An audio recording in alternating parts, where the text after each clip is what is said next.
Hello, everyone. Let me first of all check all my settings because I'm still getting used to this setup.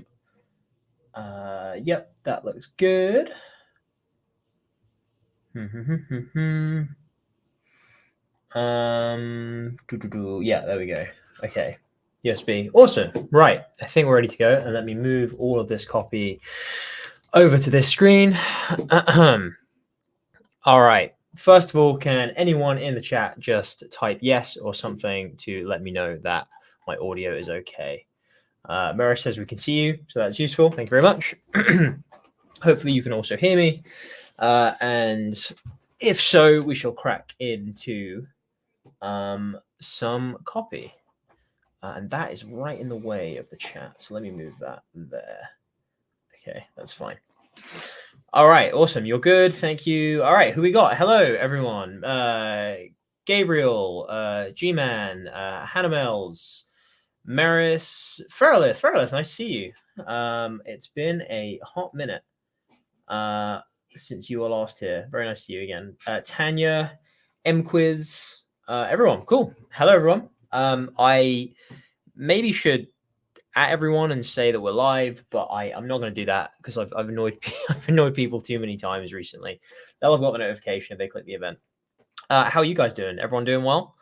I am here for a couple of hours at least, so we'll try to get through everything.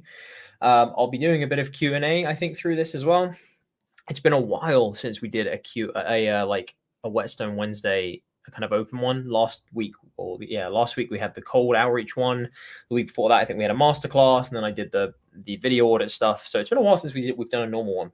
So we have 1, 2, 3, 4, 5, 6, 7, 8, 9, 10, 11, 10 or 11 pieces to get through. So let me share my screen. And it should be entire screen 1. Yes. I think that'll do. Cool. There we go. That seems about right. In the future, I'll probably test sharing different windows and things like that to make sure it all looks good. But until then, this will do.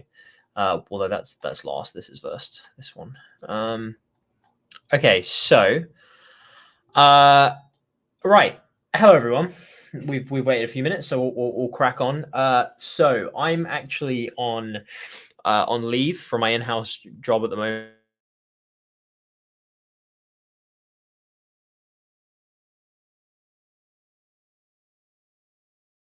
Why did that cut out for a second?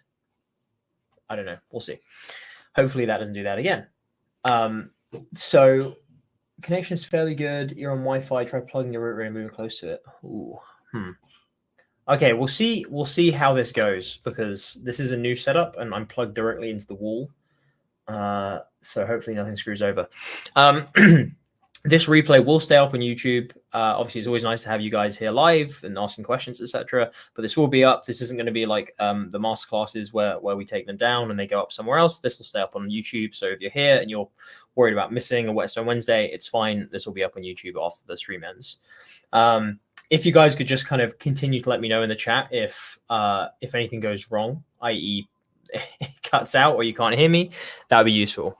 But as I say, I've got a bit more time this kind of week than usual, so I'm going to be having a little look at copy that stuff and trying to catch up on all the messages that I've been sent.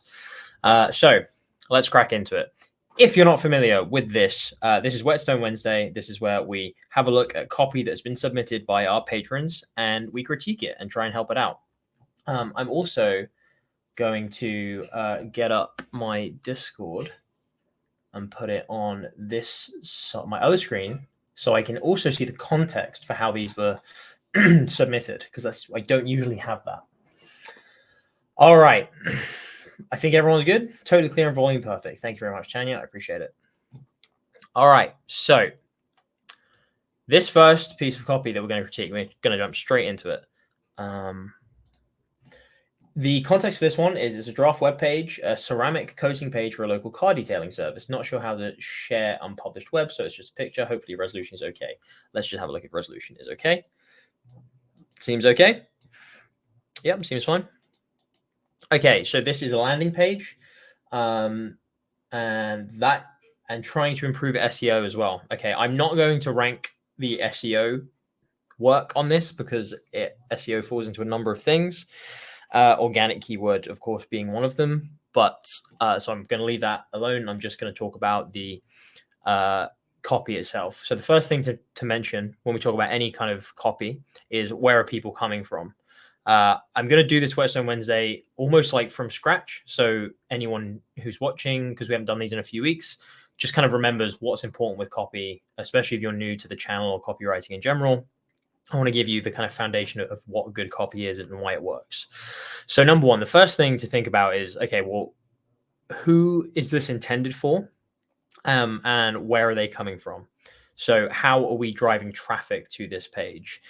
There's no context for how traffic is being driven to this page. So I'm just going to go off of the idea that this is a landing page on a website that is perhaps being shown via Google Ads for anyone who's searching for ceramic coating Ottawa, for example, or someone who's Googling ceramic coating Ottawa and finds it through an organic ranking on Google. So that's how I'm going to come into this. But of course, you could also link to this from your homepage of someone. You could drive traffic from emails, your email list to this page, a number of ways. But it's always important, if you're a copywriter, to start by asking that question. Okay, who am I actually targeting and where are they coming from?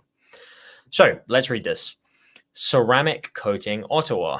First-class ceramic coating Ottawa. Ultimate protection and appearance with world-leading ceramic coating technology now available in Ottawa.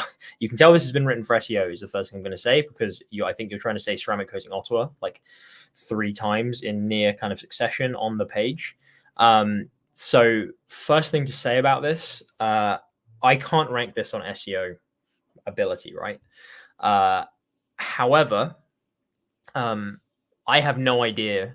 So having said that, I have no idea if it's going to actually drive organic traffic.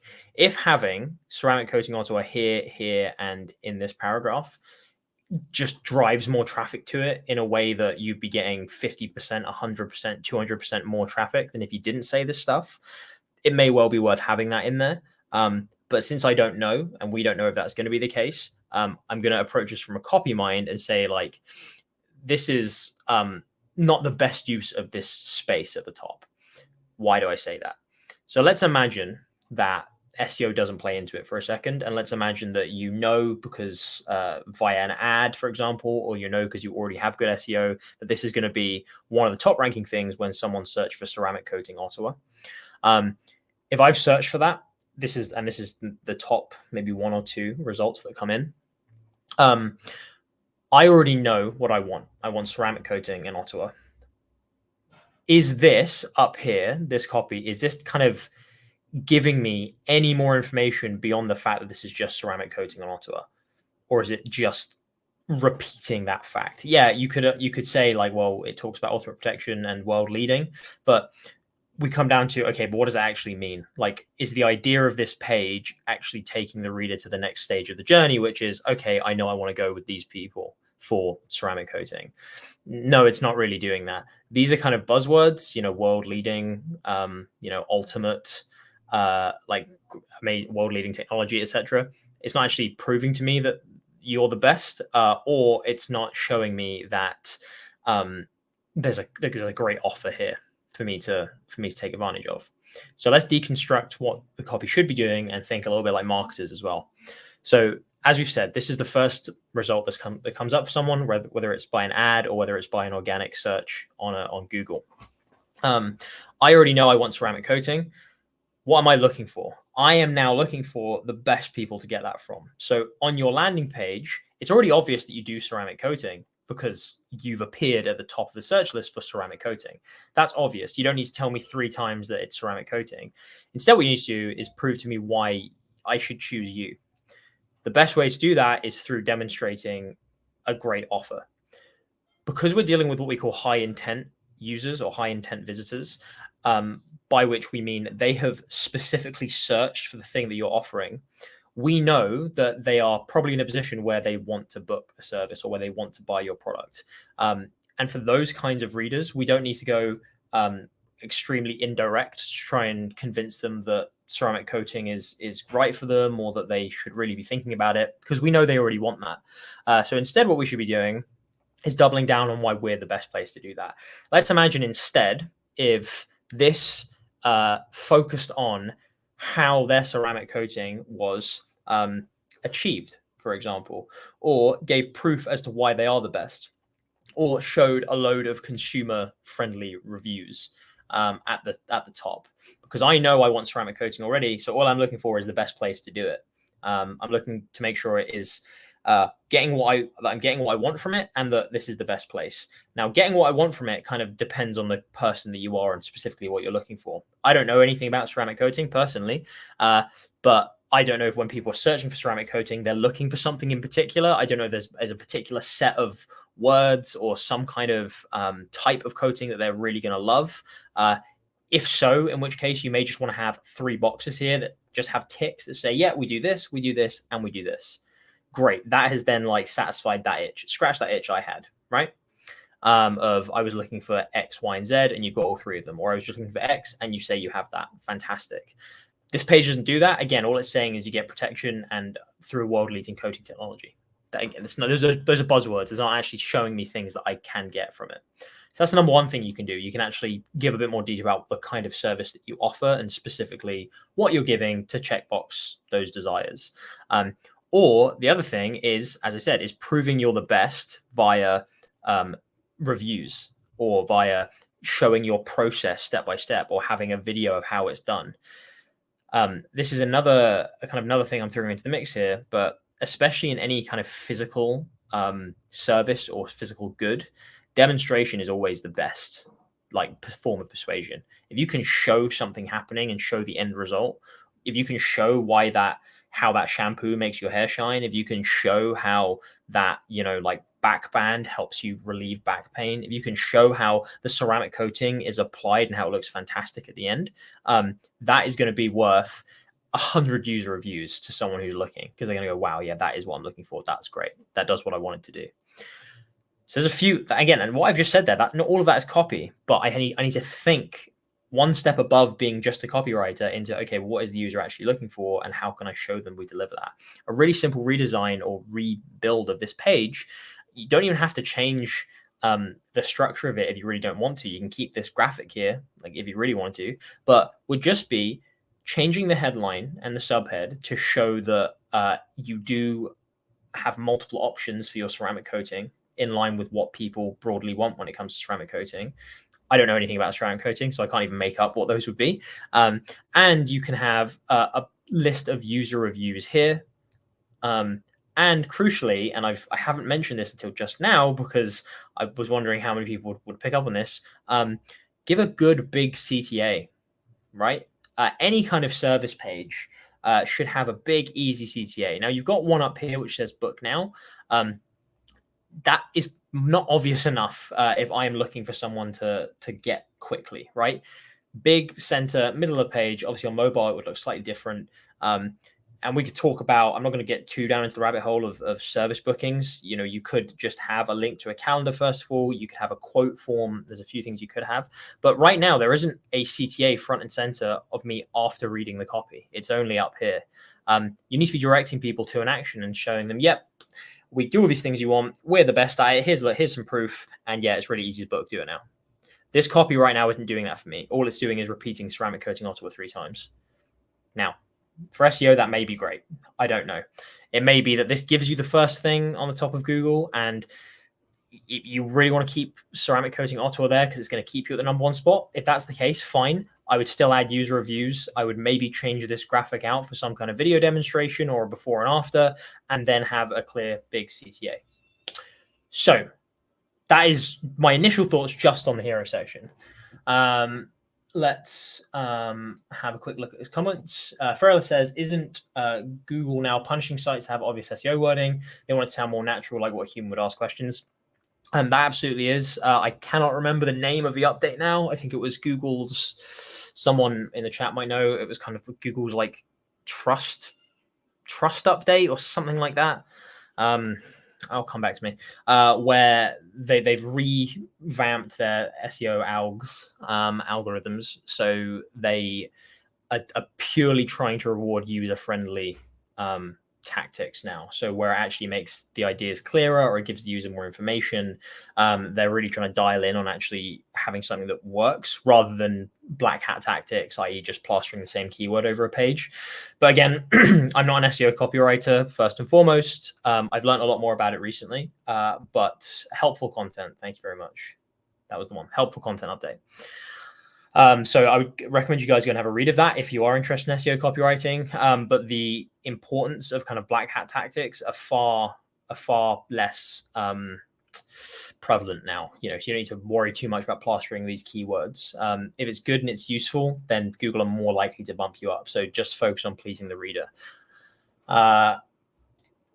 Tanya says guaranteed to last 5 years or more. Yeah, exactly. There you go. So that's an example of offer building immediately on the page. So if I'm Googling ceramic coating, perhaps again, I don't know anything about it, but perhaps one of the big things about ceramic coating is making sure it lasts a long time. Just tell that on the page. Show me that it is going to last a long time and it's guaranteed and I'm covered if it doesn't. That might be a huge objection for me, that I'm like, oh, but I want somewhere that is going to guarantee the length of the lifetime of the coating. Great, bang, tick. Any of those ideas are better than what is here right now. And that's something you have to consider. Like I say, with every page, you always need to be thinking about your prime real estate, which is the top section, the hero section up here. And right now, all we have is kind of 3 repeated words that don't really mean much on their own, a graphic that isn't giving me any more context as to what is being done. Like, yeah, I know it's the kind of thing a business owner would look at and be really proud of and be like, oh, we've got our own little art style and we've got like cool swishes and stuff. It's not actually adding anything to the page. Far better if you have real photos here of a before and after of a car, or you have user testimonials or a video playing of the process. Way more effective, and it's missing a CTA and any social proof. Okay, there's no stars on here, there's no Trustpilot, Google reviews, local services reviews, quotes, anything. That's what you need to fill your hero section up with. So that's the first piece of advice I'd give. Look here, it's down here, and the person who's written this may be looking at me and going, oh yeah, but Alex, it's down here. But guess what? A user is going to react the exact same way as me. I come on here, I read this top, maybe I scroll a little bit, maybe I go down to here and go like, oh no, there's nothing. I imagine that's quite a long scroll on mobile as well, which is probably where most people are coming from. But the problem is, if it's not in the immediate, if the most important thing isn't in the immediate eye line of your reader, there's a very high chance they're going to click off. Big risk. So if you're a copywriter and you're ever sat down with a client, or you're sat down with a copy chief or whatever, and you say, yeah, but I mentioned it here, but yeah, but I do it here. Oftentimes it doesn't matter. If that's the key thing that's going to pull them in and make them read the rest, you need to make sure it's front and center at the top. All right. Having said that, let's read this bit, just to critique it. So satisfaction guaranteed. 513 satisfied clients, 102 5 out of 5 reviews, 50 plus happy clients. 513 satisfied clients, 50 happy clients. That's a bit confusing. That makes me think like, okay, so only some satisfied and 50 are happy. But no, I would maybe remove one of these two. Preferably, I would remove this one because 513 satisfied clients sounds a bit better. I won't go too much into the design of pages, but there's certainly things you could do to make these pop. One of these for me would be, again, just have a few boxes of this kind of stuff. Maybe one being a quote, throw them up here, have some stars, have a Google review, something like that. It looks far more professional, looks far more trustworthy. Frella says, vanity aspect, maybe longer until the vehicle looks like us or rust spots all over. I'm assuming this is for vehicles. Yeah, I mean, that's my guess on it. You have to wow them with a header to make them want to scroll. Exactly. Premium ceramic coating detailing in Ottawa. With over 5 years experience and hundreds of satisfied customers, you can rest easy knowing that your car will be treated with professional ceramic coating techniques designed to last for years. We only utilize the highest quality ceramic coating products available on the market, applied by certified professionals dedicated to ceramic coating application. So here's something I'm going to say. And as copywriters, especially as copywriters who watch our channel and know long form copy, this is something that might annoy you, but it's true. Whenever it comes to, especially in the e-commerce space, for products which are highly functional, i.e. they serve a very clear purpose, or for local services. Oftentimes, the people who are reading the page are reading it like this.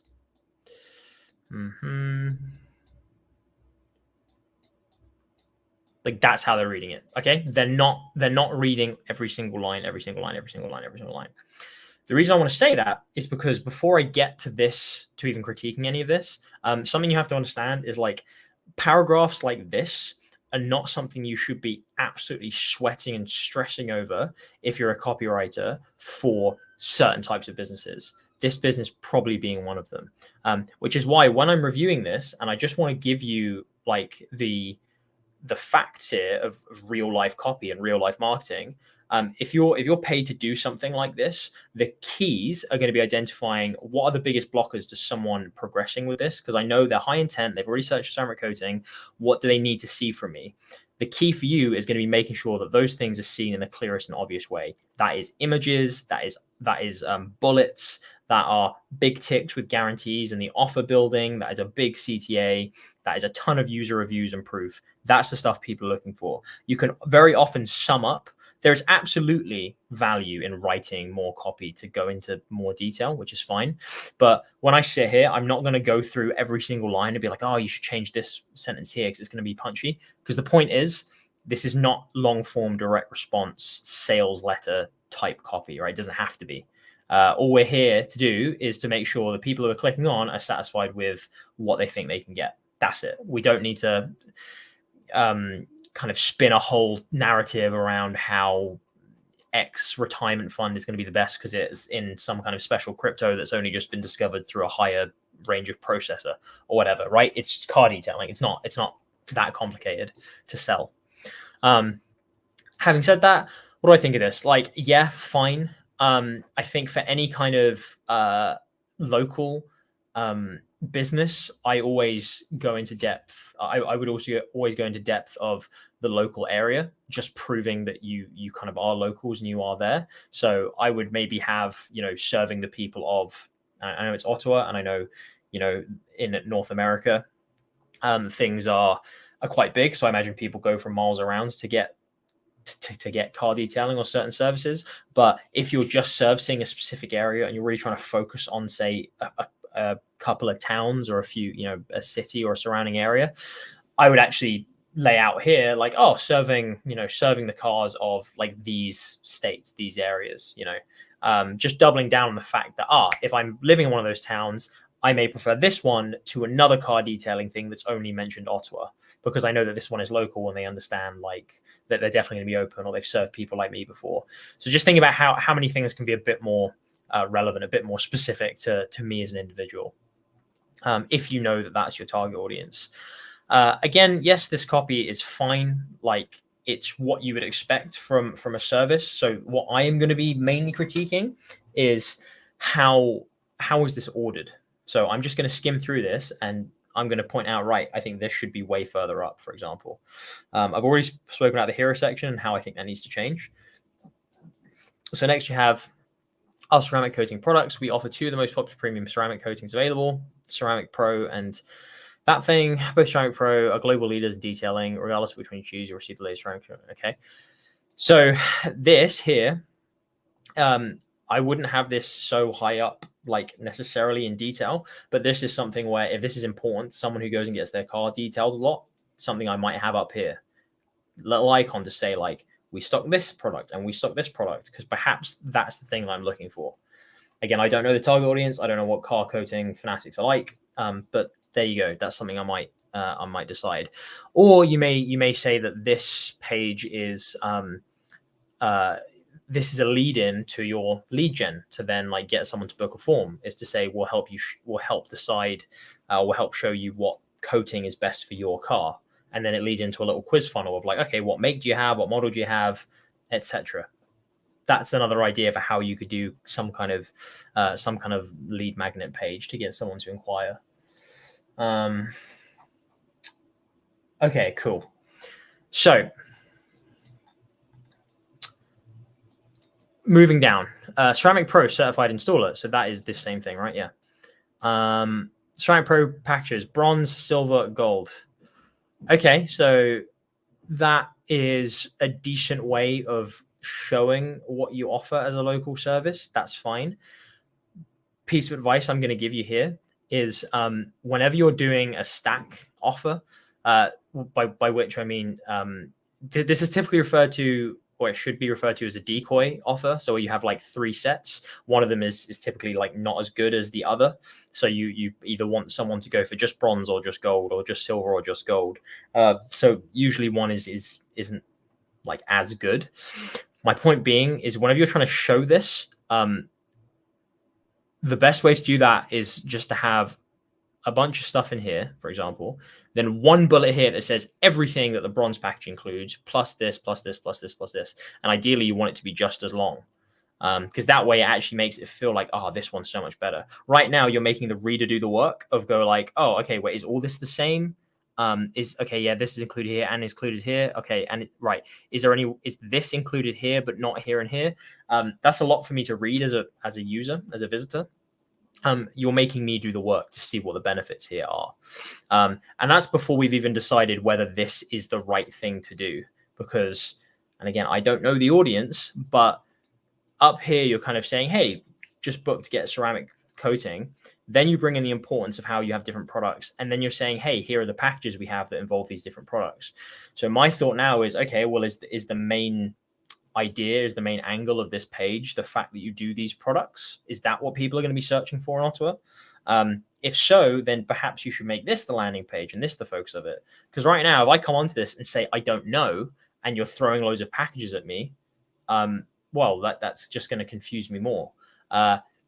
I might be wrong. This might be loved by car fanatics. They know exactly what this is, right? Perhaps. But if that's the case, then I would lean into it earlier up here, and I would say we've got packages to choose from for any car, all right, guaranteed for your car or these types of cars if you know what your target, who your target audience is. Fine. But then again, this is another thing. Just thinking of the structure of this page. Now you say, what is ceramic coating? Well, guess what? If I've come on here and I don't know what ceramic coating is, as soon as you start talking to me about this shit, I'm going to click off because I'm like, this is too confusing for me. I don't want to choose because I don't understand it yet. I just want to talk to someone. So if this is the aim of your page, to educate people on what ceramic coating is and why they need it, then you need to reframe the entire page towards that. I don't think that anyone who's searching for ceramic coating is going to need this section on the page. What is ceramic coating? Preferably, ideally, I've searched for it because I know what it is. So again, this page, I think, suffers more from the idea of who is reading it and what they know, as opposed to the copy itself. Which is why it's almost useless for me to actually read these lines and go, yeah, this is great, or this isn't, because ultimately it doesn't matter, because this is not going to get read. So it doesn't need me to review it, because right now I'm not even going to read it as the person coming in to look at this page, to look at this ad. Protection even from Canadian winter, self-cleaning properties, deep loss that lasts. Again, so hang on. So let me just bring this up. So Nick's just said most car enthusiasts know what it is. Exactly. So if I'm a car enthusiast and I'm searching for first-class ceramic coating Ottawa, I need to reframe the page to think of how this is actually for people who already know what this is. So I should actually just be hitting off their objections, say, yeah, we've got these two most popular products. Yeah, we can do any car. Yeah, just tell us your model and make, and we'll get a quote back to you. Right, great. That's exactly what I'm looking for. Boom. And then there's a guarantee. Fantastic. If I know if I'm a car enthusiast, great. That's what I'm looking for. Then as I scroll down, because I'm a car enthusiast, you can give me more detail on like your process and the stuff that I'm going to care about, and the packages, because I want, okay, well, if I go for this package, what am I going to get? That's fine. Right now, I think one of the things it suffers from is not knowing who you're talking to.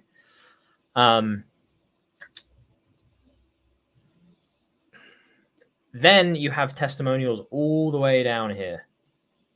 Why? Why are they all the way down here? Put them up right at the top. And again, I would trim these. I wouldn't necessarily trim these down. You can still have a testimonial section here as well if you want, but I would trim down the best parts of these testimonials, have a photo of whoever said it, Have them in little boxes. You can have them skimming past the page if they want, just to show, yeah, we've had loads of people who are happy with our service. Great. Makes a big difference, especially to local service-based businesses. And then again, an FAQ, which is fine to stick at the bottom just as a quick objection ticker, because if someone comes down this far, maybe they are looking for these specific questions. And here you maybe can throw in like, what is ceramic coating? Because maybe someone comes on, they're not a car enthusiast, but they are just going to scroll all the way to the bottom just to see, just to like look through the page. And yeah, you can have it in your FAQs if you want. The FAQs is almost like a cheap shot section where you can put anything and everything. Because it doesn't have to follow the structure of the page or a narrative. It can just be anything you think someone might want to know. So fantastic, easy. And then here at the bottom, we have something that almost is an angle for the page. Can't decide which ceramic coating to choose? Contact us and we'll be happy to help you decide what is the best. Then why aren't we leaning into that at the top? It's all about thinking about who's reading this and what do they actually want, what do they need right now. So this whole thing, so high level advice for how to improve this copy. Go away and think about who is this actually for, what do they already know, and what are they looking for? What objections do they have in their head right now to going to a ceramic coating place? What are they looking for the right ceramic coating place? And do I demonstrate that immediately to them? Then how do I elaborate and express the specifics they may be looking for underneath that core messaging? Do they then want to know about what the specific packages they have are, or what the process exactly is like, and then a bit more information about like specific guarantees that they have? Perhaps do you want to express a completely different thing and have a special offer right here front and center? That's something you can test with a landing page for someone who's got high search intent, depending on where they're coming from, of course. So that is my main critique for this page. And what if you're watching this, you may be like, but Alex, you didn't critique much of the actual copy itself. That's because most of the time, especially for beginners and especially for improving any kind of marketing, copywriting isn't about changing words like to death, and it's not about going into the specific nitty-gritty of how sentences should sound. It's all about what is the idea I'm actually trying to get across, and how do I show this offer in a way that is going to appeal to the audience I'm targeting. Like, that's copywriting. And believe me, that's a skill that not a lot of people have, and it takes you to get over that barrier of realizing that before you can become a good copywriter.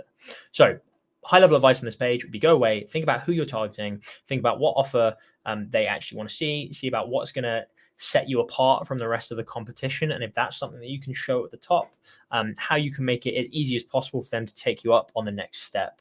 And then you can think about the specifics of the writing and how to make things kind of come across in the best possible way, right? You need to figure out those ideas first before anything. Okay, cool. Farrell says, I have never even heard of this, so I would need the page to tell me why it's important to have my vehicle. Exactly. Point being, there's a lot of different people around. Ezra says, you're lucky if they even read it in the F pattern. I think, and there's a lot of people do read in certain ways. You know, we know the F pattern as, for anyone who's not familiar with what that is, it's the idea that people read in a kind of F. So you have like a vertical line going up and then horizontals sticking out and getting kind of shorter and shorter, that people will kind of read here and then read a little bit less here and a little bit less here. And that it's the easiest way for people to read things. Now, I know that is true. And I know that there is data to show that is the case. However, that data and how people pick up on that is all based on people reading the same kinds of things, just in different formats. Like that's how they say, oh, that's how people read.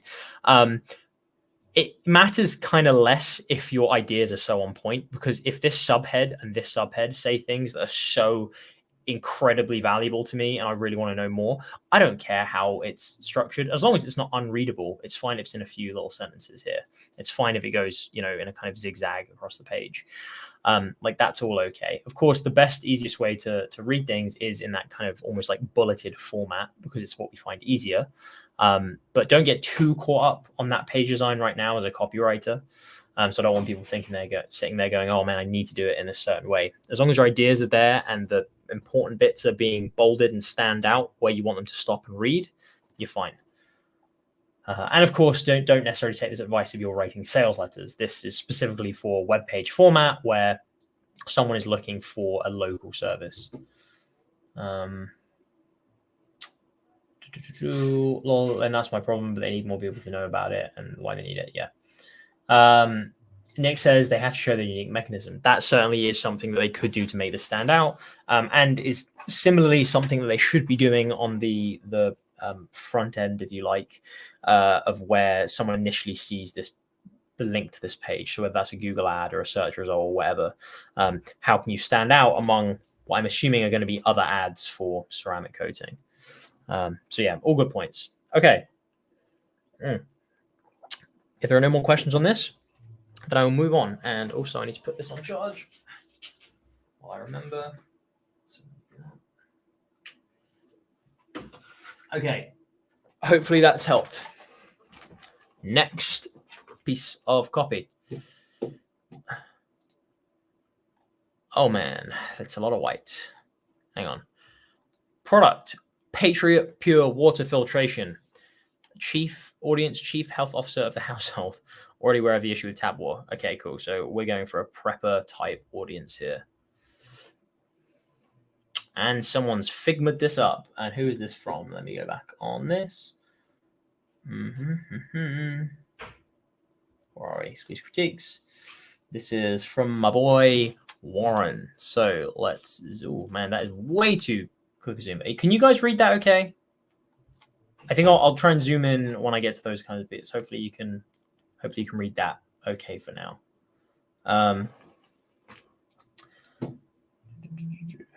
Right. I'm just going to go unless someone tells me it's crap. All right. So this is a landing page for a water filtration system, which I've actually written for before, but certainly not to preppers. Again, there's no context for sorry, Nick. Yeah, I had to remove your name. There's no context for where people are coming from this, but again, I'm going to assume that this is being driven from an email list or an ad or whatever.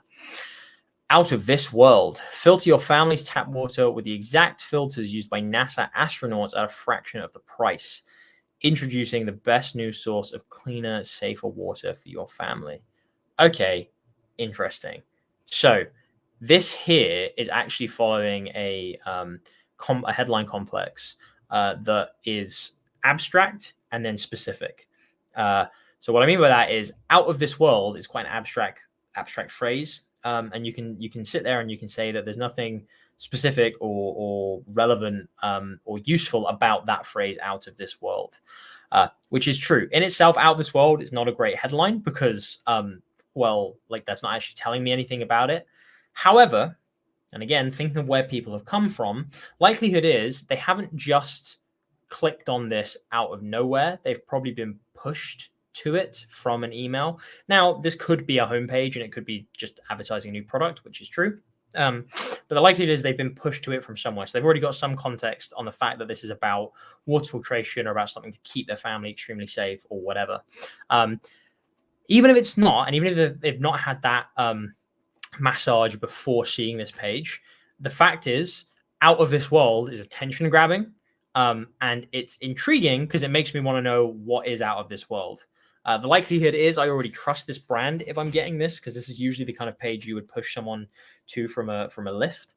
But even if it's from an ad, this is still intriguing as to what the rest of this is going to be, especially if I have the context of, well, this is about water filtration, because water filtration and out of this world aren't something I kind of put two and two together. So it's intriguing. So again, don't sit there and go, hey, there's no use to this headline. It's fine. I would certainly recommend A/B testing it with getting straight to the point. However, this is then setting up the specificity of the next line of the headline complex quite well. Out of this world, filter your family's tap water. Okay, great. So I already know I want to do that. I'm not this is almost in a way quite similar to the one we just looked at, in the sense of I don't necessarily need to be convinced that filtering my tap water is good. I don't need to, I didn't need to convince of ceramic coating for my car. I already know it's a good thing. So immediately hitting out on that tick, fill your family's tap water. I don't want to do that. With the exact filters used by NASA astronauts, a hell of a lot of proof right there. I trust NASA astronauts. Like, that is the highest tech. Love that. At a fraction of the price. Well, I'm intrigued. I want to know how I can have this phenomenal technology. Introducing the best new source of cleaner, safer water for your family. Okay, so what do I think? Yeah, I like this. I think this is a decent headline complex for sure. I would absolutely be, as you should be with any copy, be A/B testing this against a very, very specific, purely benefit-driven water filtration landing page headline complex. But I would absolutely be happy to test this and put this out into the world. Someone's just mentioned, Beth says, yeah, out of this world ties in with the NASA reference. Yeah, exactly. So nice little bit of what I would call beyond, I don't know how I'd call it. I don't want to say beyond fluff, because I'm not saying that this is fluff copy, but it's almost like it's kind of nice fluff copy, right? So out of this world and used by NASA astronauts. Technically, that's kind of a pun, bit of a play on words, but it works in this because this is acting as something to intrigue you anyway. And then when you notice that it's also to do with NASA, you can have a bit of appreciation for that. I'm not going to sit here and say that that you should be doing that with every piece of copy, but it's fine. It's nice. Gabriel says, out of this world is not a good hook for H1, in my opinion. Again, and you may be right. The only way we can know is to A/B test it. I can certainly tell you that for titles, abstract and then specific, it does extremely well. So that's why I'm not writing it off, because I've seen this work, especially for things where people already have context for what it's for, i.e. I know that this channel is going to be about copywriting, or I know this book is going to be about marketing strategy because it's been recommended to me or someone sent me there. The minute I see something abstract and then something specific, this intrigues me to know why this has been said like this. It's different. Would this kill as compared to something else that's specific from the outget? I don't know. I'm going to bet that something specific and benefit driven would do better, which is why I suggested it. But again, I don't hate this, and it's certainly something that I would be open to test. Introducing the best new source of cleaner, safer water for your family. Here's what I'm going to say. And this is, bearing in mind, this is coming from someone who has written for water filtration before. I have never written for preppers as such before, but I have always been a fan of, whenever you're working with something like water filtration or something that is kind of boring in and of itself, is not to try and make it more exciting necessarily, but to make it feel like it's extremely easy and extremely simple to have and to utilize. So what I mean by that is I would be immediately showing a benefit of how this is super simple and easy to use. Like, even though you're talking about NASA technology, I would be then diving straight into how this is ready to go. There's no setup. Again, I don't know if this is the case, but I'd be saying there's no setup involved. There is, it's good to go within a minute of arriving, and it could be disassembled, or it can be packed away within 5 minutes or whatever for quick getaways or for quick moves. That's just leading into the audience that I'm working with here, which are preppers. Those are the kind of things that are going to get them. Again, I'm not trying to make the product exciting just by saying, oh, it's got this feature and this feature and this feature. It's the fact that I'm making it exciting for the audience as to what I already know they're interested in. If I know they're preppers, I know they're probably worried about, needing bug out bags and needing to leave in a hurry, or needing to protect and relocate and have these things. I'd be playing into that at this point up top. And I actually think that prepper, from what I've seen of prepper marketing, and I'm sure it's extremely dialed in, so take this with a grain of salt.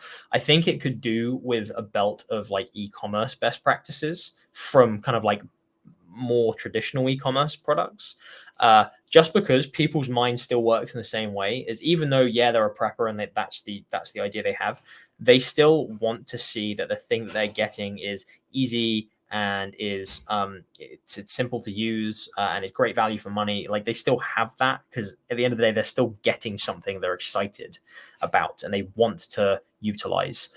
So I don't think we need to lean too far into the fact that they're preppers. I think you can also just highlight the features of the product in a way that is exciting to them. Anyway, let's talk enough about this headline. You get 7 free bonus gifts worth $250.45. Patriot Pure Ultimate Water Filtration System. Best water protection for a healthy household. Our Ultimate Water Filtration System removes 200 plus contaminants in your family's water. It uses nanomesh filters created for the US military and NASA. All right, interesting about this page. And I want to scroll down quickly just to see how long it is, right? So you can already see, like for a product page, I know this is a sales page if you want to be kind of semantic about it, but for a page that's advertising a product, it's fairly long, a lot longer than what you would see in other industries. Really interesting that they're leading with the bonus gifts first. This is quite a common thing to warm lists, especially where they've bought from a company before, or they already trust the people who are sending this to them because it's a recommended business. This is an offer that is extremely strong, and you'll find that strong offers do perhaps the best in e-commerce when they're shown almost immediately. If I know I want a water filtration system, this bit has convinced me that, yeah, this is the best water filtration system for me. And then you throw in the bonuses. Oftentimes, I'll just need that to act. So I actually love this structure. My critique would be this hero does not support this action section enough. This should be selling the water filtration system more. So this should be actually talking about the features and why it's the best thing. Again, I don't have the context of where the traffic is being driven from for this, but I'm going to bet that as I said, a more benefit-focused headline complex where it's just talking about the features and how they're exciting for a prepper, and they're just talking about the direct benefits they can have immediately as they get this. I bet that's going to do better than this, which is a little, starts with a bit more of an abstract thing. Again, I don't hate this, would absolutely test it. I think this is decent. I just think that would do better, especially when you're leading straight up with an offer, which is purely about, hey, there's this thing, this thing, this thing as well, and it's really good price. I would still include the NASA astronauts bit. I would also move the US military stuff up here, and I would have a big fucking tick that says like US military approved, because they love that. And I would be converting these kind of bits like used by NASA and US military stuff and like the best source. I would be changing those to little like icon boxes with big ticks and stating the benefits there. So super easy for me to scan. I can see the model here. I might even suggest having, again, it's funny how similar this is to the last page we just looked at. I would even suggest having a before and after of like, this is like the chemicals in your water before this. These are the chemicals in your water after this. And you can, even if it's like a dramatized thing, you can have here's a before, here's an after. Specific benefit focus headline, before and after of the stuff in the water. Nice, easy photo as you've got, like this will do fine. Benefit boxes with US military approved, a ton of authority and proof right at the top, and then straight into a really solid offer. If this is coming, if the traffic here is coming from a warm list, i.e. they trust the business, etc., or they know they're already interested in like a new water filtration system, I think that's going to do fantastically well. So that's my high level kind of suggestion for how I would angle this page personally. Let's go down and have a look at the action section, because I always love these, and then let's scroll through the rest of the page. Okay. Nick says solid authority, I'd say. I'm assuming you're referring to kind of the military and NASA, in which case, yes, I absolutely agree. Hey, Visual Creative, watching this while at work. Hope you're having fun. I hope we're not distracting too much from the work. But hey, I spent, when I had a 9 to 6 years ago, when I was first trying to get into copywriting, I spent as much time as possible like doing work for copywriting at work. So don't worry, I'm not going to tell. And Gabriel says, if this is for a retargeting audience, it might make sense. Do you mean this, how it is here, or do you mean the one that I've just suggested? Either way, point is, I think that thinking in a bit more of an e-commerce mind, I think would benefit this page. Which actually is why, especially, I don't I'll level with you guys. I don't do a ton of research into prepper stuff. I'm signed up to a few a kind of what was it called? US Hunter and I'll find it later. I can't remember. Oh my god, what are they called? They do like the pocket shot, and they do anyway. Point is, I'm signed up to a couple of like prepper type lists, and I've seen them even just over the last few years when I've been subscribed to them. I've seen them more and more move over to kind of a more traditional e-commerce model, away from kind of like info and how to set things up, more into like, hey, we've built this thing for you, and going into more and more traditional e-com pages and categories. I think there's something to be said about that. Mary says, I don't think there's much to improve here, though. He did a pretty good job. Yeah, absolutely. Again, first impressions of this, like I said, I would run it. I would absolutely run this. I think that it's good. I think that there's a clear idea here. You know, the idea being give your family safe water with NASA technology. Like that is the idea. So it's nice. It's not trying to crowd me with like too many competing ideas. It's not trying to say that this is the best for surviving an apocalypse, and it's the only one with a certain type of technology, and it's great for families, and it's going to it can also make coffee, and it can it's not telling me any of that all up here. It's keeping it nice and focused of like, this is for your family, given fresh water with NASA technology. Nice. Let's have a look at the off section. Patriot Pure Ultimate Water Filtration System. Okay. The best water protection for a healthy household. Now, is this? I'm gonna apply my my description writing method to this. Copper oxide. The best water protection for a healthy household. Is that a call out? I think you could argue it is. If that resonates with me, and that I want to have a healthy household, and that I'm saying, yep, I'm as Warren said, this is meant to be for the kind of chief health officer of the household. That's a call out. It's calling out to what I want to be, to what I'm aspiring to be, to what I think I am. So this is the best water protection for a healthy household. Great. That is a call out because it lines up with what I'm interested in right now. The next that I always like doing is the objection, but I'm not going to kill him if they're the other way around. Our ultimate water filtration system removes 200 plus contaminants in your family's water. It uses nanomesh filters created for the US military and NASA. Now, the USP is what I always go for next after the call out. So CUO. And let's just see if we feel that is USP. Our ultimate water filtration system removes 200 plus contaminants in your family's water, uses nanomesh. Nanomesh is what we call an IP. That is your intellectual, that is this business's intellectual property, I would assume, or it certainly feels like that to me as a reader. This feels like something that only they have. So is that a unique selling point that only this business has? Certainly feels like it. So yep, they got the USP right there. What may one of my objections be? Again, I'm not a prepper. I haven't done a ton of research in the market, but one of my objections may be, yeah, but how do I know this isn't just some like schmuck on the internet who's like made something up and is trying to sell it to me? Well, they're filters created for the US military and NASA. Great. So I know that this is trustworthy. So that's my objection taken care of. So Warren, whether you did it on purpose or not, this follows almost exactly my copper oxide formula for writing product descriptions. So gets a big tick from me. Well done. Then let's have a look at all the free stuff. God, one of the best ways to sell an e-commerce product is to say free. Patriot Pure Personal Water Filter, free. Bang. Aquatope, free. The Water Survival Digital Guide, free. What's in your Tap Water Digital Guide, free. Online event with Preparedness Expert, free. $25 for next order, and free shipping and handling. Awesome. There's so much there that I can get. Look, I get something else big. If there's something more exciting than getting something free, it's getting something big and free. So I got a couple more things there that I get. I get $25 off, and I get a bunch of digital goods.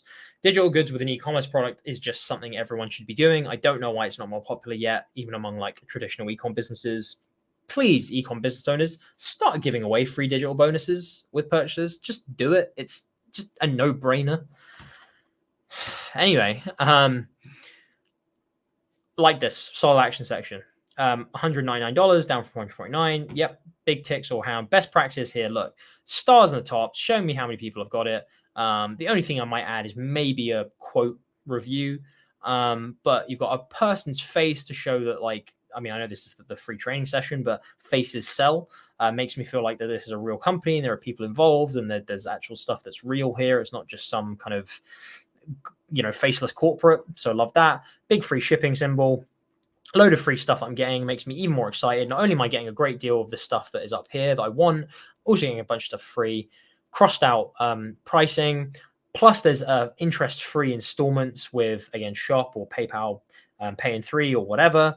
Fantastic. I can choose how many I get, add to cart, and then plenty of safe things down here that make me feel good about paying. So solid action section. Love it. Really good. Again, this is where I would just rethink or certainly test running a more traditional kind of like ecom focus, specific benefit, a bunch of proof elements up here as well, because I think that works really well with that. Gabriel says the section / offer is solid. Yep, I agree. No electricity required. US military grade filters, third party test results, money back guarantee. Awesome. Easy thing to do. Move all these up here, right? Cool. We'll try and focus a bit more on the product ones. So i.e. no electricity required, US military grade filtered and third party test results, and leave the money back guarantee ones like down here, or at least repeat them. Again, it's fine to repeat things, especially if they're just reiterating the biggest benefits you get. But yeah, I would absolutely be moving these up here and try a bit more of that hero section that I recommended. Reward yourself with 250 in free gifts when you order today. Interesting. Oh, look at that. I like this. I like that. Almost interested that this is here. I probably wouldn't have this section here. I would probably have this at the bottom. Again, reason being is because so many people come onto these pages and will just like scroll like down.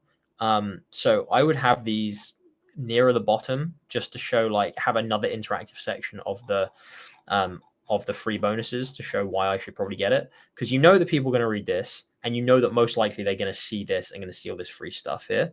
After I've seen this, and I might then kind of scroll down because I've just read about these, so I don't really need any more information. That's just a hunch. That's just a gut feeling. I would put them in a section where they're more likely to be seen again by someone who's just scrolling, or by someone who hasn't actually yet stopped to look at this for some reason. Like, who's just scrolling down, I would have it near the bottom so there's another chance for them to see it. Unlock the secrets of advanced home filtration. Discover how. Lab tested. Click to play. Oh no. Wait, hang on. Nah. Can't play that. God damn, I want to watch that video. But again, having a video there, yep, no problem with that. Another thing I would test is again, this is an A/B testing, is that same video. I haven't seen it, so I don't know how good it is, but I would have that same video on an autoplay in the hero section.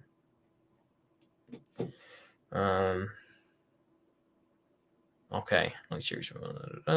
American families are discovering the difference in Patriot Pure water.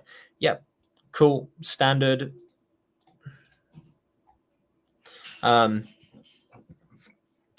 If you're using fridge filters, pitcher filters, or bottled water, here's why that's a problem.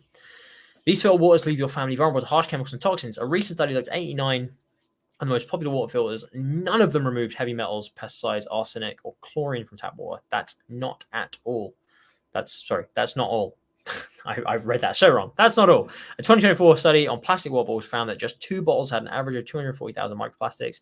Imagine your family having to process all that plastic through their bodies. You might think that the water you're giving your family is better than tap water, but the data doesn't lie.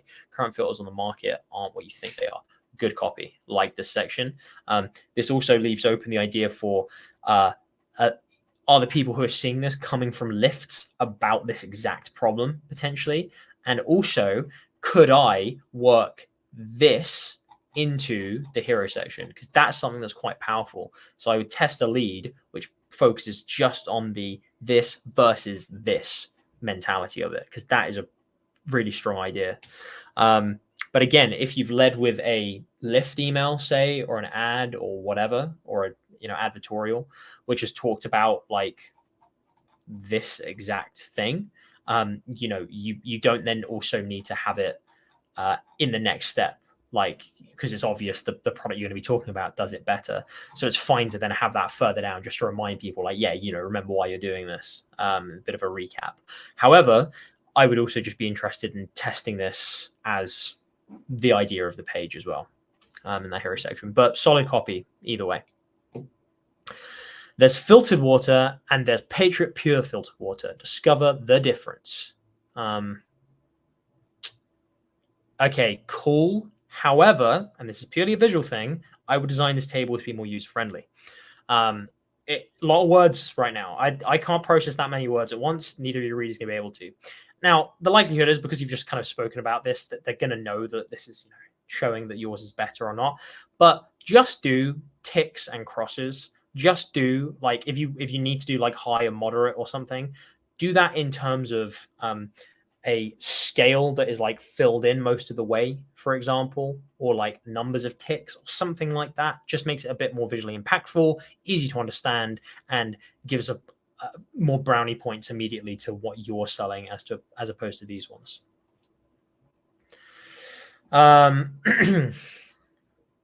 Filtered water isn't just for drinking. It's in everything you do for your family. Most people only use filtered water for drinking. After all, there's only so much water a small pitcher or water bottle can hold.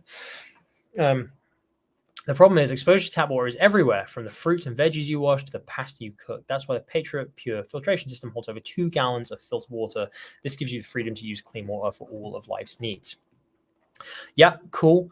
Definitely agree. I think that this, what we're kind of getting into now, effectively sub benefits, so that they steer away from the core idea slightly. They're not in opposition to it. They're just more things you can do with this e-commerce product. They're more benefits you get when you buy. So it's not distracting from the main idea, because ultimately the main idea is still health for your family. But these are kind of layered benefits of what else you can do for it and other ways you could utilize and take advantage of this product. So this is absolutely fine. I know some people get a bit confused when looking at stuff like this and going, yeah, but now it's talking about something different. Again, just put yourself into the mind of a reader. I've been told, I know I need a water filtration kit. This one seems like the best one. Yeah, awesome, great. Okay, this seems fantastic. Loads of other people like it. God, yeah, I'm definitely only going to use this water filter because it's the best. And then when we get down to here, this is just effectively showing me that, or confirming my suspicions that yes, I can use this for everything. It's taking away any possible objections.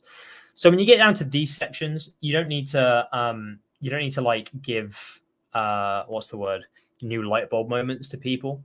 You don't need to throw in like groundbreaking ideas. You just need to reassure them, like, yeah, this is going to do this thing for you. You don't. It's just layering on more reasons to buy it based on that initial idea. Elliot says, referring to the reward yourself section, this one, it also has it's also visually different than the other sections, so it will naturally cause you to stop. Having it as a lower section encourages them to keep reading. Yeah, absolutely, possibly as well. I would say that it's kind of, because you've just spoken about this, having it right here again is probably not the most powerful thing you can do. Yeah, it's interesting to know like more of this stuff, but if I've just been convinced by like, oh yeah, all that stuff looks great, do I need more information on these specifics right now? Probably not, but it certainly acts as a good kicker at the end to go like, oh yeah, all right, I'm definitely going to get it. Design it to make the competition skimmable. I'm assuming you mean this bit, in which case, yeah, just needs a bit of a redesign. A few words and columns and check marks to get the point across much quicker process. Absolutely. Hough says, try practice and bottle of water again. There you go, bottle of water. Fortunately, I am British. And funny enough, and I've talked about this on stream before, on stream, I usually try to put effort into pronouncing my T's, as I was smacked by my mother for not doing growing up at times. Like, I should pronounce my T's. The fact is, where I grew up and the accent I naturally have, we just don't pronounce T's. I'm afraid we don't. So mountain, bottle, butter. I do try on stream, guys. I try to be a bit more professional for you, but I'm sorry if it slips. That's dopamine generator. Whoever designed it, kudos from me. I don't know which one you mean. I don't know if you're referring to this, but regardless, this is a well-designed page. I like it a lot. Easy to read. Enhance your daily life with Patriot Pure Ultimate Water Filtration. Discover the difference clean, pure water can make. Here's how I can transfer your day. Morning coffee. Great. Now, this is interactive, and obviously it did this in the section we were just talking about. Gamification or like having interactive pages is absolutely something that people are testing a lot more now, and I have seen to work. I don't have solid evidence on if having sliders actually helps over just having them listed. I'd argue it probably doesn't, just because I know that moving carousels on home pages and landing page, for example, really do not do as well as just having static ideas. And I think while it's quite cool to have it in like here, because it makes you feel like you're interactive and you're learning like new things you're getting, down here, like I'm not necessarily like incredibly interested in all of this stuff. It would just be cool to see in one go. So I don't know if I'm going to sit here and like look through, cooking and baking, hydration. I'm going to feel like, I get the idea of this. I don't need to click through all of these. However, if they're laid out where I can see them all, I might go like, oh God, yeah. For example, my pet, I didn't even think about that. Yeah, I should be doing this for dog water as well. Right. That's more of a question than a suggestion. I don't know. But for this section in particular, I would just list them out and just have them in like an icon block. I don't think it needs to be clicky. In the free bonus one above, I think it's fine if you've moved that down and you have it kind of clicking, because I'm more naturally interested in what each thing is and clicking for more information because I'm going to be getting it for free. Then we have repeat of the offer section, risk nothing, again, everything. Yep. Guarantee. Don't take a word for it here from our customers. Yep, absolutely. You'll find this more and more common as well, is having multiple testimonial sections and then just layered throughout the page. It's something I would say like, e-commerce does this well or info does this well. Just all good businesses know that this is the way to sell, especially now. It's just to have a lot of testimonials about. So awesome. Great to have the mixed testimonial as well, where I get where I get a small section here, so I can kind of summarize what this person's thinking and why it's great. And I get a video. Awesome. So I can click if I need that more information. If the Patriot Pure Water Filtration System doesn't give you the best water you've ever tried, just let us know. You'll have a full year from purchase date to return it. We'll find every penny. Great. About us. Yep, fine to have this at the bottom. Just to build the trust. I thought that link might take me somewhere different for a second, which I was going to critique, but no, it just seems like it's putting me to the checkout bit.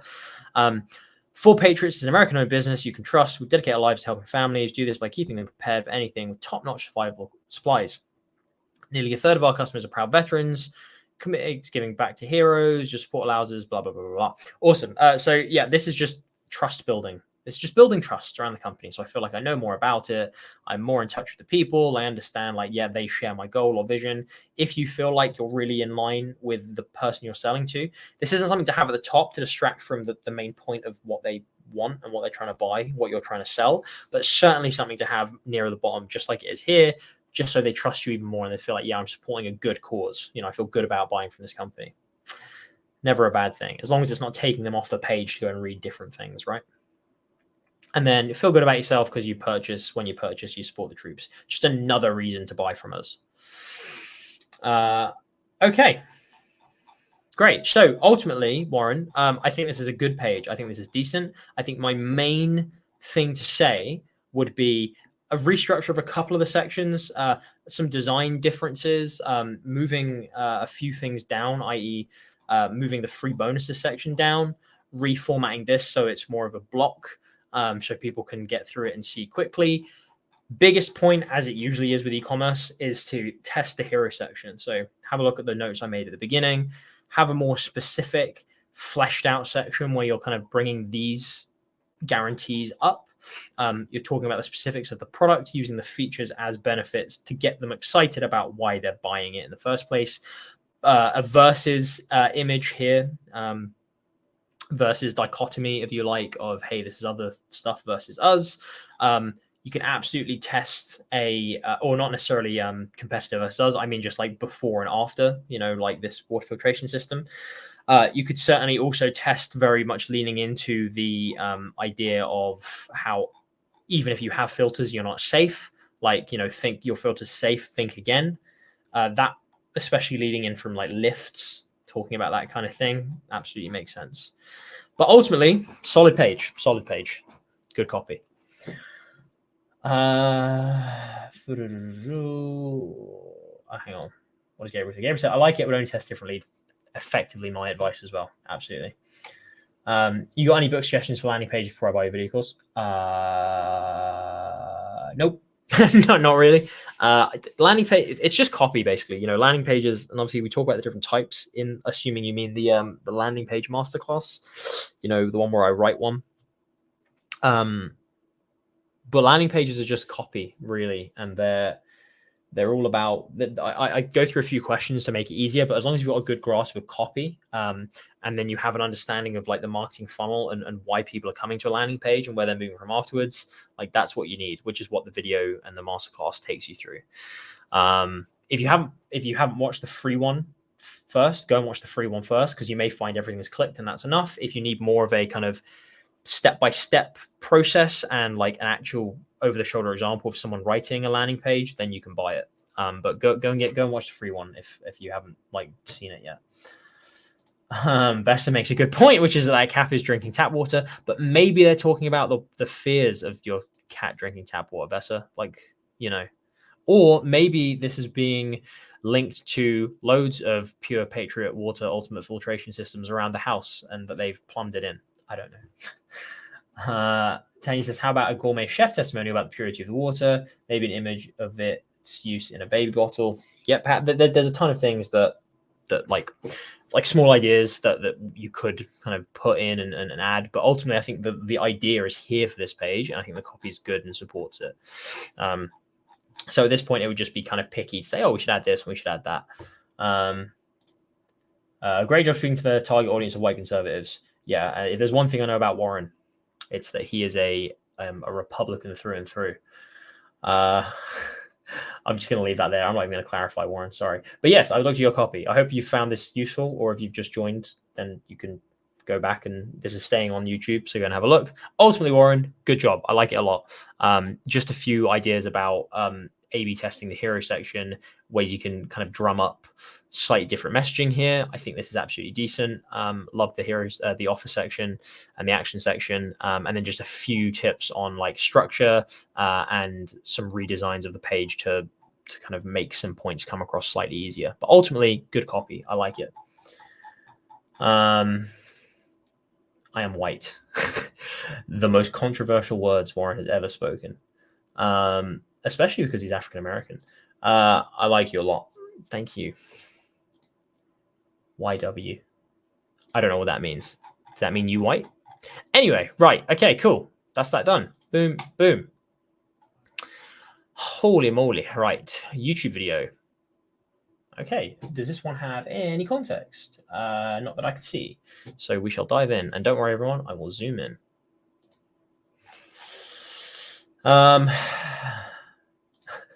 It means you're welcome. Sometimes I feel my irony and my dry British wit doesn't come across on videos, which is something I need to get better at. But yes, I am aware. Sorry if anyone thought I genuinely was confused at YW. Okay, right. So this is a YouTube video script. Interesting. Being as such, I will try to read this as a video script rather than kind of landing page copy. Okay, script hook. What's this for? How to leverage AI to find new winning ads. Okay, so I'm guessing that's the idea of the script. If you've clicked on this video, chances are you've seen a wave of new ad agencies that promise to make you unlimited ads at lightning speed using just AI. It sounds incredible in theory. You get all the ads you want as quickly as the AI software can pump them out without even needing a marketing team. So what's the catch? Boring, robotic ad copy or creatives on Cali Valley looking subjects? In the next few minutes, I'm going to be talking about why AI-generated ads could be your most expensive business mistake and what you can do instead to correctly leverage AI tools to create your next winning ad. In the second half of the video, I'll walk you through the step-by-step blueprint I personally use to create winning ads for 8-figure businesses. So, is this... The only reason I'm confused is because I've seen like the YouTube video title, which I'm assuming is the title, how to leverage AI to find new winning ads. Assuming that's the title, this has confused me because now this makes me think we are not going to talk about... Oh, hang on. I think I completely misunderstood that bit. I'm going to be talking about why AI generated ads could be your most expensive business mistake and what you can do instead to correctly leverage AI tools to create your next winning ad. Okay, I misread that bit. I'm with you. All right, so here's my thing with this. I'm gonna start. Usually, I start with an idea. People watching may even get annoyed when you go like, "Oh, you always start with ideas and how you should change ideas for the audience and stuff," because it's the most important thing. I'm not even going to start with an idea here. I'm actually going to start with function/line edits, which are these first kind of 3 paragraphs. I think you can get across in about 2 sentences, and you can demonstrate with, again, I know you're not actually giving visual cues here, so I don't know what the video is going to be showing, but I think that you can demonstrate this quickly just by showing something on screen. Let's deconstruct what this bit's doing. This bit effectively is saying, hey, have you seen about how AI ads are a thing? Sounds good, but actually they're crap. That is what really this whole hook is saying. I think that you could say that in a few sentences. For example, were you excited when you first heard AI could create ads for you? Me too. Unfortunately, they end up looking like this. Swipe. Thing comes on the screen, which looks crap or weird or it's boring. And then you can just say boring copy, like stupid photos, things that don't make any sense and don't have any staying power. Why has the AI revolution been such a disappointment? Question mark, right? There we go. I've said that. That was probably about 2 sentences, 3 sentences, and I've pretty much got across all of that.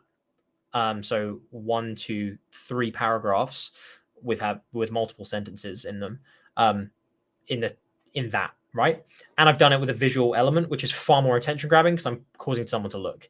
Even if that was an ad, and this doesn't say it's an ad, this is a YouTube video, but if that was an ad, that is within the 5 seconds as well. Or near enough for people to kind of look to get that swipe across. In the next few minutes, I'm going to be talking about why AI-generated ads could be your most expensive business mistake and what you can do instead to create leverage AI tools. From that, I would then go on to say something along the lines of, so is AI just not worth it? No, not at all. You should absolutely be using AI, but no one is using it in the right way. So at the end of this video, I'm going to show you exactly step-by-step how you can use a blueprint to make sure AI is creating the best ads for you every single time. And I'm going to tell, for example, full stop. Then I don't actually know what the intro is yet, which is why I've paused there because I'm not sure what it's going to be. But you might say but first, I'm going to explain to you why the AI software you've heard about does not make good ads and why you should stop using it right now. There we go. That's shorter than that. If we just took this line by line, if you've clicked on this video, chances are you've seen a wave of new ad agencies that promise to make you unlimited ads at lightning speeds using just AI. If you clicked on this video, it's irrelevant. That's not needed. You could just say, you could even just start this from, I bet you've seen a wave, okay? So you've already saved 1.5 seconds there. This bit here, though, you've seen a wave of new ad agencies that promise to make you unlimited ads at lightning speed using just AI. This isn't really too important. The fact is, you're just talking to someone who is interested in AI ads. So that's why in my version, I went straight in with why are the ads that AI makes so crap, right? That pretty much gets across this and this, and I think I said something like, despite being promised the AI revolution, why are the ads that AI creates so crap? That's conveyed all of that in one sentence in a punchier way where I can also bring in demonstration. So here I've started immediately with function and line edits just to show that you should always be going back through your copy and looking at, okay, how can I make this shorter? But Alex, long copy performs. It always performs better. Not necessarily true. You could show me copy that was really long and copy that was really short, and the short copy may perform better if it's more to the point and is tapping into ideas that people care about. Oftentimes, what I see from beginners is they'll kind of write copy and they'll be like, oh, well, it's long and that's good because like copy should be long. But actually, you should be looking to make copy as short as possible wherever you can by cutting out stuff that just isn't needed. If something's needed, absolutely keep it in there. And if it's needed and the copy's long, fantastic. That's fine because all of that is needed. But don't just think, oh, because it's long, it'll be great. Really look back, comb through your lines and say, okay, does this actually add anything to the video? Can I say this in a more impactful way in fewer words? Do I need to say this, or can I get it across in one sentence? Do I have to say all of this stuff, or can I just show an image on screen if this is a script and like bullet point things out? Perhaps. These are the kind of questions you need to be asking yourself when you're going back and you're reviewing your copy. So this isn't a case of ideas. I think the idea here is actually fine. And if I'm someone who's clicked on a video that's how to leverage AI to find new winning ads, or even if this is an ad itself, I think the idea of saying like, hey, like you've probably heard, you know, you've heard this thing, but you've been disappointed by it. I'm going to tell you like why it's going wrong and what you can do to properly do it, I think is a good structure. I think the idea is fine. I think that the execution needs work. In the second half of the video, good way to finish a hook because you're going to keep them till the end. So like that, it's always good to finish a hook with, by the way, stay till the end. You're opening a loop for something. You know, at the end, I'm going to walk you through step by step how to do this, or I'm going to show you a real example, or I'm going to do whatever. So not bad at the end of a hook at all. I'll walk you through a step-by-step blueprint that I personally use to create winning ads for 8-figure businesses. That's great. What I would do is, because you've only really just kind of put here slightly like, oh, I'm going to show you how to use AI properly. I'd be leaning into that a bit more. I would be saying like, if you use AI in the right way, that is the idea. Okay. Just saying to someone, hey, this thing that you're doing now isn't working, and the thing that people are telling you isn't working. I have a way that does work. That's fine. And yeah, it piques my interest. However, if you can promise something as well and say like, I'm going to show you how to use it properly, like that hooks me far more because it makes me feel like, okay, I'm actually going to be figuring something out and finding something out here. It's giving me an angle that I can hold on to. And because you've already mentioned like, oh, I'm going to teach you how to use AI properly. That's the thing. You have forbidden knowledge that for some reason, you know why everyone else is using it wrongly and you know how to use it in the correct way. So I would be leaning into that and making that much more of a big deal in my hook, saying that I'm the one who knows how to use it properly. The rest don't. Okay. Y'all are so good at copy. What are these pieces? I feel embarrassed. Everyone starts there. Maris, at some point, I will show you the first piece of, or not the first piece, one of the first pieces of copy I ever wrote. For by which I mean like actual, it was meant to be sales copy. So do not feel embarrassed. Everyone has to start at step 1. No one jumps ahead to step 20. Everyone has to start at step 1. Appreciate all the hard work you guys put into videos. I'm new to copywriting. I'm starting my freelance website thanks to the information provided on YouTube. Great content, visual creative. I appreciate it, and I appreciate you. Hope you get more and more value out of the free content we have. Is there any evidence that long form copy is becoming less effective due to shortened attention spans? What you just talked about made me wonder if people are really reading it at all. Okay, so in my video, in my 5-hour video, I have a whole bit on attention spans and why I think they're bullshit. And I hear like really prominent people talk about how people's attention spans are getting shorter. I think even Mark Ford mentioned it when I went to go and see him speak. He said people's attention spans are shorter. I don't agree. I do not agree with the premise that people's attention spans are shorter. And I think that that's a harmful way to think about it.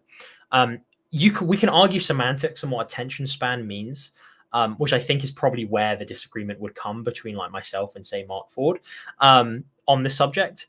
So again, we probably don't fundamentally disagree, but it's just a semantics thing. However, when people say attention spans are getting shorter, what we need to remember is that there's an attention span in the sense of I will only pay attention to anything for a set amount of time. And there's an attention span in the sense of I will only give this thing a certain amount of time to grab my interest, right? Those are two very, very different things. One is like finite and you only get 10 seconds of my time no matter what it is. Another is you get 10 seconds of my time to grab my interest, right? For example, I'm not going to try and debate like if either are going down or whatever, because ultimately it doesn't matter, because copy has always been the same throughout the ages. The point is, if you're not grabbing someone immediately, they're probably not going to read on anyway. So I do not agree with the premise that attention spans are shorter. People can go like, yeah, but TikTok has become prevalent and they're only like, most of them are only a few seconds. Yeah, because it's very nice and easy for me to have a full narrative you like play out in front of me within a few seconds because I'm going to TikTok for entertainment. I'm not particularly invested in anything, any particular video. I want it to be quick, fun entertainment. However, if it was, I don't know, let's say that I have a really weird rash, for example, am I going to give more than 10 seconds of my time to understand what that rash is? Am I worried about it? Like, yeah, absolutely. If I don't know why I remember this film, I think it's because it's in my 5-hour video, but when The Irishman came out on Netflix and won all those awards, did people go like, oh, well, it's not going to get awards because it's long, I'm not watching it? Like, no, of course they didn't. They watched the whole thing because they were invested in it and interested in it. Attention span is all about how you grab someone's interest to then have them agree to continue reading with you or to continue watching you or whatever. So when, Farrell, if you say like, is long form less effective now because people's attention spans are shorter? Long form that couldn't grab people immediately was never effective. Never. Like not in the last 100 years. People don't read something in the hopes that they will be interested in it eventually. People read things because they're interested in them. So be very careful when we're talking about short attention spans here. Do I think that you need to get someone's attention more quickly than ever? Yes. But again, I think that's been true of any age. And I think maybe the misconception comes because like people say, yeah, but TikTok's so popular. Yeah, it's so popular. But that's just because of the entertainment value of having short seconds. And you should be trying to utilize that as a way to get attention. It doesn't mean that people's attention spans generally are shorter. So that's my whole take on the topic. I think I probably get my point across far more eloquently in the 5-hour video. But that's broadly how I think about attention spans. I think they're a bit of a fallacy. And I think that thinking too much about I need to get all the information in like 3 seconds, I don't think is a good way to be thinking. I think that there's evidence the copy that addresses all the needed things works best. Sometimes that ends up being a lot of stuff, sometimes not. Absolutely. Sean always says, what's the phrase he always uses? Copy should be like a mini skirt. It should be long enough to cover the important bits, but short enough to keep it interesting. I think that's a good way to think about it. That's Sean, by the way. That's not me. If my interest is grabbed, I will definitely read long stuff. But I'm a weirdo, so I wonder what others do. No, I think that's absolutely the case. It's the same reason people. It's the same reason people are watching a stream that's been going on for an hour and a half from the beginning. It's because you're interested in this stuff. Like that's it. You know. Most of the viewers click off very early because they might not be interested in the content. Yeah, exactly. And I'm not being funny. Like the TikTok of the 1900s was a newspaper, was people flipping, starting to read something, and then flipping again. That was just that. Humans have not changed. That became that. You didn't get everyone reading every single inch of the newspaper going, oh, I might be interested in some piece of this article. It would be headline, maybe the first few words, nah, not bothered. Such fallacy. If that were true, there'd be no 10-hour-long surgeries. Folks wouldn't be able to study exams. It's about how hooked they are on relevant outcome they desire and need. Yeah, absolutely, 100%. Okay, apparently I've read some bad copy. Hey, you've got to read the bad to know the good. I think there's definitely a difference between attention span and the ability to pay attention and disinterest. If this interest is relevant enough for me to choose to read all the way through, then maybe, I mean, I'm absolutely talking about like disinterest then. Like that's how, when people talk about attention span, I think too often they mean like disinterest, or like they think they should be trying to like cram it all in because everyone is going to pay attention for X number of seconds, and like they're going to get shots at all of that, when actually they should be focusing on, well, how interesting is it? Attention span with the ability to pay attention, I think, again, that's been a problem for all of humanity, and that's kind of like, we're all on a spectrum of like human kind of emotion, and you've got like the more extreme sides of like ADHD, for example, where people will snap through things very quickly, but then some things they'll be in for ages. Bearing in mind, I don't have ADHD, and I'm not pretending to be an expert on it at all. The reason I'm saying that is because like humans have always had different abilities and different like ways to stay interested in things enough. I know people who can't watch a full film because they just don't like it. They'll watch it in two halves. But again, I don't think that's going to affect ads. Ads should always grab you immediately. There is the concept of constant scrollers. You see, a sales page is targeting people who wouldn't spend time to read something that long. So absolutely, but that's when we come down to, that's not attention span. That's just how people read. And that just comes down to skimming. So that's not attention span. That is, we do find a lot of people who scroll like now, and that's absolutely a part of behavior that has changed. That doesn't mean they have a shorter attention span. It just means that you need to make sure the things they're going to be interested in are bolded and are easily skimmable. So I wouldn't equate that to attention span by saying, oh, we've got to put everything, because by that logic, well, we wouldn't have a scrollable sales page. We would just put all of those blocked bits of text in bullets in the very top, and that would be it for everything. That's not necessarily it. You know, people will scroll because of the kind of technology, the medium they're using now, and they will stop on certain bits that interest them and then read on from there. And without that ability to stop on that and get more information, even scrollers won't then buy, because they're like, well, I didn't get more information on the bit that really mattered to me. So yeah, so again, I don't think that is the same thing as attention span or what I'm talking about. I think if anything, the difference today is the sheer amount of information being thrown at us. It's more about competition. Absolutely. Like, you need to cut out, you need to stand out more than ever. I definitely agree with that. That's why you need to make sure you're being as relevant as possible. That's why you had headlines and intro on the front page and the full article is in there. Exactly. 5-hour video covers this argument. Yeah, sorry if I am repeating myself. I should get better at just directing people to other videos. Agreeing with you. Apologies, unclear. No, not at all. No, 100% makes sense. It's been a year since I watched a 5-hour video. Guess I'm spend the weekend. Hey, you can go and rewatch it if you really want. True fact, I have not rewatched that since I recorded it. So I forget things that are in there. But that I definitely remember, because that attention span is a point that I fiercely defend. If I knew that by reading in a 1,000-page sales letter, I'd for sure be guaranteed to get 10 million. I'm reading that bad boy even twice to make sure, 100%. No, Alex, I mean, MacIntyre has a very long piece on the sales page and it's below average. I don't quite know what you mean. Do you mean below average as in it performs below average? I'm not sure. In any case, that kind of goes back to what we were talking about here, like in this piece of copy, is that it should be enough to cover the necessary points. That's what it should do. Okay. Now, you shouldn't have something be long for the sake of it. People in the olden days didn't like reading fluff text any more than we do now, right? Okay.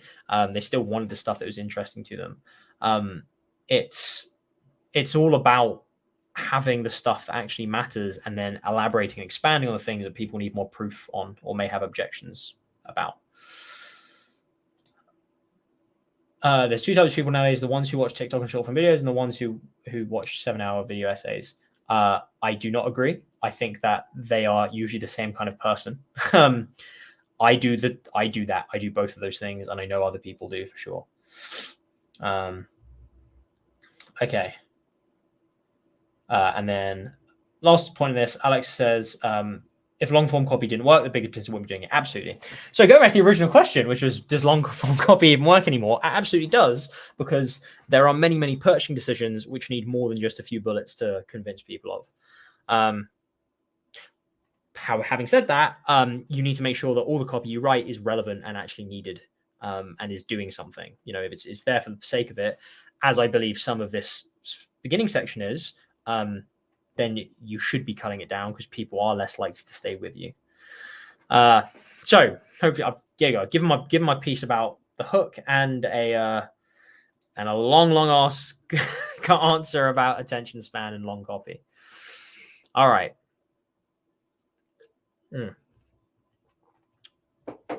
Intro. If you're new to the channel, my name is Chris Harris, and I've spent over $100 million in ads through my creative agency, Harris Creatives. I work with global brands like Fresh Clean Threads, Dog's Life, Hydrofacial, and countless others. Again, not needed. Yeah, you can say I'm Chris Harris. That's fine. And yep, this is just introducing like why you're.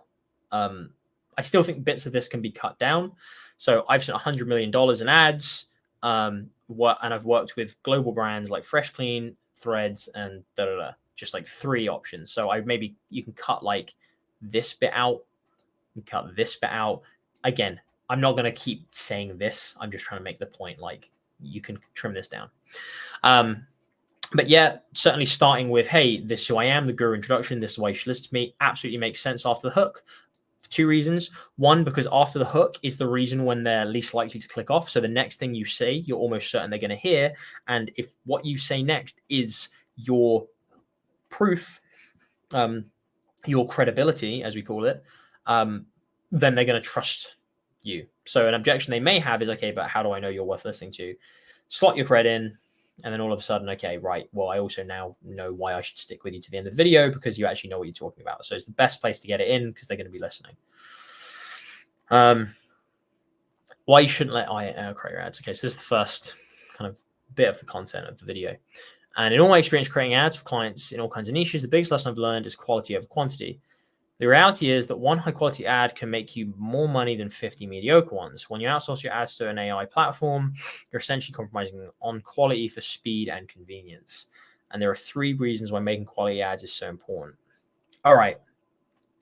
I don't know how the rest of the script is going to go, but this to me is now already setting out a narrative of effectively, and I don't want to go into a whole big explanation about another concept, but you have one of my favorites, which is the unique mechanism of the problem and the unique mechanism of the solution. What do I mean by that? So it's where you set out a problem, i.e. the problem being here is AI doesn't make good ads. Then you have the unique mechanism of the problem where you're asking, okay, well, basically, why doesn't AI make good ads? That's what your unique mechanism is, i.e. AI doesn't make good ads because they favor speed and quantity over quality. Like that's your unique mechanism of the problem. Problem is AI is not making good ads. This is the reason why AI doesn't make good ads. Right. Now you can introduce what you call the unique mechanism of the solution. So the solution may be, for example, my blueprint, right? Or solution is like having a solid blueprint that you use with the assistance of AI to make high quality ads. The unique mechanism of this blueprint is my whatever, like your course, for example. So the solution is like you use quality over quantity. The unique mechanism is the blueprint, the product that you're trying to sell, or the lead magnet you're trying to get them into. I don't know how the rest of this goes, but just from seeing the topic of the video and like how you've set this out and what the kind of information has to be, that is how I would recommend going about this. So let's see what happens.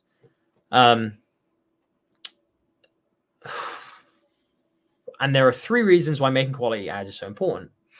Number 1, where AI ads might look impressive, they fall short of understanding cultural nuances, emotional intelligence, and keeping up with the real-time trends. Making quality ads requires creativity and human insight that AI just can't replicate right now. But with hundreds of brands, and even among brands in the same niche that sell the same products, there are nuances that make each one of them unique and resonate with their respective audiences. And that's so important to convey when you make an ad. When you rely on AI to make ads, you'll risk making ads that feel generic, boring, or even off-brand. Which leads me to my next point, putting out too many ads that can actually hurt your business big time. These AI ad agencies are trying to sell you on the fact that they can make 100 ads a minute. My question is, why would anyone need 100 different ads? Agencies that try to sell you on quantity are taking advantage of the common misconception: the more ads means more money. But in my experience, bombarding your audience with too many ads can backfire. In a world where attention is the new currency, the last thing you want is for your audience to associate your brand with spam or desperation. You want to find that sweet spot. Enough ads to stay top of mind, but also the many that people tune out. And number 3, cost effectiveness. Every ad that you run costs money. As a sensible business owner, you want to make sure every ad you put out has the highest possible chance of breaking in those sales. When you focus on making quality ads, you are increasing your chances of finding your new winning ad that takes your business to the next level, instead of running 100 different ads and hoping one of them will stick while your ad budget shrinks every single day.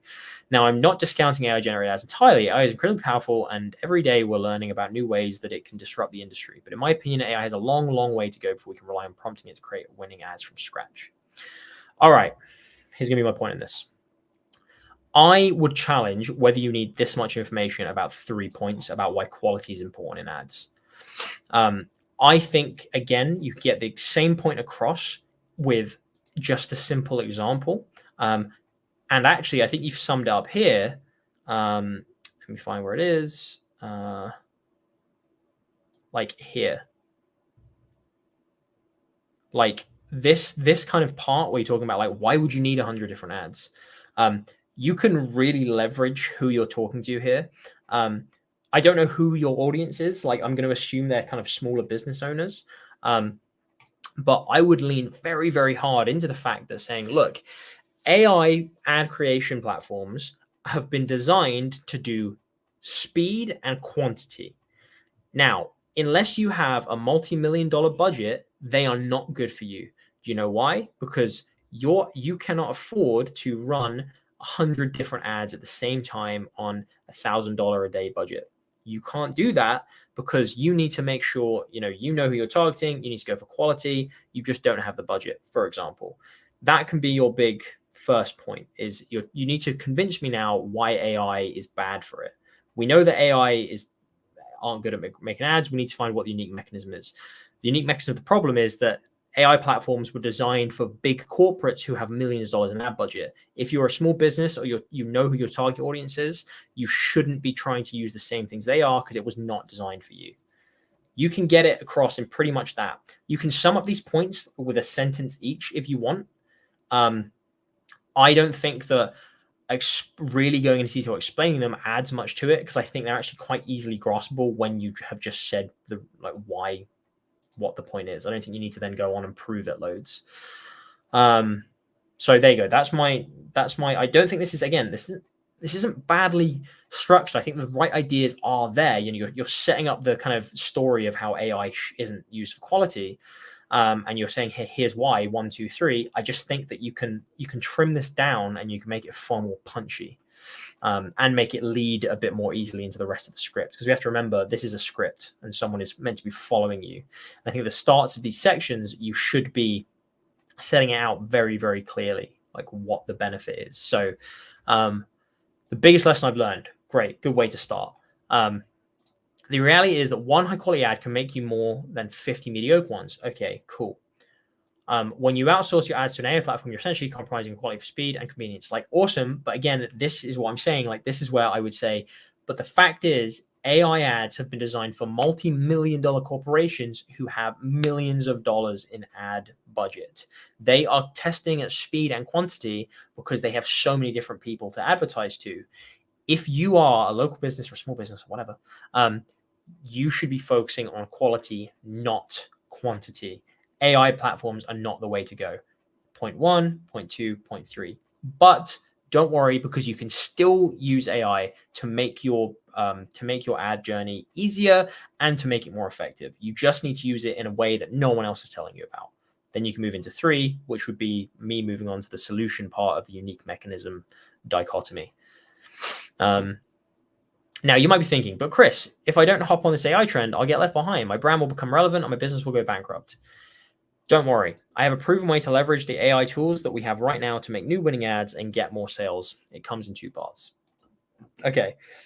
This is where I think it's a little bit weak, just because I don't feel like this is really addressing what we've just set up here. What we've just set up here is that AI is not good for speed. It's only good for speed and quantity, and it's not good for quality. Now you're saying, but Chris, if I don't hop on this, I'll get left behind. But like, you've kind of just told me why I'm not going to get left behind, because apparently they're not good for quality. So I kind of know that. So this seems like it's almost opposing the point I've just made. You kind of make me feel like, wait, so should I be using AI or shouldn't I? You say down here, like, I'm not discounting AI generated ads entirely. This is where I would recommend what I've just said and really position it against what you've just said. Really position it to say, you should be using AI, but in a completely different way. And I'm going to show you exactly how to do that. That completely eliminates the need for any of this. You can just get straight into the key is finding quality with AI, and it will make your life quicker and it will make the ads hit more, right?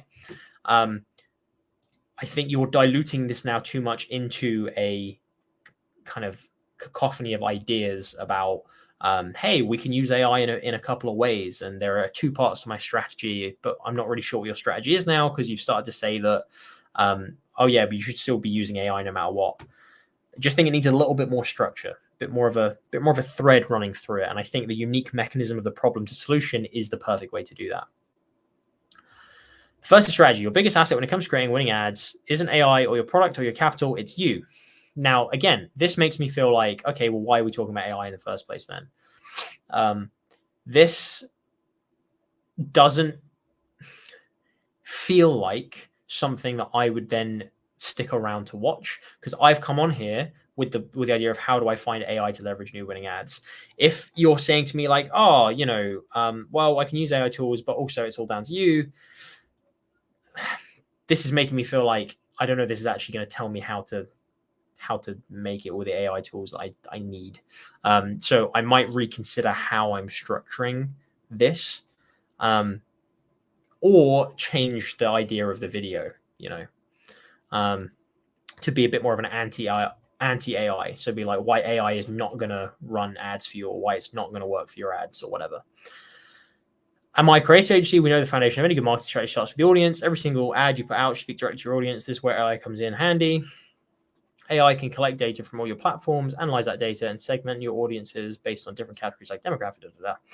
Then you can use your AI predictive analytics to forecast each segment, potential interest, needs, and future actions, so you can tailor your strategies and create. Right. Again, it's getting too messy now. Especially if you're reading this out loud, what you'll find, and that's why I've said you need to trim this, when you're reading these big paragraphs out loud, you will get lost in it, and your audience will get lost in it. You need to make sure that your script is almost bulleted, and that you have things coming up on screen to kind of take you through what you're talking about. This is just too much. Even reading it now, I'm a bit confused about everything that's coming out. You start like you're talking, it's you, it all starts with you. Now you're talking about AI again. So I would just be very clear and set an agenda on what you're about to be talking through. So say you need to be using AI in a very specific way. You need to be doing this step, then this step, then this step. Then you can dive into each of those steps.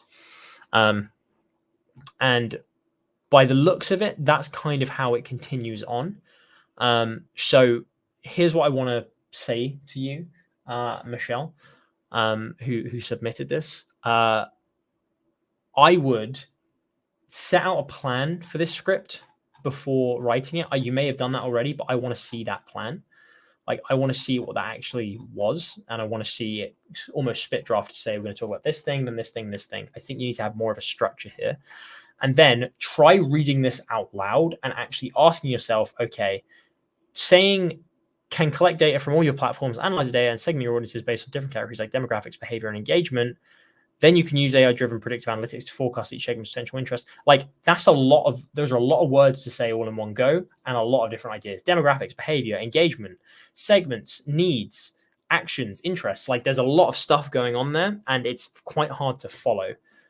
So that's what I would recommend you do, is really try and strip this down to a few narrative-driven logical points that a reader can very easily follow. I think you've started doing that up here, but I think it's got messier and messier we went through. And that's where I think starting with the problem, the unique mechanism solution, and the ultimate solution is going to work for you a lot. Don't think that you need to show everything in this video if this is a video script, okay? You don't need to explain every single point you're bringing up about, you need to list out every single thing that it does. You can just give the top level point. I don't know what the actual point of this video is. Let me just scroll down. it's a CTA, channel CTA, and final CTA offer. I'm not sure what that offer is. Would be good to have that context. But the point is, if you're trying to make this an advertisement for your blueprint, which you mentioned, then you better make damn sure that blueprint is simple to follow at this stage. Because if I don't feel like I understand it now, I'm not going to get something more in depth to try and understand it later. I need to see that it's easy. Hopefully that helps. Do you guys have any questions on this? Because I know we don't usually review scripts. We don't get a lot of scripts come in. And again, I'll kind of hold my hand up and say, like, I'm not like the most brilliant script writer in the world, but I certainly am a consumer, and I can tell you that if this stuff all comes at me, I'm gonna lose interest, especially if the video is just someone talking to me and not accompanying visuals coming up. You should view a script like copy, regular copy, good copy, but then you need to read it out loud and really consider, is this going to be simple when someone doesn't have a reference point to be able to read back easily, or no images to kind of mirror the text with? Do I have the ability to put stuff up on screen? I need to be considering that for all of these. Let me just scroll down to the end, just because ends of videos are always fun.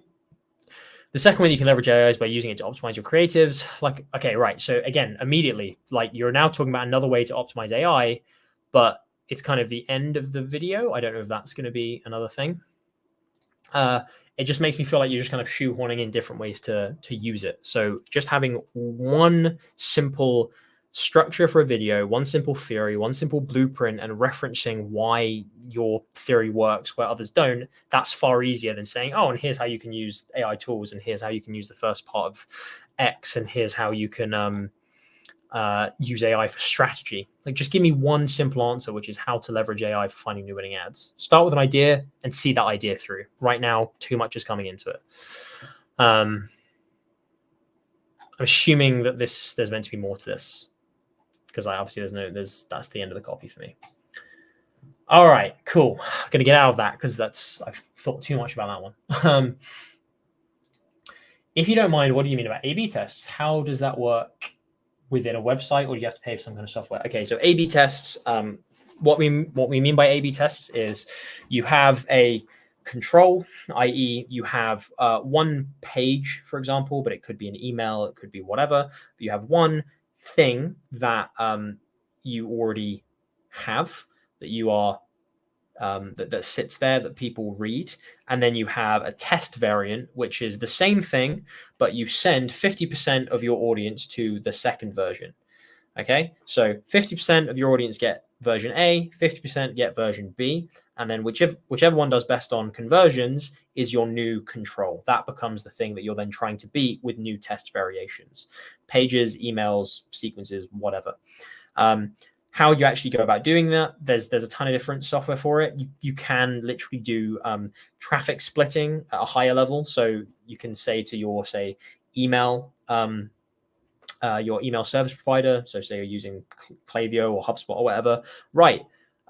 Send 50% of the audience this email, 50% this other email, see which one does better. Or you can do 50% this email that has link A and 50% this email that has link B. And then those emails just go to separate landing pages, and then you can test those landing pages. Some software have it so you can literally test different landing pages to traffic coming from Google. If you look for web software like Hotjar, that has A/B testing facilities and things that I think they work with other third parties that have smaller A/B testing facilities for certain parts.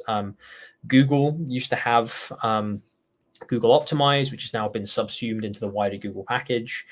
Most email providers will have some kind of A/B testing facilities, so that's what I would say. But yes, you don't need. It depends how clever you want to be. You can just literally send 2 different emails to 50% of your audience each and send them to different pages. You don't need to pay for specific A/B testing software, but you certainly can.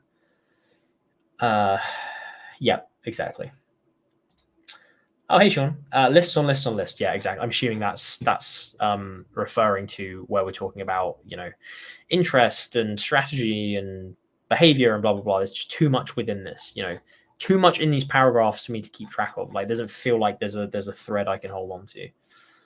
Yeah, but how would that be possible, say, on a website? Hopefully I've just answered that. Is writing a script like this similar to writing an advertorial?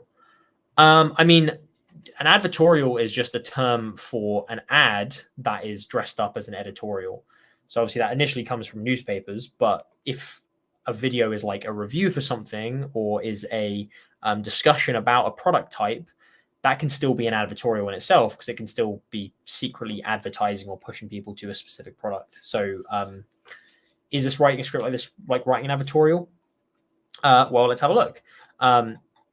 It's talking about, it's being relatively direct to how do you leverage AI. So it's less an editorial, more talking about, well, I'm going to mention to you a specific method and specific products here that you can use. So I'm not sure if you would class that as an advertorial exactly. But in essence, like, it depends what kind of script you're writing. So I'm not going to say yes to that because it depends.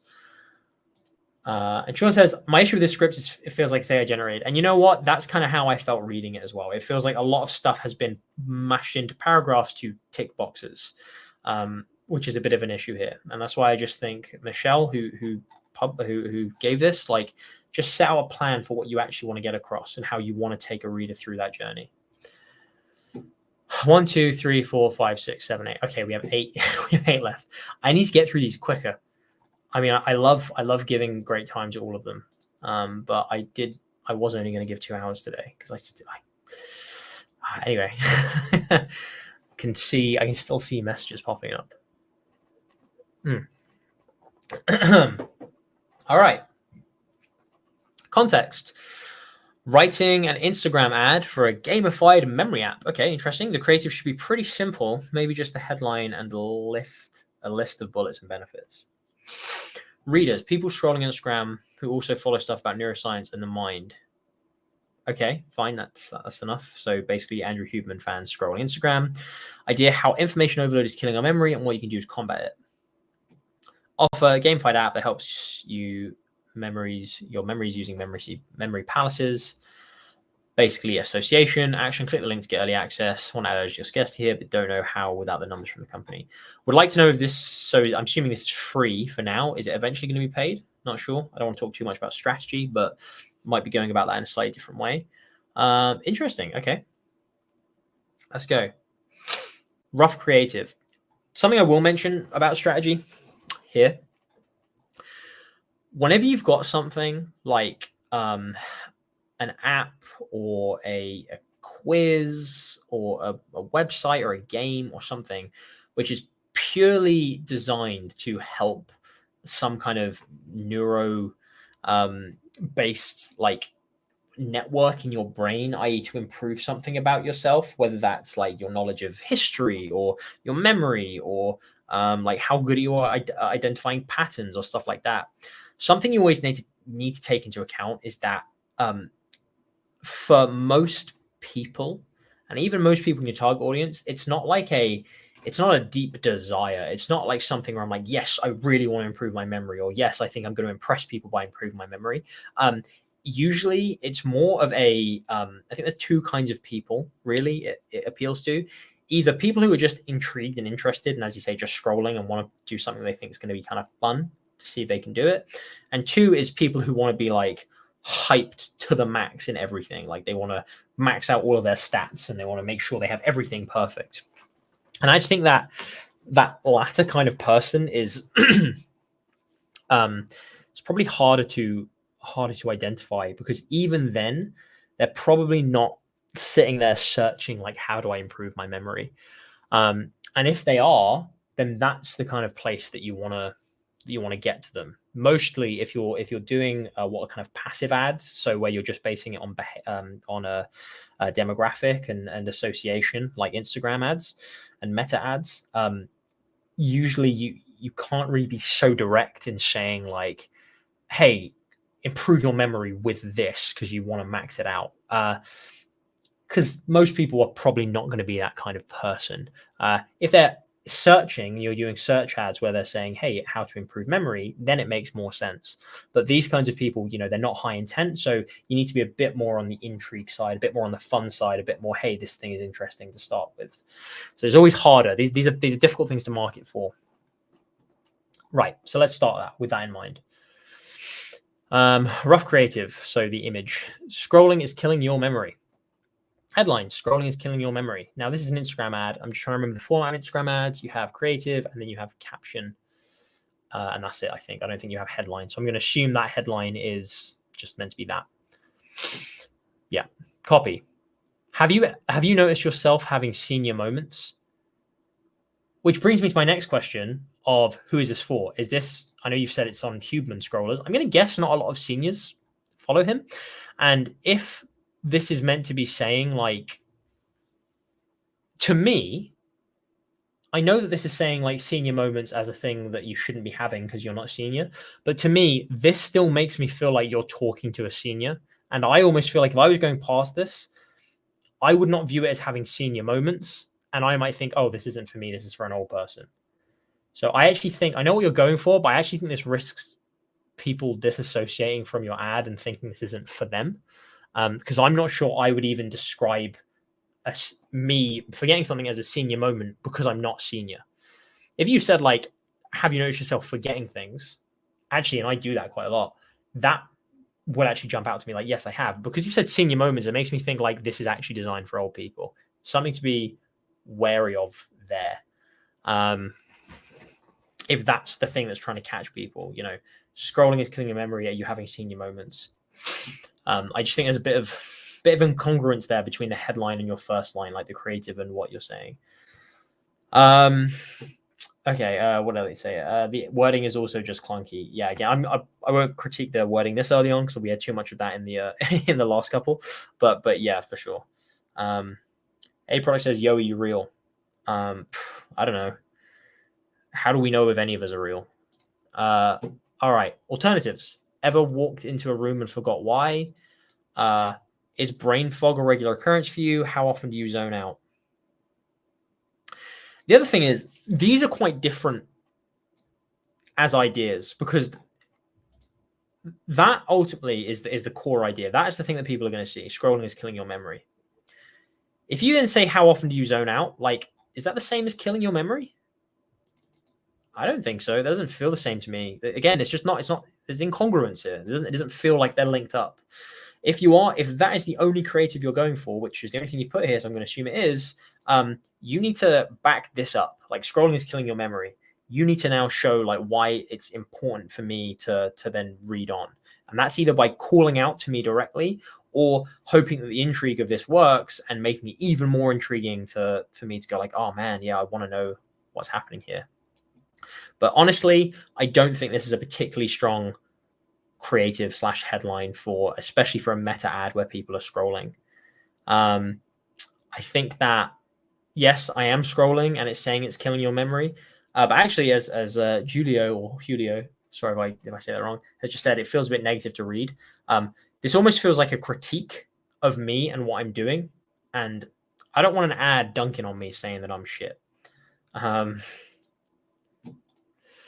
In fact, and again, without even saying anything, I would be trying to frame this as probably a quiz, because quizzes always do relatively well for this kind of stuff, which is why I mentioned them earlier. Moving someone to like, has scrolling like affected your memory? Find out now, right? That is at least like, if I am scrolling and I see that, I'm like, okay, that might be interesting to see. Like, yeah, I'm going to click on that because it feels a bit more interactive. It feels a bit more like, oh, well, I'm actually I'm actually involved in something that's going to tell me something about myself based on this.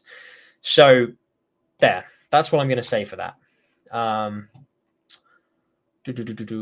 Sean says, waste of real estate. Don't repeat what's in the image in the headline. Yeah. Also, Sean, you might be able to tell me this because I haven't run Instagram ads, like meta ads. I feel like there isn't actually a text headline. I feel like there's just the creative and then it's straight into the caption. And I think that they're saying here that that's why I'm assuming by headline here, they just mean literally this bit is this. So I'm gonna take it that this is what they mean is the first line of their caption. But someone can confirm in the comments because I can't remember. But yes, if this is meant to be like a second line, absolutely agree. Total waste of real estate. And guys, remember, the creative is always the most important when it comes to meta ads. Hey from Vietnam. Can you sound out how to say your name? Is it like Nya, or I can't like say that properly, and I actually want to educate myself on how to sound out Vietnamese names. Dunking on your audience isn't ideal. It's pronounced Julio, like you say Julia. Okay, Julia, awesome. Which is how I have been saying it. So I just wanted to. I suddenly thought it's not H, is it? It goes copy, creative, headline, description. Is that on Instagram as well, or is that I know that's Facebook for sure. I don't know if that's Instagram. I can't remember how Instagram, and this is specifically saying Instagram. Anyway, if this is for Gamified memory improvement app, why not also gamify the ad? Demonstrate why it's fun, neurologically beneficial. That's exactly it. Just Facebook. Yeah, it's I'm trying to review this in Instagram fashion, so I'm going to assume they've kind of unchecked Facebook as a place to show. But yeah, in that case, I'll let them off on that just because I'm unsure. But regardless, I still don't think this is very good. And yeah, as Elliot says, like, why not gamify the ad? Like, I agree. That's why I think they should be leaning into the quiz element of this. Just making it simple. Or you could even be doing, like how many, I don't know, like if you can make it a short video, or you can make it a GIF, or you can make it just an image, but says like spot the difference or whatever, something like that. You can get a bit more inventive with, so it actually makes you want to, say, oh, pass these 5 questions and your memory is still as good as it used to be, or whatever. Okay. So we've had that. We've had these first lines. Have you noticed yourself having senior moments? This isn't a good sign, especially if you aren't anywhere close to retirement age. And it's because our social media scatters our attention across an overload of information. One moment we're being taught neuroscience, 10 seconds later we see insane sports highlights, only to get pulled into global events before we even comprehend the previous post. But okay, right. I'm going to stop this right here. For an app which has a very, very simple premise, and like I said, the people who want to like max out all their stats, I doubt are spending a lot of time kind of scrolling, and I doubt you can even get the information on them very easily. They're going to be captured by search ads where they're searching for how to improve memory. This is an Instagram ad. This is where you need to make it intriguing for someone to just click through because they're interested in the thing. This is too much. That you're trying to do too much here for that. You're trying to build this kind of this narrative of like, oh, well, the social media age is kind of killing our memories. And if you're not sure about, like, you don't need to do this. You can make it really, really simple and really short and just test do these things, test your memory. Is it as good as it used to be? Are you better than the average 20-something-year-old like doing this now? I would question if this would do well at all, purely because I think the targeting, especially for an app like this via a meta ad, is very difficult. And I don't think this copy is doing any favors, because I think it's trying to do too much.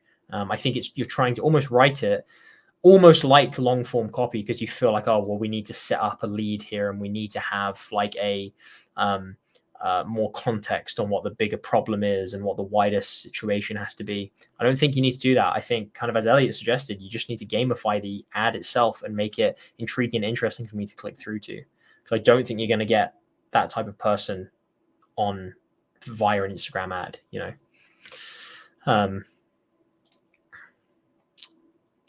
Luckily, you can reverse the damaging being done with memory palaces, a new way to supercharge your memory without the pain of flashcards, active recall, and repetition.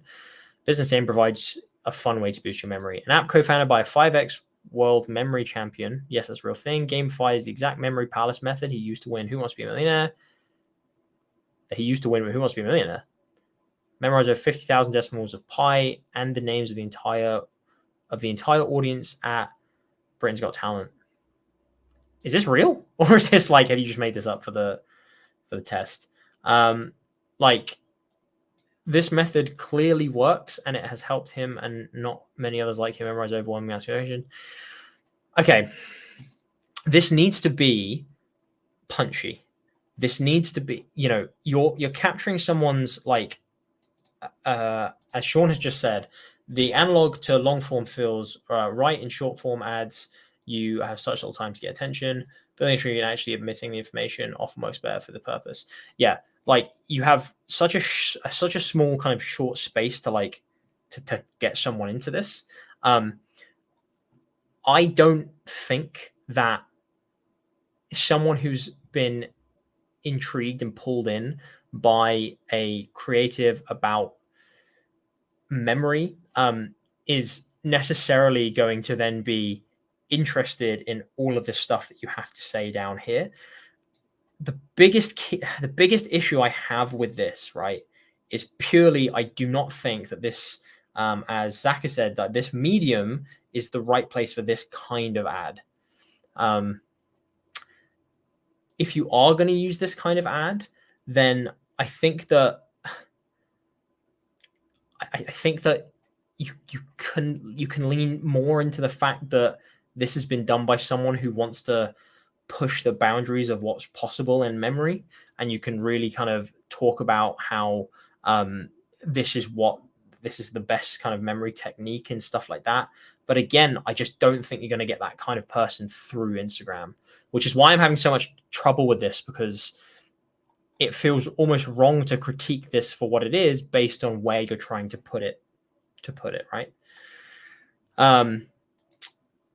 If you're going to use the kind of like longer form kind of style and you want to build narrative up, I actually feel like the best way would be to go straight into who the guru is, like almost in the creative, and say like, can you beat, and again, you're still gamifying it, but can you beat the memory, the like 5 times world memory champions, like memory test or whatever, and then almost like blur out like the 5 questions there are or something like that, or just have some intriguing images of what they are, because at least then you're posing a challenge to someone, which makes it feel like, okay, I'm going to take you up on this challenge to see if it works. So yeah, that's what I would say about this this whole thing. See what Gabriel says. I think the villainization of scrolling has been overused at this point. I changed the ideas of Hook, not strong enough benefit of pain. Yeah, I agree. Himi says, I wrote this and this was done as a rewrite of an existing Instagram, but that makes sense, not the medium for the audience. That is the kind of crux of all of this.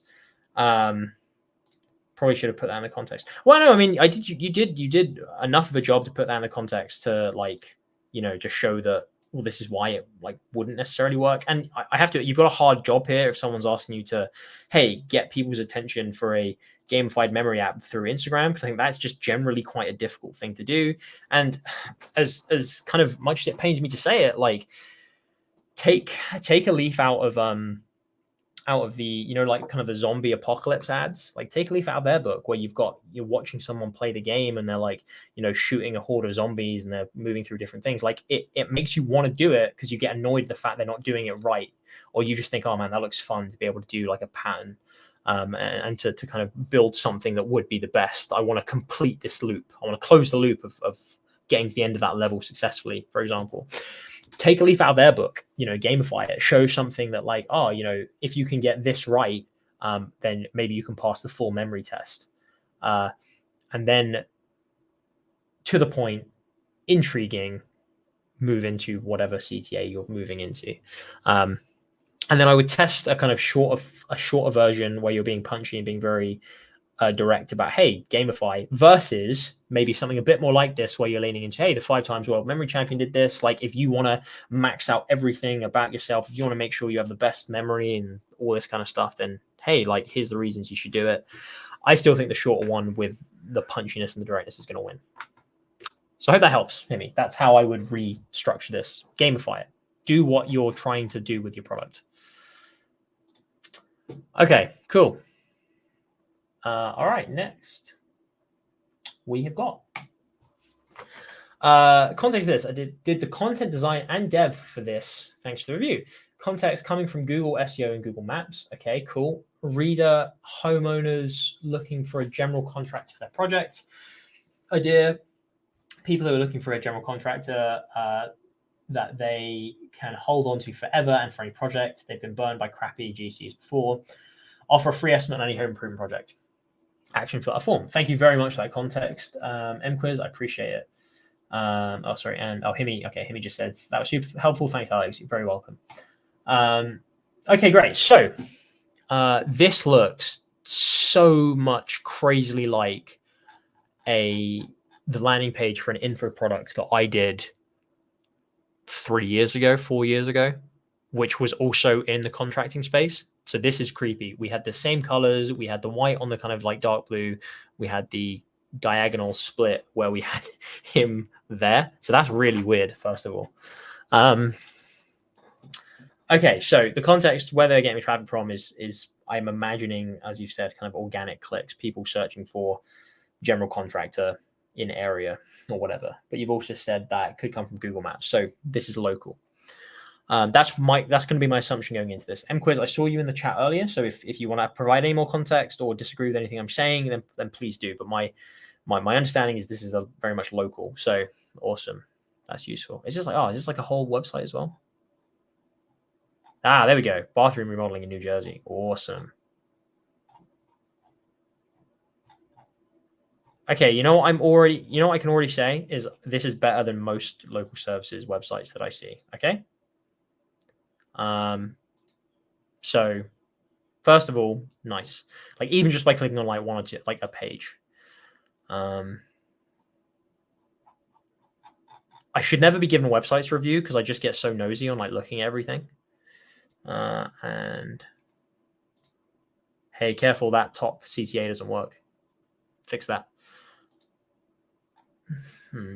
So keep remodeling. Page not found. Some of your footer links aren't working either. This may not actually be like fully live yet or meant to be out, but just careful about all these things I'm finding. Gallery doesn't work either. I'm sorry, I'm just getting like, I just want to get a feel for the whole website. All right, cool.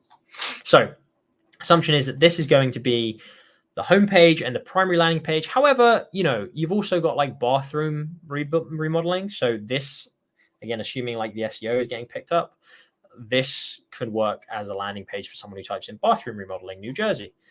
Literally says exactly that. Or you could run ads, of course, to these specific pages. However, because you've sent me the homepage, I'm going to critique the homepage as the primary landing page for just general contractors. Okay, so instead of people searching for a specific project, I'm just going to critique like this.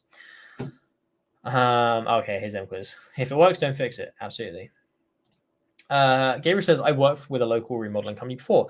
The paint addresses is very real accurate. Could be better on inches though. Okay, cool. Right. So, you're talking about this. Okay, I haven't even read it yet. All right. NJ, home improvement. New Jersey home improvement. Improving your home without the extra stress. Home improvement by a small team of experts. We make sure your house still feels like a home when your project is finished. Now, let me tell you something I like about this straight away. And it's not even the copy. It's having the photo of the guy right there. I cannot stress how much trust that builds for local businesses, just seeing who it actually is, like immediately. Crazy. So many people do like kind of designs and like, just have like nice shots. Even if this is like photoshopped of him kind of being in front of a kitchen, fantastic. It's a great formula for having an image because it already makes me feel like, I know who's going to be doing my house. It feels so much more human. However, something I'm going to say immediately. Now, I'm on a big screen, bear in mind. What does this look like on mobile? Let's have a look. And on mobile, it looks like that. Hang on, let me get a phone up. That, for example. Now, I cannot see on mobile or even on my big screen, bear in mind most screens are going to be smaller than this, any immediate testimonials or anything like that. And I can't stress this enough, guys. Just throw up some Google reviews, like at the top. Just have a 4.8 stars out of 5 stars from Google or Trustpilot or Yelp or whatever it is that you like, have as a review platform. Throw it up here. Throw a banner up here that says X number of clients. Have a number here that says X number years of experience. These things, like from a local service business, where again, just like the car. The coating thing that we were looking at for the first piece of copy, so often people like come on this and they just want something quick. So they just want to see they tick these boxes. Like, yep, ticks boxes. Okay, let's get a free quote. Awesome. So throw those things on. Anyway, let's actually look at the copy. NJ home improvement. Now, I'm not American. I'm going to assume that anyone from New Jersey like just immediately knows NJ means New Jersey. That's what I'm going to assume. So in which case, fine, you're showing that it's local. And it's probably come from a place where someone's typed in New Jersey construction. Improving your home without the extra stress. Home improvement by a small team of experts. We make sure your house still feels like a home when your project is finished. Again, going to be giving a lot of the same advice that I gave from that first piece. It seems like, you know that most people get a lot of stress when people are doing stuff in your home, which is an absolutely fine thing to latch onto. What I would say, if that's what you're doing and that's the thing you're kind of leaning into, I would make this bit feel a bit more specific. So we make small team of experts. Okay, fantastic. We make sure your house still feels like a home when your project is finished. What does that mean? Like, what do you mean by that? Do you like work with me to make sure like they don't get in the way, to make sure do you make sure that you're 100%, the person is 100% happy with the finished project before you leave? Does it make sure that they can completely work to your schedule or whatever? Just give me a few points about what that means, or just the main big one. It's great you've said a small team of experts, like fantastic. Tell me what that means. Like, so we can do things. You talk directly to the owner, all right? Or does it mean that you can customize projects to any level or to any degree? I just want to have a bit more of the real benefits here in front of me. Okay, that's what I'm seeing from this. I want to know why what do you mean by it's not coming with stress? And then even below that, you can add a line about how it's a family-run team, or it's it's a small American business, like owned by X person and with 4 contractors, like have had no complaints in the 15 years we've been doing it, right? The point is, just add some proof to the core of this page. If you clearly know what the idea is, like, get a remodeling without extra stress. Show me what that looks like. Why is there no extra stress? What do you do? Why should I trust you? That comes with stars, with references to the team size, not just small team. Also comes with references to what you do and what the offer actually is. So that's what I would say. Those are the first things. As I said, I would also be pushing these up because this is the whole hero section and I can't see any of them right now. I'd be pushing those up immediately. You don't need to show all of them up here, but just have it, like, even just this visible, and try and have like real people's photos, because it just shows me that other local people have trusted you and I feel safe. If you do that, that will take this homepage from like the kind of 60-70% it's sat to now to 90-95%, right? Just do that. But even so, this is still a better landing page than I see for most local businesses. So well done. Another thing that I would add is, you've said CTA, you got the CTA of get a free quote. One thing I always like doing is giving kind of micro text under the button of saying where they'll be taken after this and what it actually means. So let's just have a look. It is just name, email, phone, message, blah, blah. And I've just shown all that on stream, but oh well, give me a call if you want.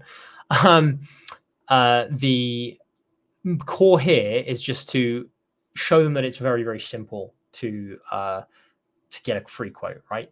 Just sum it up in maybe like a couple of steps, just like tell us your name, tell us how to contact you, describe your project.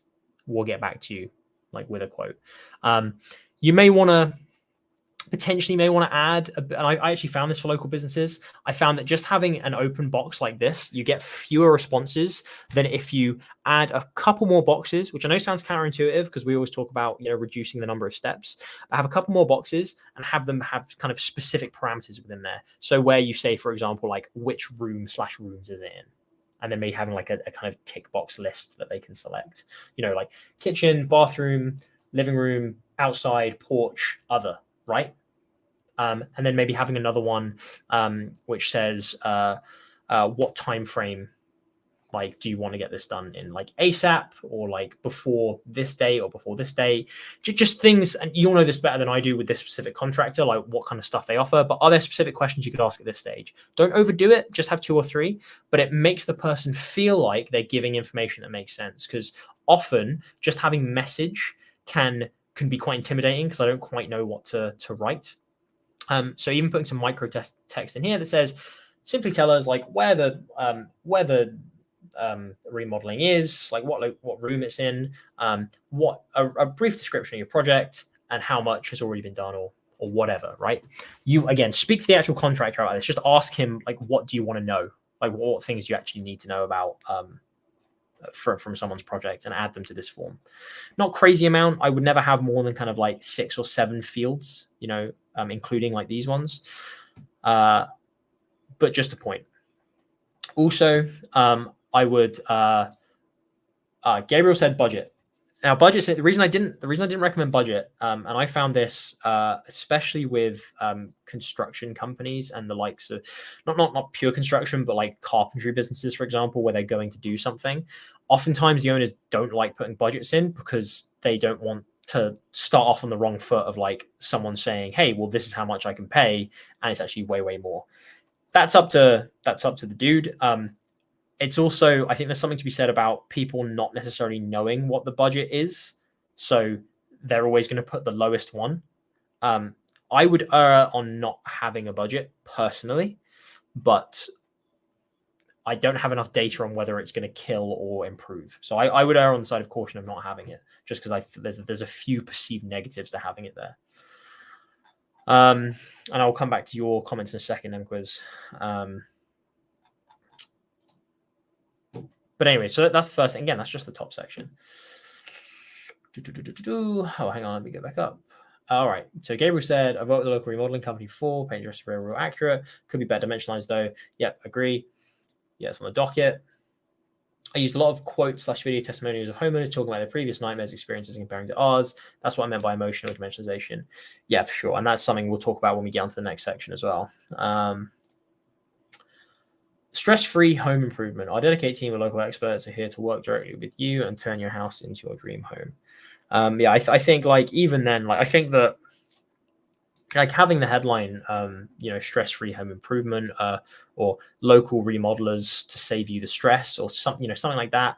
The headline, honestly, is less important as long as you're mentioning kind of stress, as long as you're mentioning stress, unless you have a very specific offer, i.e. you really want to draw attention to the quote. Like this can be get a free quote from local contractors about the least stressful like remodeling experience in New Jersey or whatever. Like you can really lean into the offer. But ultimately, if they've clicked you because they've typed in New Jersey remodeling, you've got a bunch of proof up here. You've got a nice photo of the owner who looks friendly and approachable, and you've got a clear CTA. I know this sounds like a crime, but the headline almost doesn't matter as much, right? Unless you really are like, yeah, we've got a killer offer that's definitely going to get people in. Headline is less important because the fact is, like, you've already got the key elements that people are looking for.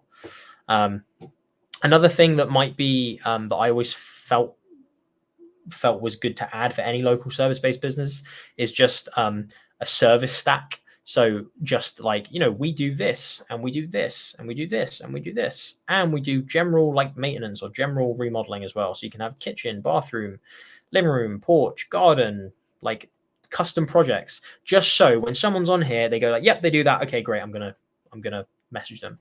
So I always recommended having something like that as well. You may be thinking, God, this top section is going to be getting a bit busy, isn't it? Perhaps, but this is where you need to prioritize in order. You can literally just have like stars up here. Then you can have a strip banner up here that says we do this thing, this thing, this thing, this thing. We've already talked about, you know, making this a bit more specific, maybe having a couple of bullets, having some micro text under the button about what it does, and then pushing this up slightly so you can see a few testimonials. Right, boom, there you go. I've just helped redesign your page. He had 0 digital marketing or any marketing at all, really planning on working on the social proof. Yeah, I mean, this is a good first step. This is a very good first step, definitely. Social proof is key. It's a good idea on the form, probably work better for high quality leads. That is also another point, yeah. And just, you'd be amazed at how many people will click this, but then not fill this out. Like I actually recommend putting a Google tracking tag on this button to see how many click this / this, and then don't fill this out. I bet it's more than you. I bet you'll be surprised on how many do it. That's why you need to make the form so easy and give them the option to phone. Like don't just say phone and email and address. Like say here, like phone, like not sure about something, just give us a quick call. Just have a free 5-minute chat, or I'm available like round the clock or between 9 to 6 or whatever. I usually pick up for a free chat. If not, I'll give you a call back. Like, ask any questions. Makes it so much easier. Makes me feel, okay, I can call if I need to. Or an email, just say, not sure about the form. No problem. Just send us an email to start a conversation. We'll get back to you ASAP. So these kind of things you can just add to help make people a bit more comfortable with this kind of stuff, to do it. So, but yes, it will lead to high quality leads. But yeah, we discussed that. For bathroom remodel and kitchen rehabs, not having a budget brought on a lot of time wasters as well. That's why I like it. That's also another good point, like, so you can have a budget if you feel like, right, we only do things over this amount. But again, like, you'll find that some people will just spend the lowest amount they can. You may talk with the contractor and say, hey, can we give budget options, but start at like $2,000 because that's the lowest you'll ever do it for. And he might go, yeah, that's fine. But yeah, like I said, I haven't got enough data on whether budgets particularly one way or the other, help or not. But I'd rather have people kind of calling up and wasting time for like the sales team than no leads coming in from marketing. Whether the contractor wants that or not is a different story, but certainly I always find it's worth to have like a few dud leads and to capture one that you wouldn't otherwise have had than to, only get high quality ones. Because they can be few and far between. And also sometimes even the bad leads, you can then move into good leads. Maybe some other numbers leads to ad spend for sure. Maybe bullets and testimonials straight away. Yeah, like hopefully I've just described on the homepage what I'm thinking there. Matt says, great session, Alex. Appreciated from across the border in Beds. Oh, okay, Bedfordshire. I lived in Bedford for 15 years. So I am very familiar with Bedfordshire. Been to Luton, Bedford many, many times, and lived there. Used to live in Kempston, actually. So, Matt, nice to have you on the stream. Nice to have a local person. Yeah, for mobile is a must call right away. Yeah, it's just having that option there. And I found that, I think I've talked about this on stream before, but when I worked with a local plumbing firm, and like they would get more calls than anything else. And it's where I learned just the value of having a mobile available, which actually is something you have at the very top as well. But just prompting them of why to call and what to call with. Just say, have a question, give us a call anytime between 9 and 6, or send us a text, something like that. Yeah, for this client, there's no CEO teams. It makes sense. Yeah, exactly. So it depends on who you're working with. If you can also just have that conversation with the client, which I always recommend, just saying, look, we can either put this up and you might get more people who you won't necessarily work for, or we can set a clear limit of saying, hey, you need to be able to spend this much at least. Evening. Hey, Ed, how's it going? I hope nothing has burnt down while I've been away. For anyone who doesn't know, Ed is my my marketing executive, one of the marketing executive on my team for my in-house role. So I guess you would say junior copywriter for the sake of this channel. So yeah, hey Ed, hope it's going well. Should they have more than one call to action? Phone, yeah, okay. So hopefully I've just answered that. But basically, yes, for local services, you can have more options, right? Like, yeah, don't have to confuse them by going like, oh, hey, go and read our blog and go and see this and like go fill out our quiz and then fill out this form. Like, no, but give them options for how to contact you, because some people do prefer phone or email to filling out a form and vice versa. Okay, yeah, hopefully I've answered that. Just managed 5. Good. I workflow for the pharmacy first onboarding worked. Just happy with that. Good. All right, we won't talk about work right now because I am trying to. I mean, I've just got back from Watford, so I need to do this because I'm the only one who can do it from the team. But I will look at I will catch up on healthier stuff again later. Anyway, so let's get back to this. Transparent New Jersey home improvement without headaches. Starting a home renovation project is a big task for any homeowner. An even bigger task if is finding expert that you can put your trust in. You invite a contractor into your home and the job drags out, the budget inflates, and you're left satisfied. And all that you want is someone who shows up on time, finishes the job, stays on budget, stands by their work. How we stand out. Okay, cool. I think this is fine. And I think that's the important thing. Like, I don't want to sit here and go through every single bit of copy and go like, oh, this can change it. Because like I said, for the car coating one, ultimately, if you improve the headline section, you make it as the hero section, make it as frictionless as possible for someone to get that quote or to contact you and show a bunch of social proof. This stuff is less important. This is barely 10%, 20%. It's just about removing objections. And I think this does enough of a job of it. I would, instead of just this, I would try and throw some video testimonials here just to kind of show like, yeah, oh God, they did a great job. Like, I was sick of being burnt before. As Gabriel mentioned, like just kind of having people compare previous experiences to this one. I think that's more than enough. But this is fine. Okay, this is fine. I maybe correct the grammar a little bit. You can like change the subheads to something like, this is basically just repeating this. So if you want to say like, have you been burnt before, or like want to stay away from like, or just, warning, stay away from shoddy contractors, something that's a bit more grabby for someone who's coming down, just so to kind of show that you're in no doubt of like, no, we are not this person. We are not going to burn you. You don't deserve to be treated in this way. Great. Yeah. Maybe I would switch that to be a bit more direct. Who we are, small team of New Jersey home improvement experts. Our goal is to be the contractors you can turn to for any home improvement project. We want to end your cycle of banned contractors. Great. Here, I would maybe talk about like, we want to be for life. We want to be the ones where you have a project, you can give us a call. I would lean into that. I would also try and have a team photo here instead of just random stuff. Transparent attention to direct communication. Again, this is fine. You'll find that most people are not going to read all of this. Here we spoke about this. You can have this here for sure, and it's nice that these all have their own landing pages. I think these landing pages are fine again for what they are, especially if someone's coming from the home page. But I would also not push this up, but I would have a copy of this, like in like the banner up here or something like that, just to show that anyone who's coming on shows, oh yeah, they do this. Great.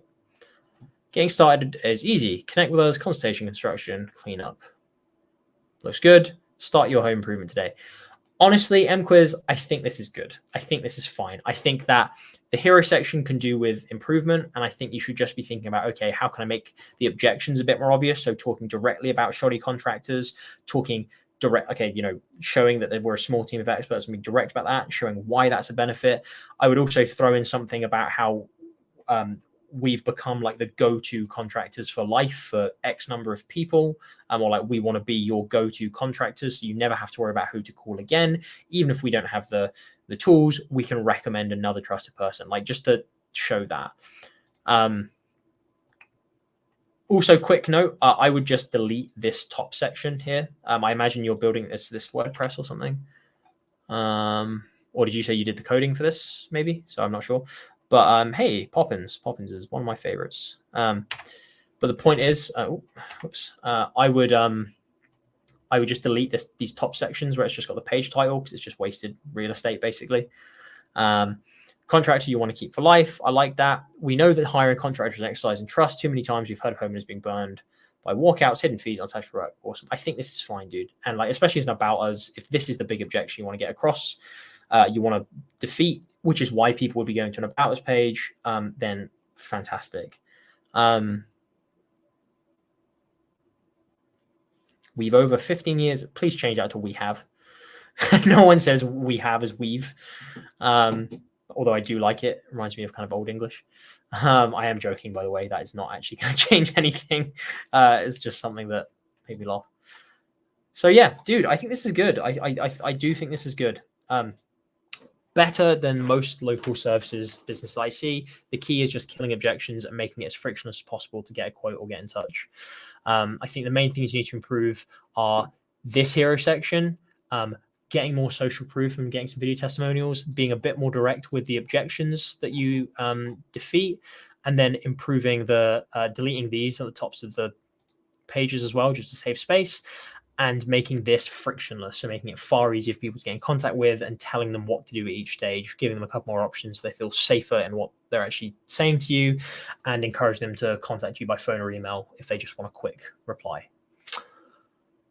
All right, I hope that's useful, MQuiz. But no, I like it. I've done plenty of local businesses and plenty of service-based businesses, and like I say, this ranks in the kind of top like 20% of local service businesses websites that I've seen. So you're already starting at that level. So well done.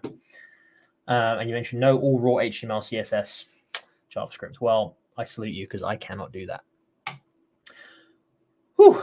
All right, cool. I hope that's useful, MQuiz. Any more questions, anyone? I assume not. But yeah, well done. Let's move on to the next one. I need more water as well. The problem is, if I leave and go and get more water, I don't know if that's very unprofessional, which it absolutely is. But when have we ever been professional? I'm going to get more water. I'll see you guys in like, I'm going to say 30 seconds. Hopefully it doesn't take me very long, but the kitchen is a bit of a walk away. So BRB.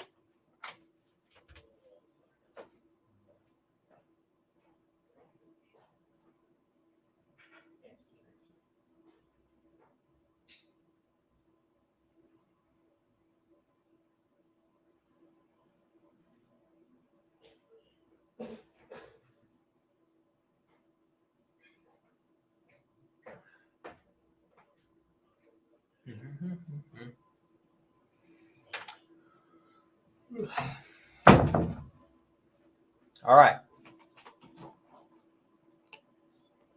Got to stay hydrated, guys.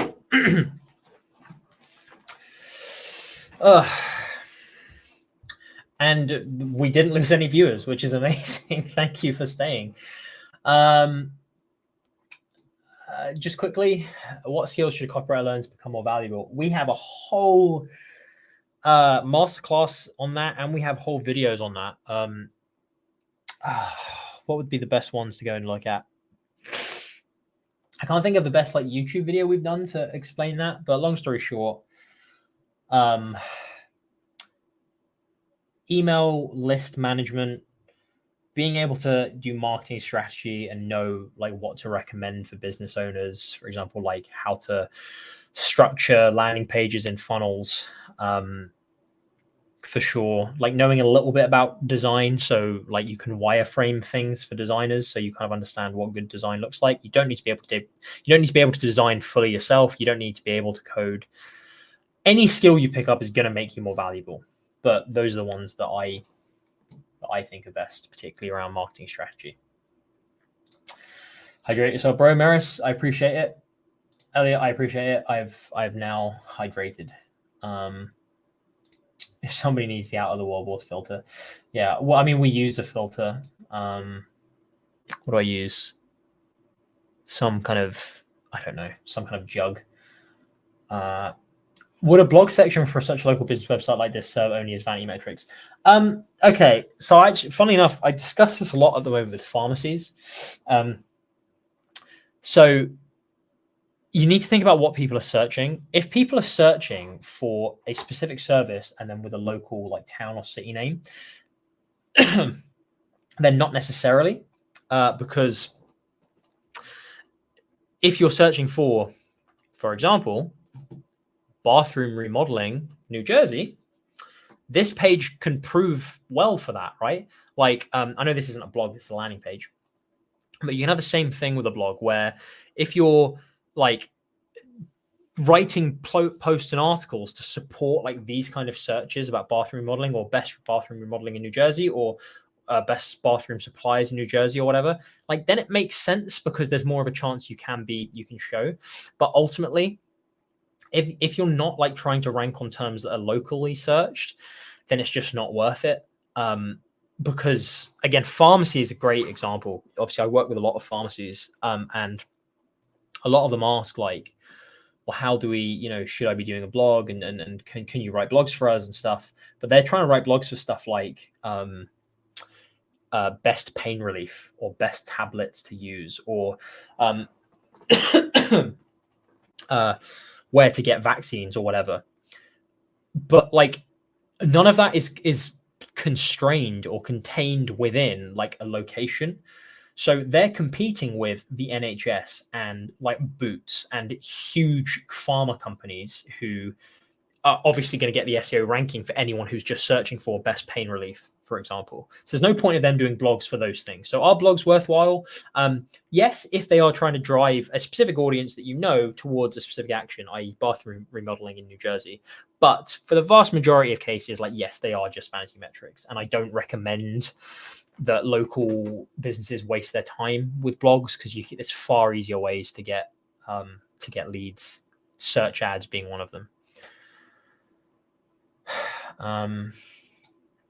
How do you send a blast campaign to a cold email list scraped from a CSV?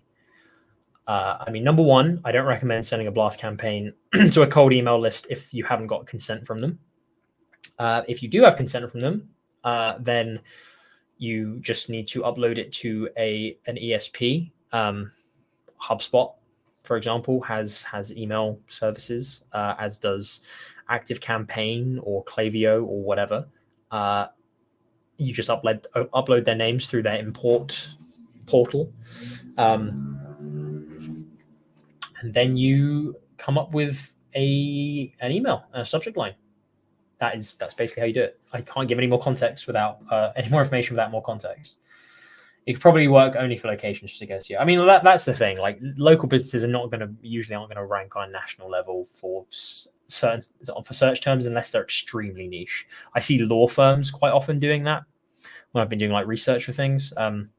Local law firms will sometimes rank for very, very niche searches. But again, like, what value is that in there? Not much, so it only really works for specific SEO, but you don't need to worry about it. Spammers use the word blast. I use the word blast all the time. So, but also there are many people who would say my emails are spammy. But I can show you the data. The more emails you send, the more money you get. Anyway, next.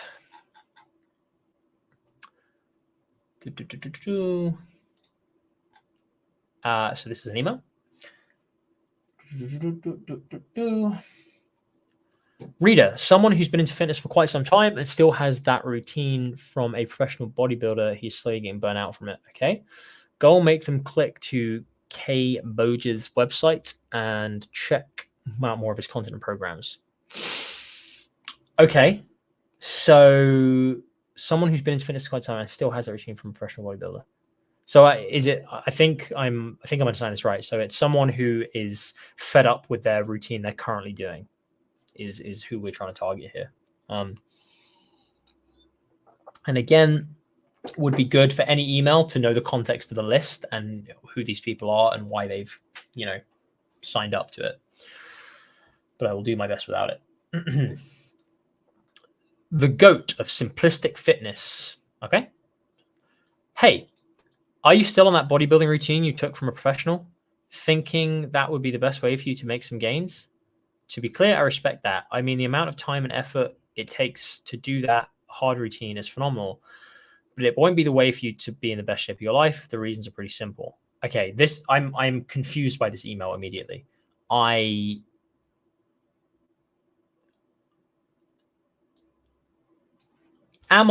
the reader, I know I want to know how I've got onto this list, because this is a very, very specific kind of person. If they've gone to this list because, for example, they've signed up to like, oh, I'm sick of boring routines or I need something new. Okay, it makes sense you'd be saying this to them. If this is just going to a regular fitness list and you're trying to kind of guess at what they're interested in, the GOAT of simplistic fitness is it's like, I'm not going to say it's a bad subject line, because I actually think it's intriguing. So I want to know, like, okay, the GOAT. So I'm going to be learning about someone who's really good at something. So probably a professional I should listen to, of simplistic fitness. And a lot of people are into simplistic fitness. They're into like natural stuff and like core workouts, and not like a load of the confusing stuff. They want something that's simple and like, it's natural.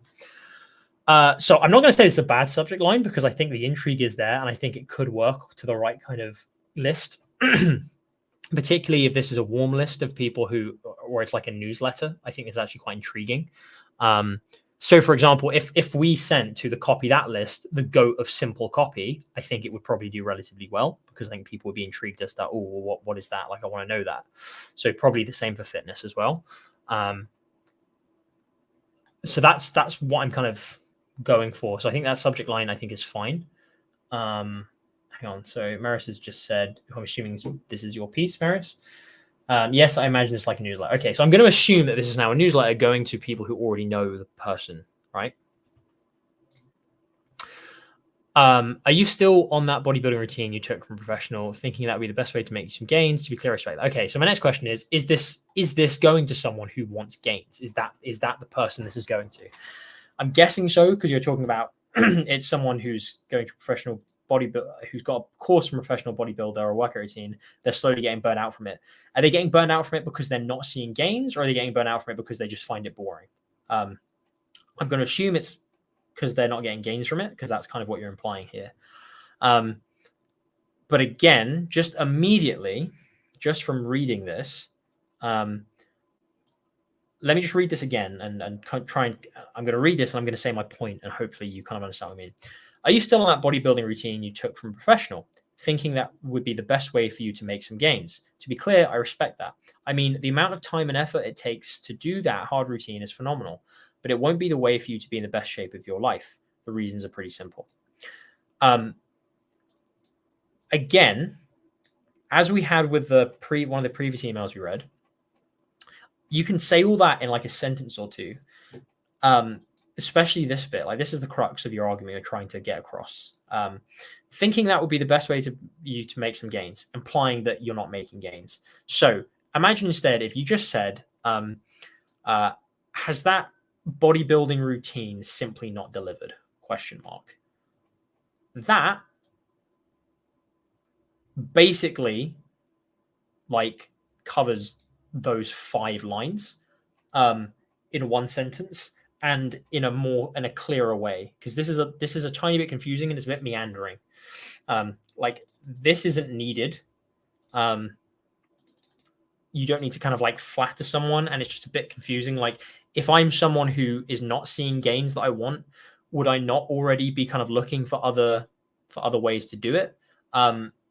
For other ways to get around that and to find a solution? Like, I feel like I probably would be if I was into fitness. So I think just by simply asking, has that bodybuilding routine not delivered, or not?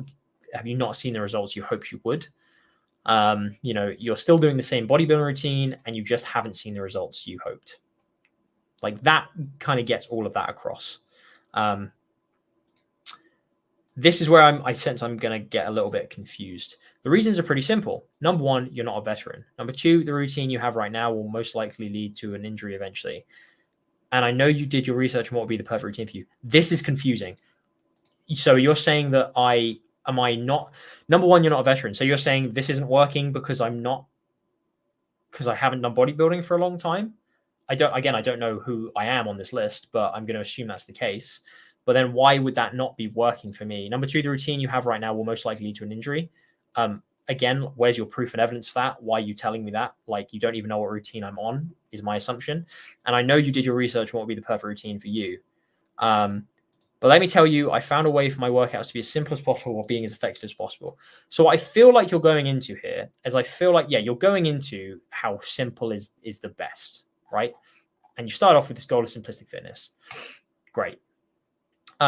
You've got this idea of like simple is best, and I know someone who can show you how to do things the simple the best. Fine. I think you need to take a different idea for this, like how a different kind of lead into this email. Keeping the subject line, I think, is fine, and having the offer of like, hey, go and check this guy out who does simple fitness the best, I think is also fine. But this is just kind of confusing as to what you're trying to get across. If you're saying like, is your routine too complex right now? Like, if this started as, hey, I want you to stop and think for a second. Have you actually seen the gains that you expect to from the bodybuilding routine you're doing right now? There may be a clear reason for this. Your routine may be too complex. ... If you're not working, if you're working more than than 3 core groups, I don't know what the fuck I'm saying right now because I'm not into bodybuilding, but like, if you're working more than just these 3 core groups, you may be doing too much and it may be slowing your progress. This guy who has done like simplistic fitness for all his life knows exactly knows the exact fucking routes to actually making gains, and he's seen hundreds of people fail because they try routines that were hyped up by other bodybuilders in the market or whatever. Click below to see what he has to say, or click below to see what the 3 core groups are.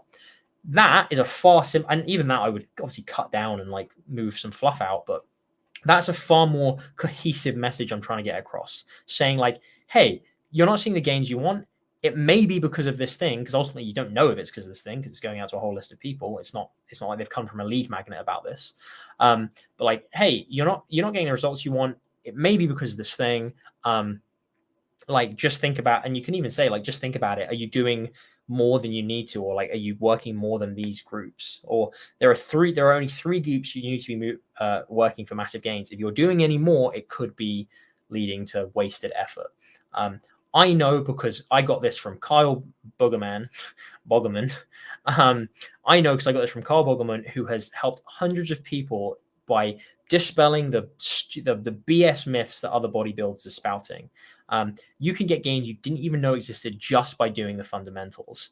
And then like check out his website to look at one of his free programs. It's helped me massively.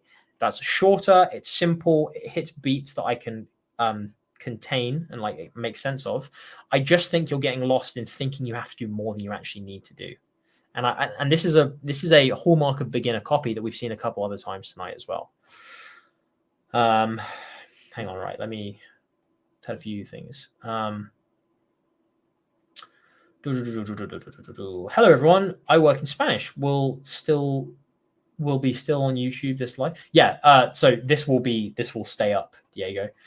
After this finishes, this will be in the live section of the channel.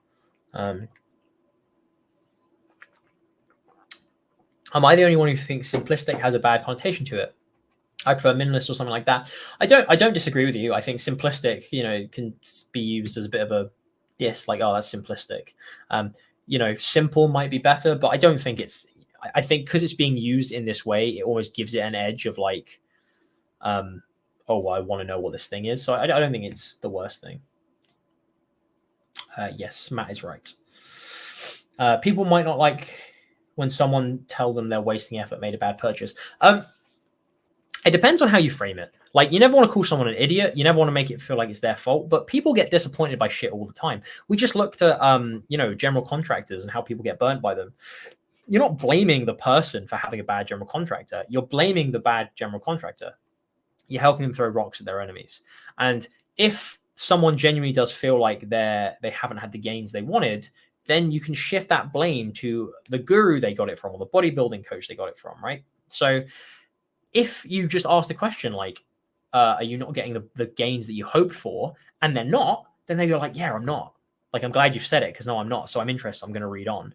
And then you shift the blame to someone else, then it's fine. It makes sense. Yeah, if you went straight into, well, that's because you're not doing it hard enough, you pussy, that's probably not going to, like, be too nice. But if you're shifting the blame somewhere else, or you're saying it's because you haven't heard this one thing, then it's not a negative thing. It feels like you're actually giving them a light bulb, Might be best to lead them by saying it's simply not their fault at all. Yeah, as I've just said. It always seems I have this problem of clearing out my copy in a way, clearing out the idea, making it very understandable. Well, Maris, what you should be doing is, and you might be doing this already, but like, I really want you to like try it with this as you've got it now. Make a copy of this email. Don't let this sit here and just move on to another one. Redo this email. Go through line by line and actually see what you can cut out. Like, ask yourself, is this needed? Can I be making this point in a more succinct way? Do that again and again and again, and then leave it for a day, and then come back and look at it again, and do the cuts again, and leave it for another day, and come back again. Do this one email to the point where you could not possibly make it any better, and then submit it again. All right, and we'll see where we go from there. That's a lift for an affiliate offer. This, yeah, is seeming like it is. I mean, I'm not sure if it's an affiliate offer exactly, because it seems like it's just going, okay, it's not actually a link there. It's just going to the website, but yeah, it's clearly a list share. It's like, even sometimes I'm not even sure, would this be a lift email or a sales email, etc. I always make stuff up. all you need to think, don't worry about the definitions too much. Just think about, where is this meant to be leading to? As long as you've got a clear idea of that. This you've said here, like, this is going to this website to check out more of his content and programs.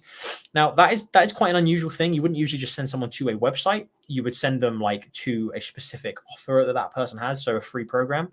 So for example, it can be taken to the free pull-up program or the free general program for simple fitness or simplistic fitness. That's fine. But all you need to think is there a sales page for that already? Am I trying to get them to, am I sending them somewhere where there's already like copy that's going to convince them to take it?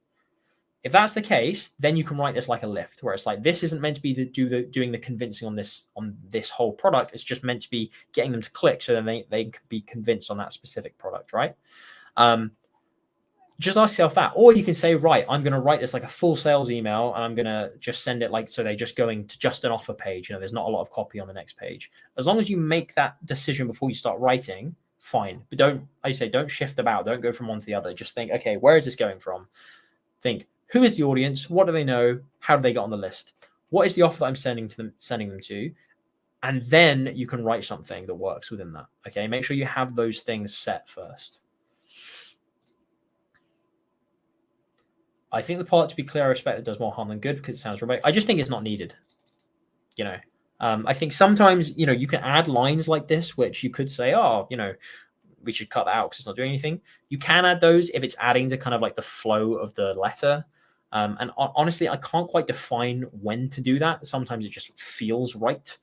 As a copywriter, it just feels like, okay, this is going to add a bit of character, or it's going to help along, or it's going to help into a transition of the next section. Here, I don't think it's doing any of those things, so I think I would just cut it. Imply something like, you thought you were doing the right thing, but there's a better way. Yeah, that's certainly something you can do. I also become extremely lazy at times, where I do my research only for one day and then never come back to it and do some more of it. Well, a problem there. If you want to do something, just, I'm not saying you have to research everything to a crazy extent, but work on this piece. Delete it, redo it. Okay. But with the same idea. With the same, like to the same list, right? Just redo this. Just focus on doing this for a bit. Okay. Right. Boom.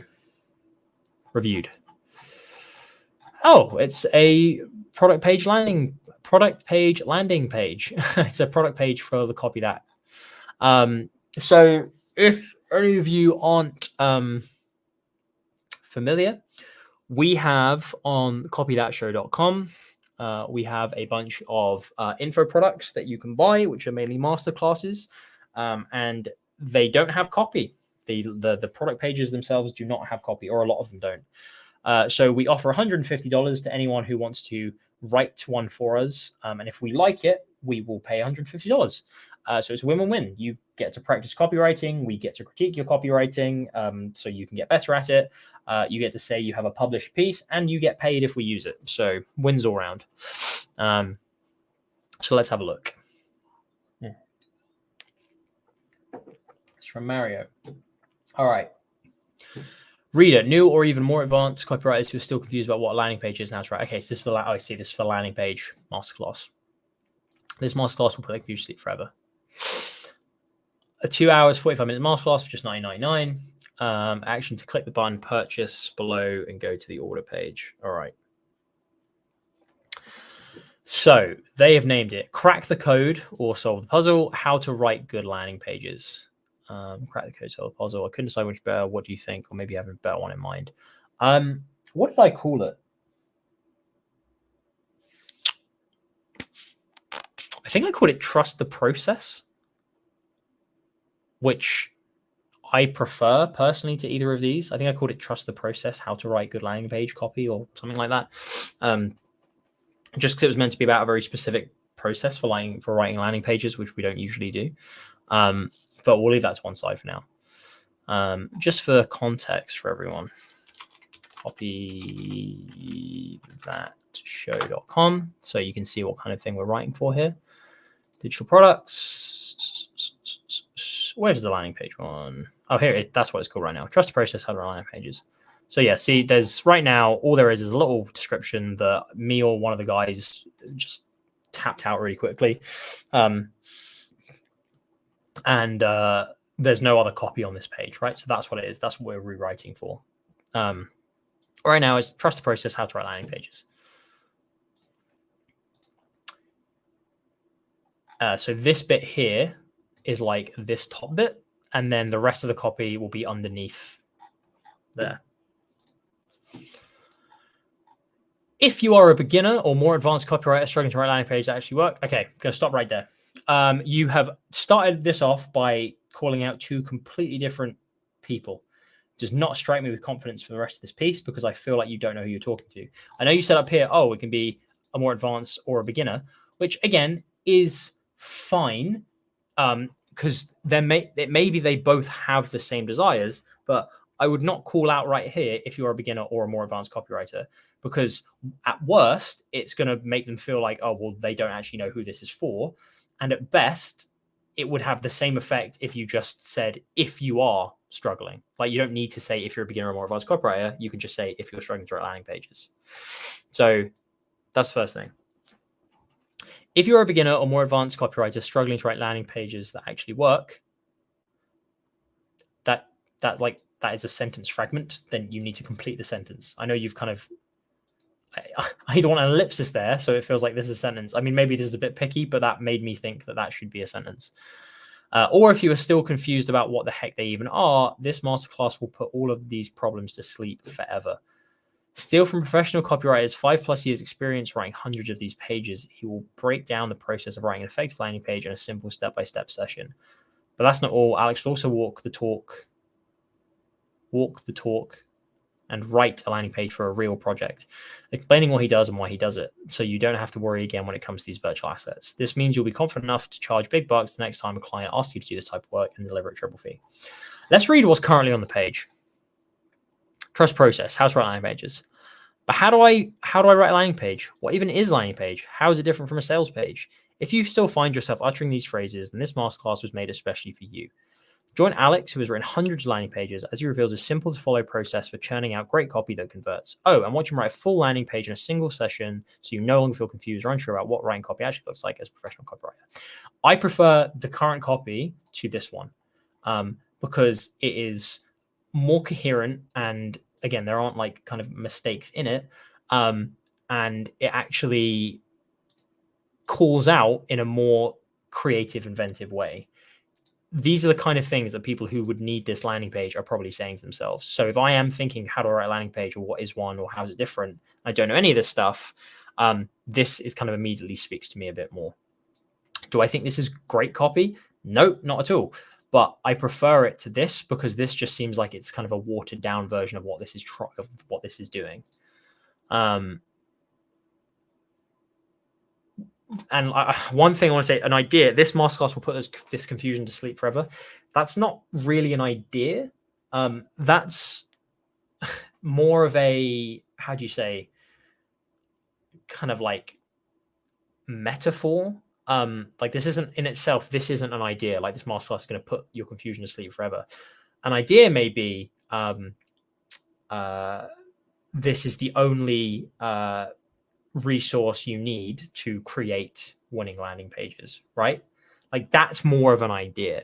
Now I don't want to kind of get into semantics of what is an idea and what isn't an idea, but an idea at least needs to be like part of or alluding to the offer of why and what and how you're going to achieve this goal. What you've kind of said here is like a metaphor for the result of what you're going to get. It doesn't really, and you've just kind of said it here. The idea would be, for example, the idea of this, even though it's small and not great, is that this is this is made for people who do not understand landing pages, written by someone who has written hundreds. So this is like learn or discover a simple process for developing landing pages, even if you don't know what they are. Like that's the idea, right? It's not like a unique mechanism. It's not too specific. It's just generally like the idea of what it is. I think this is mainly suffering again from. This is actually quite. I think of all the products we've done, this is probably the simplest to sell because we always get people ask what landing pages are. So the simple idea I would have is just this is the only resource you need to conquer landing pages, right? Like that's the idea. Like this is the absolute masterclass landing pages, so you can never be confused like again from it. So you can still kind of touch on what you're saying here about confusion, about putting confusion to sleep, but you need to be very, very specific in why this resource is going to do that for you.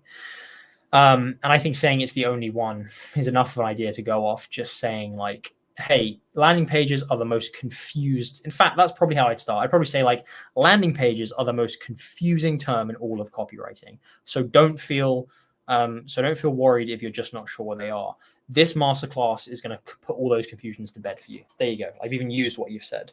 But I see how I've started out by saying like, everyone is confused by landing pages. Don't feel alone. This is going to be everything you need.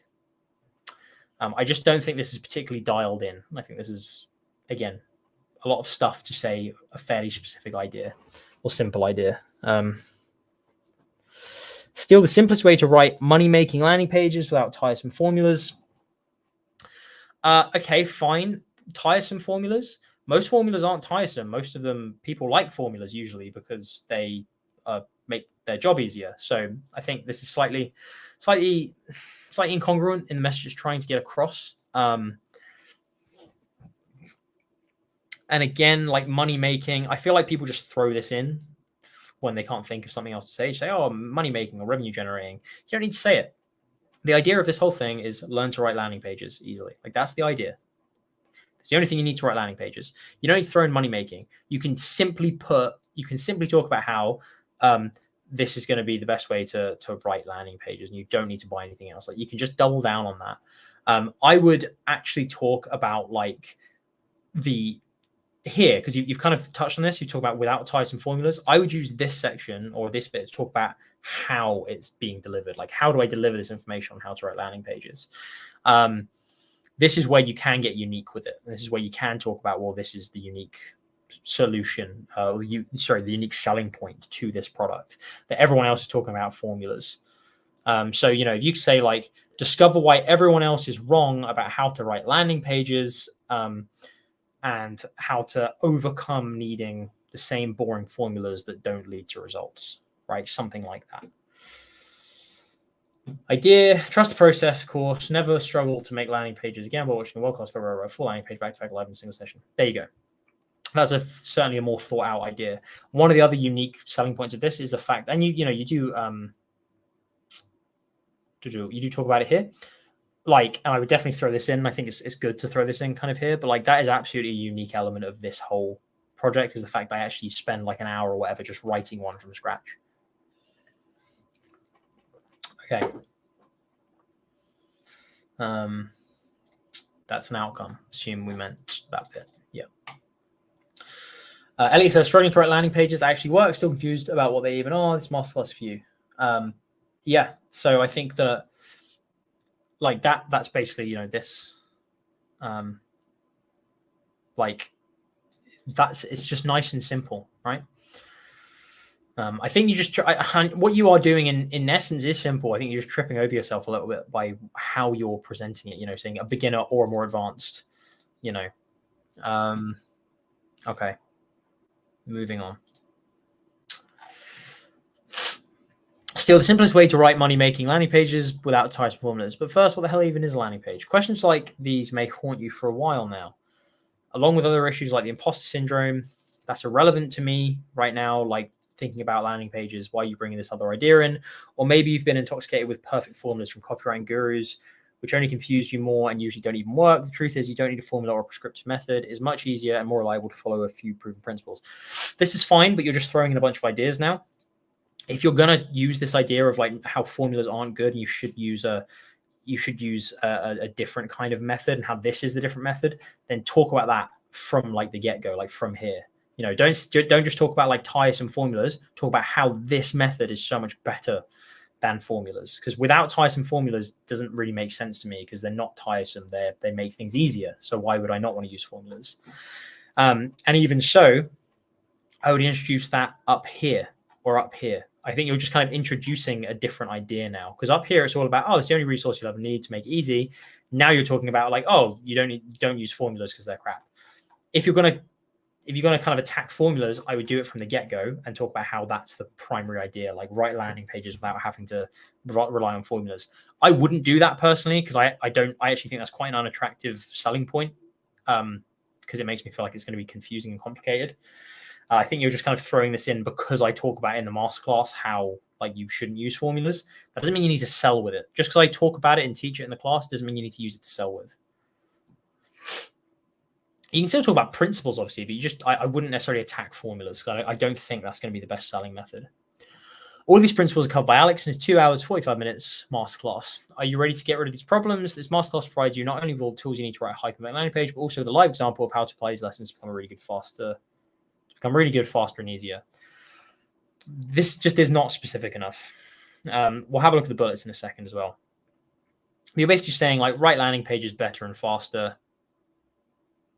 And do you want to get rid of these problems? Like there's none of this. It doesn't feel dimensionalized. It doesn't feel like you actually have a true understanding of what my problem is, not knowing landing pages right now. And again, I would make a bigger deal about how there's a live example. Again, so you can come up big money and thrive in the restaurant business. I don't think that's needed. Like you're just selling me on landing pages. You don't need to tell me I can make a lot of money through it. I would have a subhead and a section just for the live example, and I'd make that build on this idea of how there are a few proven principles, and that's all you need to replicate successful landing pages again and again and again. That's how I would do this. What is a landing page? The explanation will crush this question once and for all. Okay, fine. Are you sure you know the difference between a landing page and a sales page? Okay, fine. Don't get caught up in the definitions. Instead, you need to understand only one thing. Not only succeed, but dominate the marketplace. Like, okay, not. I think these two are kind of like, they're simple bullets, but I think they work because, again, they're addressing objections people have. And it's like, oh, I'm finally going to understand this. I'm finally going to understand that. Makes me feel safer in it. This one, I think, is a little bit weaker. Don't get caught up in the definitions. This isn't a particularly exciting or intriguing start to a bullet. Instead, you need to understand only one thing, not only succeed, but dominate the marketplace. Slightly clumsily worded. And what does dominate the marketplace mean? I just want to know how to write landing pages. So what are we talking about here? The worst thinking mistake new and old copywriters make even before they start writing a single word. If you're aware of this issue, you'll gain advantage over them. Again, it's just confusing a bit. If this was in kind of like quotation marks and it was like thinking mistake, I'd be like, okay, what's that?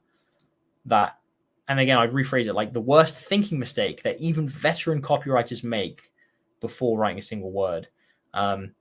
Once you know this, you will gain an advantage over even the most seasoned of copywriters. Like that makes it a bit more intriguing, like how I've just reworded it, but still, it's still an idea that I can't quite grasp. Warning, discover why the copywriting gurus may mislead you with the past and ADA frameworks. Do these two things instead, and you will impress your clients by creating unique, relevant, profitable copy. Okay. Again, I think generally like these needs punching. I think that you've got the formulas of some of them there. You just need to check them a bit over logic. I don't know if English is your first language. Like maybe it's your second language, which is why maybe these aren't hitting quite so much. But like I think that's the crux of these. They just feel a little bit left of field, a little bit shifted to where the idea doesn't quite hit. A headline is the most important part of your page. Apply the shotgun style method and you will reliably command attention with headlines. Okay, like these are decent, but they don't blow me away, right?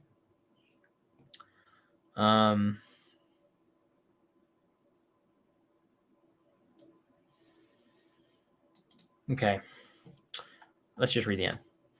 Because digital business needs multiple landing pages, and since the number of online businesses is high, writing good landing pages is a crucial skill every serious copywriter should master. If you're willing to stand out from other copywriters and massively improve your net worth, this class can help you get there. Stop guessing and gain clarity. You need to write these virtual assets well. So you're making money and gains. Again, I think there's too much reference of like make money and the success you deserve and stuff. Like if I'm on this page, I just want to know how to write a landing page. That's it. Oh, man. All right, guys, I'm starting to flag now because we've been going for 3 hours and 20 minutes. which I only I only plan to go for 2. So 1, 2, 3, 4. All right, for anyone watching, I'm gonna do these 4 because otherwise, they'll get lost into the ether. I'm not gonna spend as long on them as I have everything else. So I'm sorry if these are yours, but I am very tired and I've had a long day with a lot of traveling. So I will still give them a review, but I apologize if they don't end up being as in depth as the others I've done. Elliot, I have to head out. Thanks for the session, Alex. Have a great rest of your whatever time of day it is, wherever you are. It's 10:20 at night at the moment. Elliot, always nice seeing you. Have a great day. Hope to see you again soon. Oh, God damn. It's another long one. Okay. All right, let's quickly do this. What is this one? Staff training company. Readers are learning and development managers who are responsible for keeping staff trained. Idea is that Knights Absorb provides bespoke and engaging training.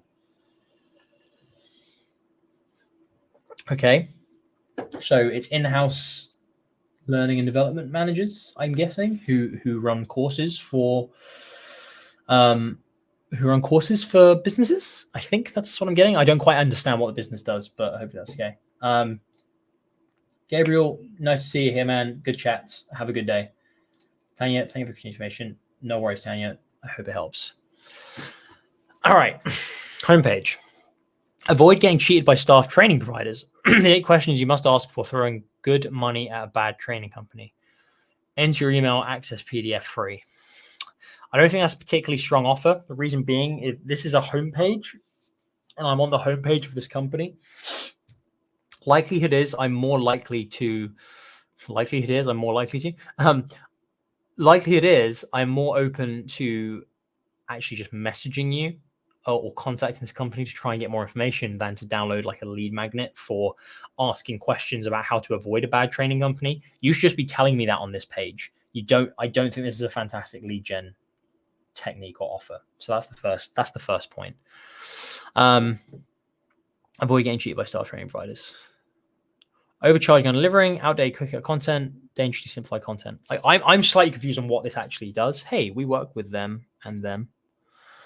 Elysium Healthcare, I've heard of them and them. Oh, and I'm going to their group. Hey, I do stuff with these people. Hey, NG4S, G4S. Anyway, so yeah, I don't think the offer is actually very strong for this because I don't think it makes sense for a homepage offer. Certainly, if this was a landing page and it was a lead magnet funnel, maybe. But even then, I don't think this lead magnet is very good. Why would I want a lead magnet to tell me what to look out for when looking for a training provider? I know you're a training provider. Just tell me why I should be going with you or why I should be avoiding. So, offer here, I don't think quite hits.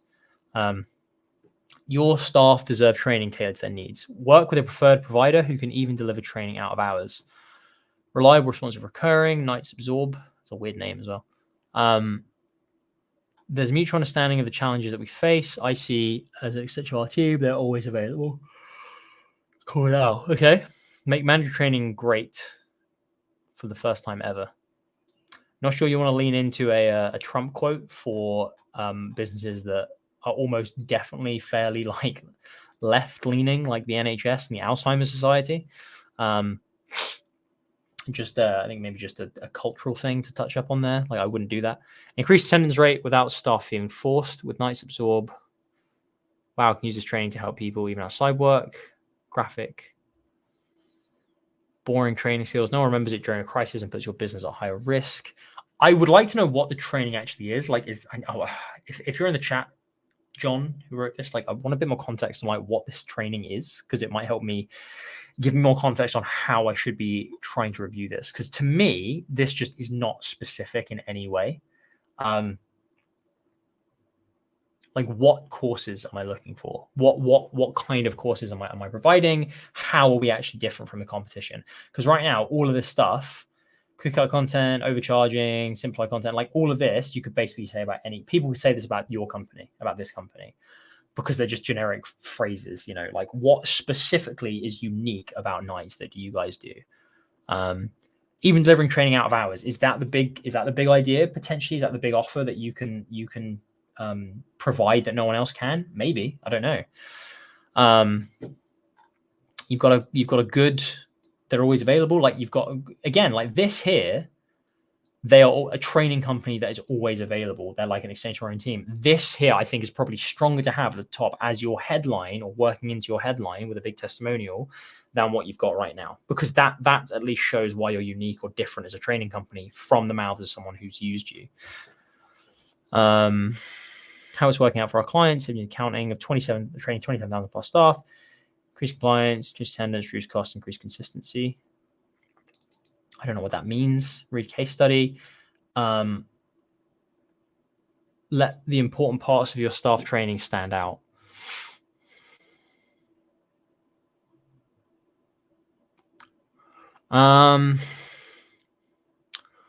Honestly, like a lot of this to me just reads quite generic. Could be for basically any company in this space, or even like a SaaS company. Save time, save money, get consistent quality is the fluffiest like subhead I can think of. All your staff training in one place. Like what actually makes this unique? Like, is there like what do you mean by this? Is there a simple platform for the training? Do you cover everything for the company so they haven't got to worry about anything? Just saying save time, save money, like that is the most basic of copy, and it's not telling me anything unique or specific about this company. Use an easy process to organize staff training. Cool. Now get matched with experienced sales strategy, confirm dates. Okay, fine. For me, this just suffers from being too generic. Like, I want you to show me, like, you've got some decent stuff here about, like, who you've worked with, great, and specifics about like how you've helped people. Extend one of these into an idea. Like, the offer and the lead gen is weak. I would just scrap that. And I would just show, like, the 8 questions you've got in that lead gen, like, can you turn that into actual copy? And then say, hey, this is specifically what we do. Can you say all the trainees in one place? You get one platform. We do out of hours. Show me what the thing is for this company, because right now I don't understand it.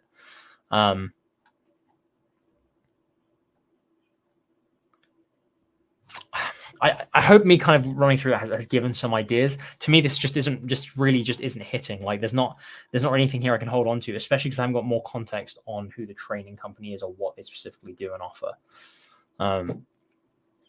So I'm gonna leave that one for now. Original landing page. Eyebrows for you. So another local service base. Eyebrows for you. Permanent makeup, brows, eyes, lips, lamination, lashes, teeth, whitening.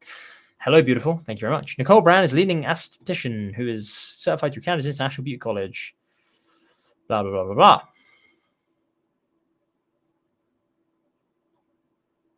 All right. I want you to go back and watch the general contracting one and the car coating one and apply those exact lessons to this. I don't even think I need to review this, because you already know what I'm going to say around how, if this is local, which I'm assuming it is because it's lashes, lean into the fact that it is local. How does it differ from other things around that they could do? You've got these. I would turn these into little icon boxes to show that you do them all. Don't just have an image there. What's it going to be? I recommend it is of the person, who's doing it. Hello, beautiful.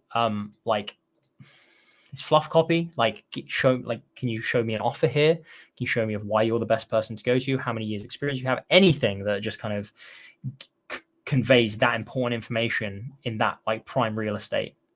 Yeah, okay, goes into like talking about who the person is. Okay, fine. With I dive for detail and understanding the intricacies involved with the contrasting eyebrows, blah blah blah.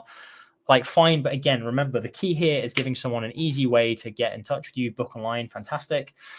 Having a ton of social proof and showing why you're unique or different. All right, and that you serve locals. That's the most important things to keep in mind. So go back and watch my other service local-based businesses, take the lessons from that, apply them to this, write a new one, and then resubmit it. Because right now, I don't think there's anything more I can say, because this copy isn't going to be what makes or breaks it. It's going to be this core hero section.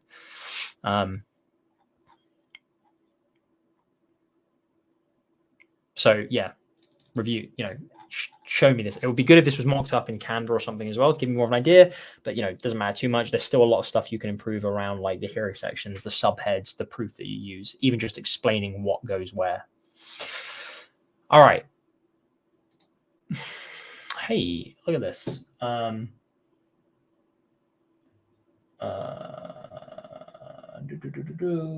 first one in the doc is the original. Oh, hang on. Wait, hang on. Let me see this. So this said the first one in the doc is the original. Oh, sorry. This. I'm sorry. Okay, I missed this. Okay, this is the. So the new landing page starts from here. I'm guessing. Okay, sorry about that. But still, let me see.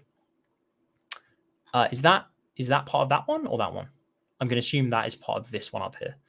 Life-changing beauty, transform, enhance with leading esthetician Nicole Brand. Okay, fine. But again, if it's local, say it's local. Show me the things we do. Microblading, full service lash and brow bar, permanent makeup, book frequency, book online. Okay, cool. Shows me that like of what you do. Again, Maris says reading only feels like features. Try to dimensionalize this. I don't think you need to dimensionalize these things because again, the people reading this are going to know what these are. But the best thing to do is to add a review, add a testimonial here that shows that these things like are amazing and they did a great job. Headline is very fluffy, doesn't really make again like life-changing beauty doesn't actually mean anything to me. Show me the specifics. This is cool. Enhance with leading esthetician Nicole Brand. Give me some proof of her here. Is she award-winning? Is she one of Canada's best, described as X or whatever? Like, is she something that's great? Because that then at least shows me why you stand out and why I'd come to you. I would have this, even if you wanted to keep life-changing beauty, just life-changing beauty in, town in Canada or whatever, like in the town name. Just show me it's local. If you can frame an offer here of something that's interesting or unique, do it. But yes, this is better than this top one because it's at least a bit more specific, tells me what I'm actually going for, and it kind of G's this up, this woman up in a more kind of front and center way. But I would still add some proof here. Testimonials are still going to be the key though, so plaster them. Hello, beautiful. Again, same notes I had above. Using advanced techniques and pigments, Nicole Brand optimizes your look based on your eye and face shape. She customizes her approach for each new client. Okay, interesting. I would turn this into like part of the offer. So show me how you do that. Have like a step-by-step process and say you can only get that here. We don't just treat every face the same.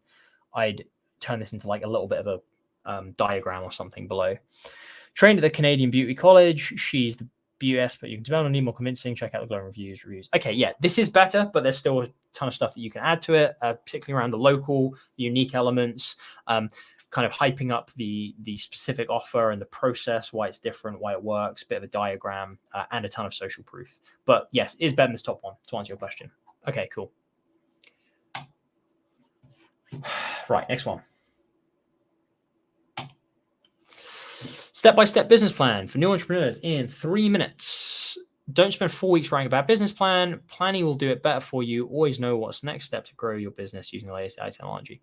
Simple plan for new entrepreneurs in 3 minutes. Okay, you know what? I like that as a headline. I think that is a good headline because if I'm a new entrepreneur and I've been told I need a business plan, but I don't know how to do it, and it seems like it's going to take a long time. Step-by-step business plan for new entrepreneurs in 3 minutes. If I was directed here because based on what you know about me and I saw that, I'd be like, fuck yeah, I want to try that. So like it. Good headline.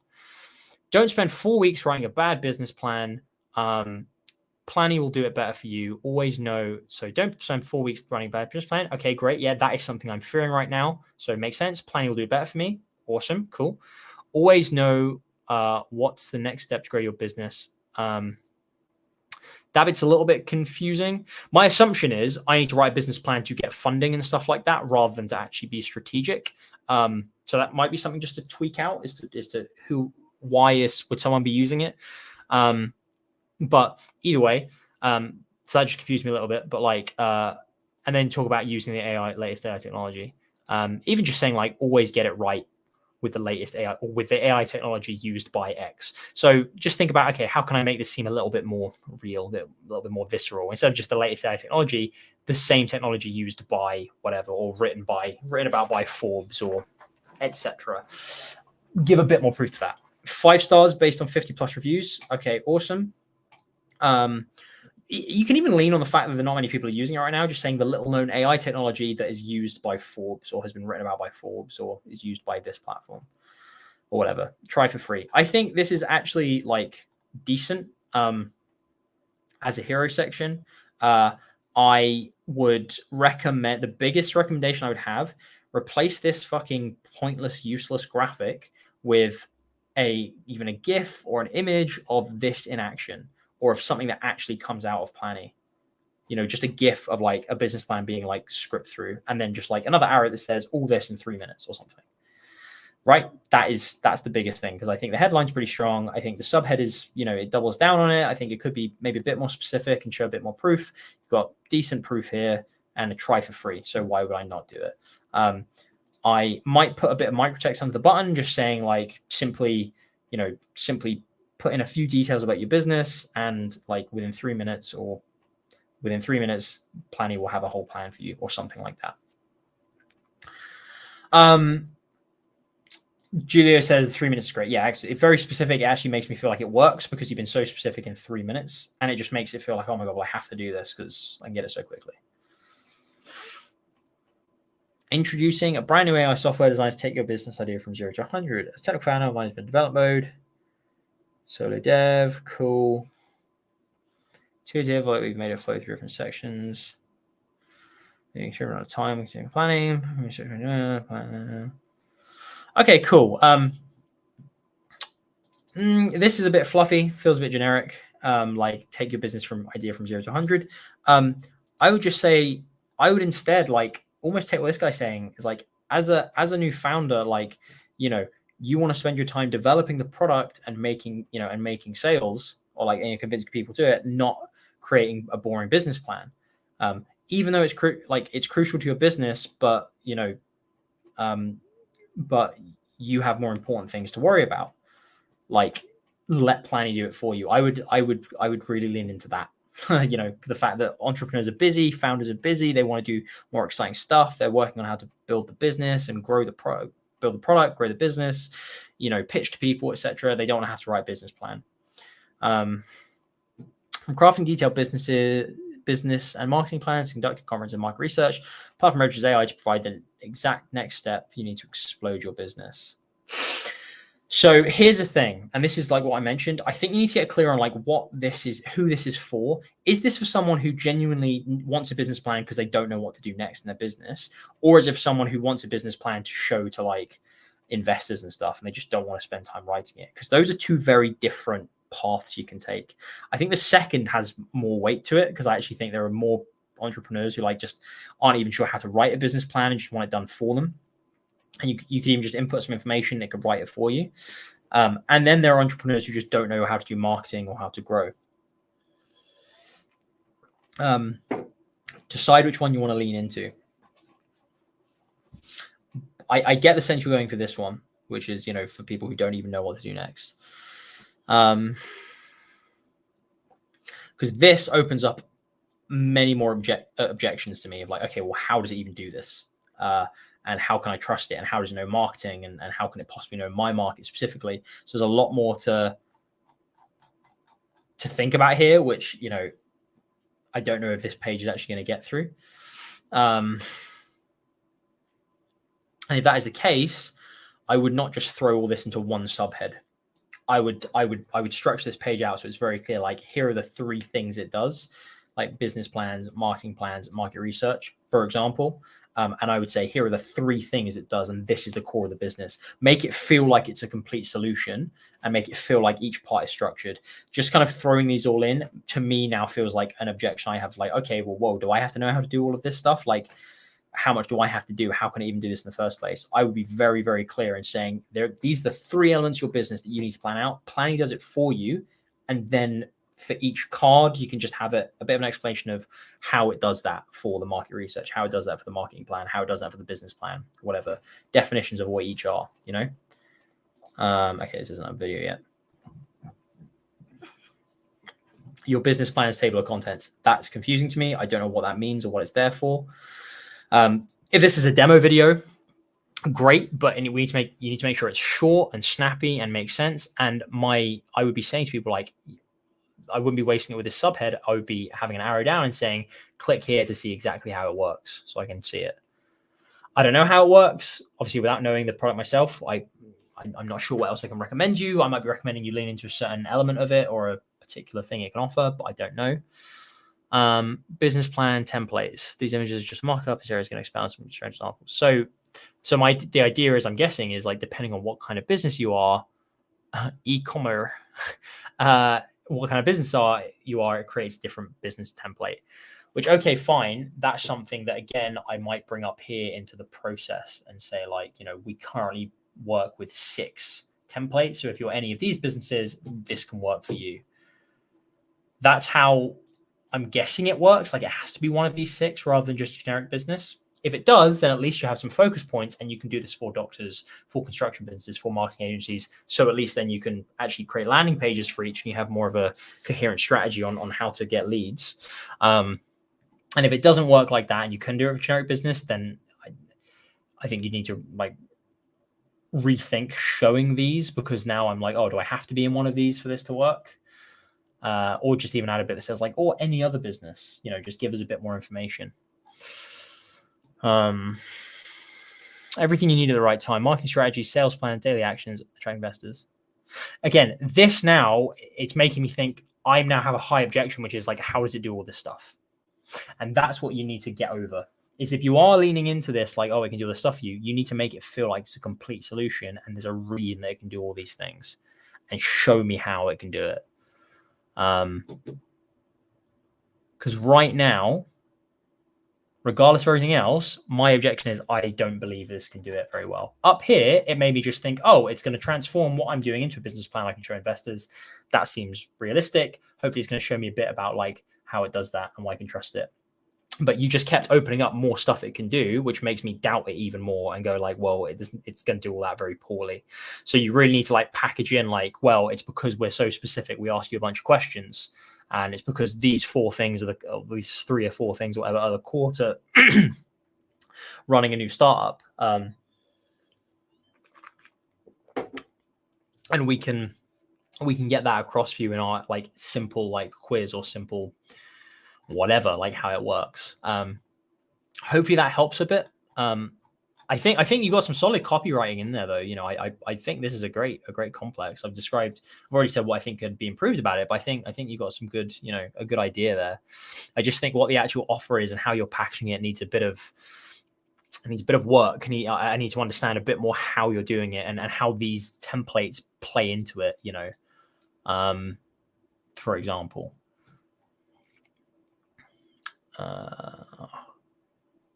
Cool. All right, cool. Hopefully that helps. All right, last one.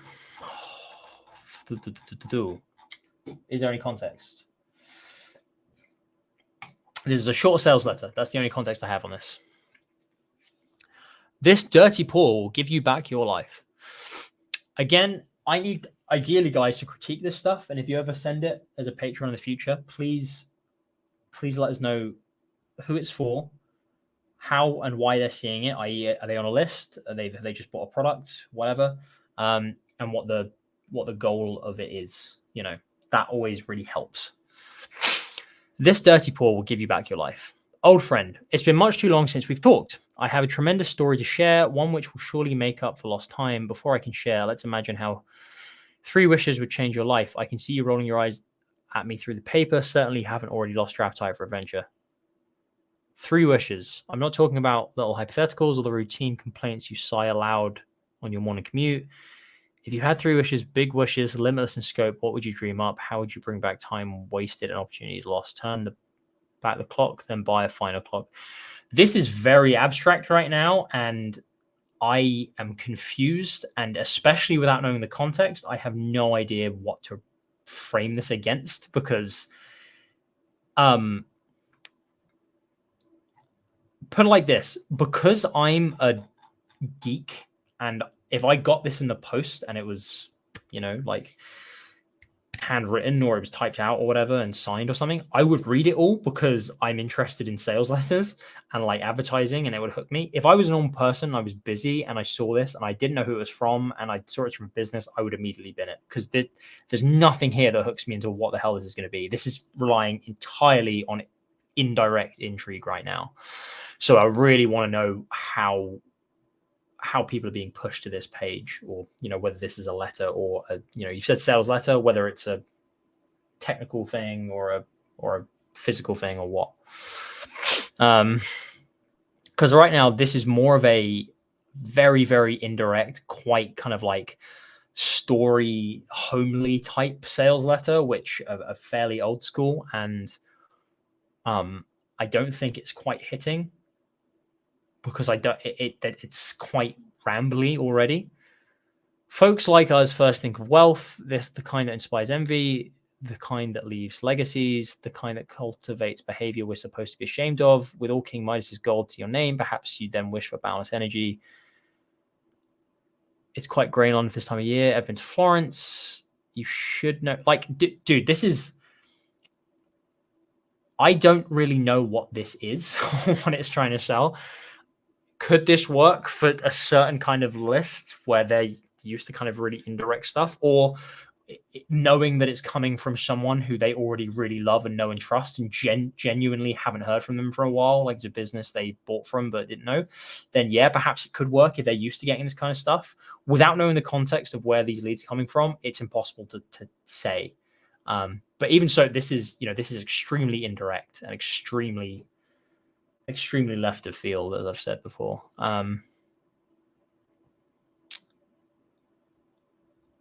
I've told a few other friends. They too thought it was just some trinket. In truth, I suspect if you see these are good, proud Englishmen, I wonder if they're afraid of the possibilities. It's not proper to dwell.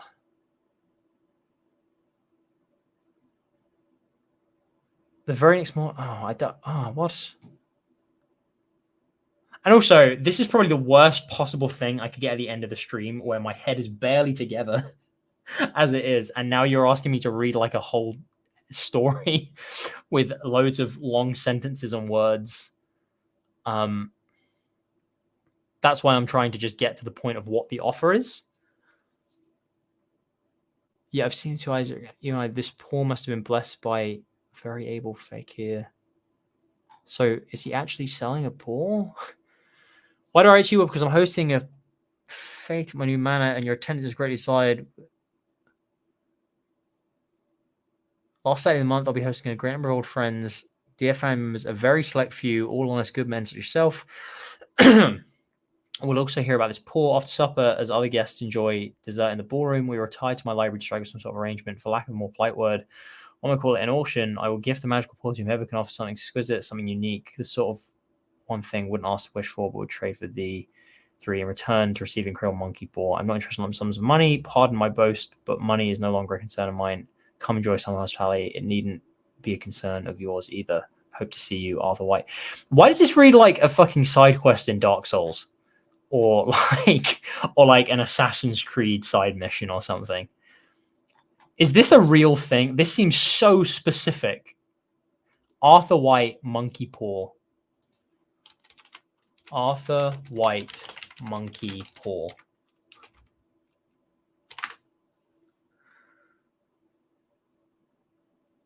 The Monkey's Paw is a horror show story by W.A. Akins, selling for monthly. Like, this is exactly the kind of thing that it reminded me of. Like, yeah. So this is...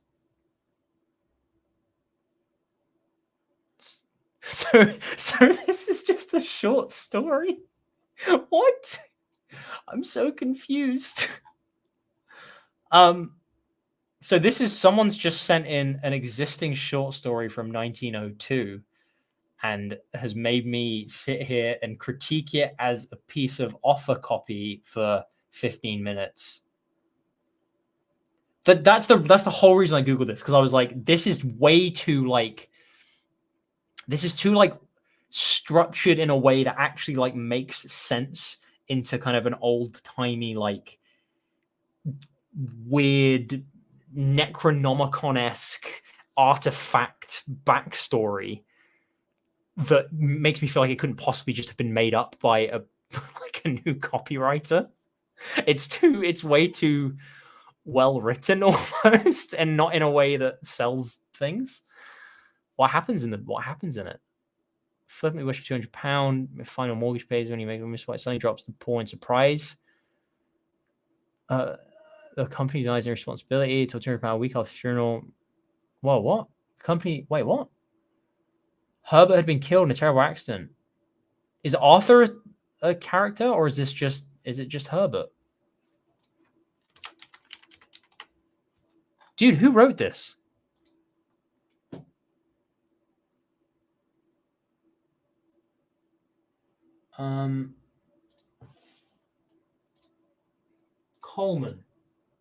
Coleman sent this. Okay. I'm so confused, man. A Victorian ghost story. I mean, not technically Victorian, because Queen Victoria died a year before that, but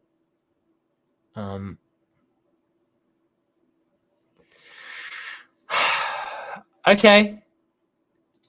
Am I missing something here? Is this just been written like based on the? Is this just like copy practicing? Have they read the short story and they like it and they thought, oh, I'll practice copy acting as if I'm trying to invite someone to that? In which case, I like it. In the sense of like it's a novel way to practice. I'll give you that. And like I guess it's good for practicing intrigue, but yeah, I feel like I can't really critique it as copy based on the fact it's a letter written to a friend. If I got this from a friend, you know, say like, I don't know, Sean sent me this, for example, and it was a hand packaged thing from Sean MacIntyre, I would absolutely read the whole thing because it's my friend Sean. And if it started with "This dirty Paul will give you back your life, old friend," I would definitely be 100% intrigued and I would read it all and I'd be like, this is extremely interesting. But that's because it's been sent to me by someone who I already consider an old friend and I'm not going to stop reading something. So in that way, yeah, it works really well. And I would definitely be intrigued to come and I would take them up on the offer.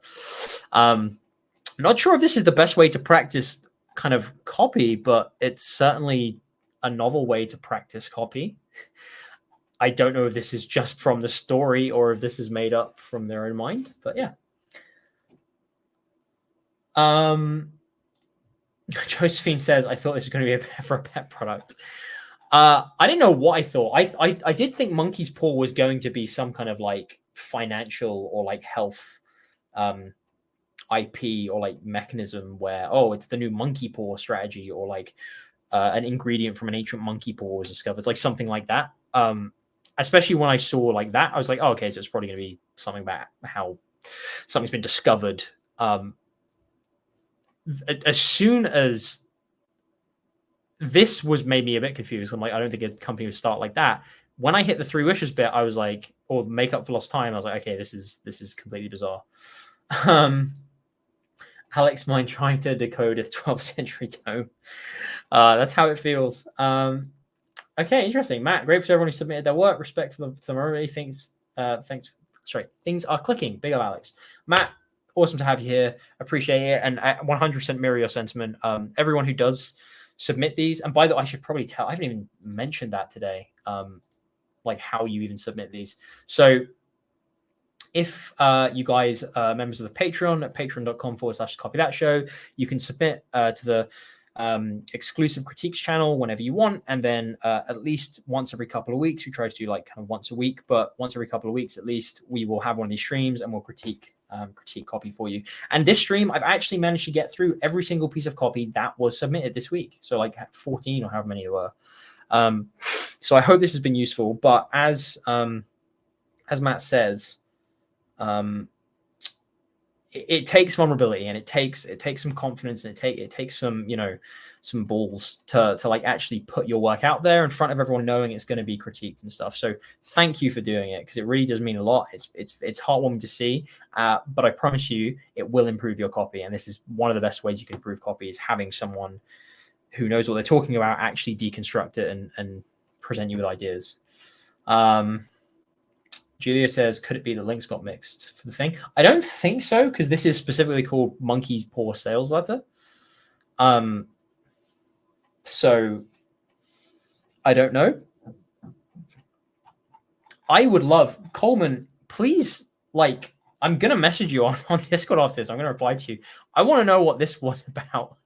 And if you just did this to kind of like send me down a rabbit hole and learn about W.W. Jacobs' short story career, I don't think I know any of his stuff, as far as I'm aware. Anyway, cool. Right. So that's that, guys. Let me remove that. Okay, it's just me. I need to get a haircut as well. I need to get some free beef jerky for my barber because I said I'd give him some. I mean, I'm gonna, any question, I will leave the forum to any questions before I go. Any questions anyone has about anything? Because I said I'd do a Q&A during this, and I haven't really. So if anyone has any questions, then please say now. Fuck me, we've been going for nearly 4 hours. Thank you guys for sticking with me for 4 hours if you've been here since the beginning or joined at any point. I can't believe it's been 4 hours, really. That's flown by. But you know why? It's because I'm on leave right now for my in-house thing. So I have less to do for that. And I've just got home, so I don't have to get up when I usually get up tomorrow morning. And I'm probably going to work quite late tonight. So I don't mind going a bit later. But yeah, if anyone does have any questions, drop them now. I'll stay for a few more minutes. And I'll think of something interesting and useful to say to you guys marketing wise. I actually have a topic I'd like to talk about quickly, which if you're still here, I'd recommend you watch, just because I'm going to talk to you guys about kind of what I feel is the most powerful thing in marketing, which I've kind of noticed again and again. But yeah, drop any questions. I'll stay here. I'll go to 4 hours. Why not? Because we're only like five minutes away from it. Anyway, so for anyone who's watching this, I want to give a. Let me get rid of that banner as well. I want to give a piece of advice, I suppose, which is something that I've realized this ages ago, and I've said it before, but I really want to double down on it at the moment. If you are in a point in your life where you're looking to be a copywriter, or you're looking to go into marketing because you want to earn more money, or you want to have freedom, or you don't want to have a 9-to-5 or whatever, even if you do want to have a 9-to-5 and you want to go into copywriting for an agency or an in-house business, the most important skill that you can pick up, and this, I mean this sincerely, and I mean it for, I don't mean it for getting a job necessarily, but I just mean generally, if you want to be a good copywriter or a good marketer, the most key skill that you can possibly pick up is just the ability, and it's nothing specific, but it's just the ability to boil things down to what they are. Now that sounds really vague when I just say it like that. What I mean is, I get a lot of questions every day from like my teams and from people who I'm mentoring, and I get questions on Discord from people asking, hey, how do I do this specific thing, or what should I do here, or what is the right way to do this, or what's the best method?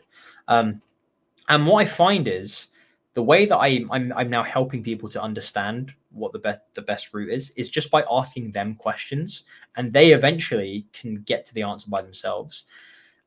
And it's only by asking those questions where you boil these complex topics down into what they actually are. So an example is, if you ask me, Alex, should I have more than one CTA in this email?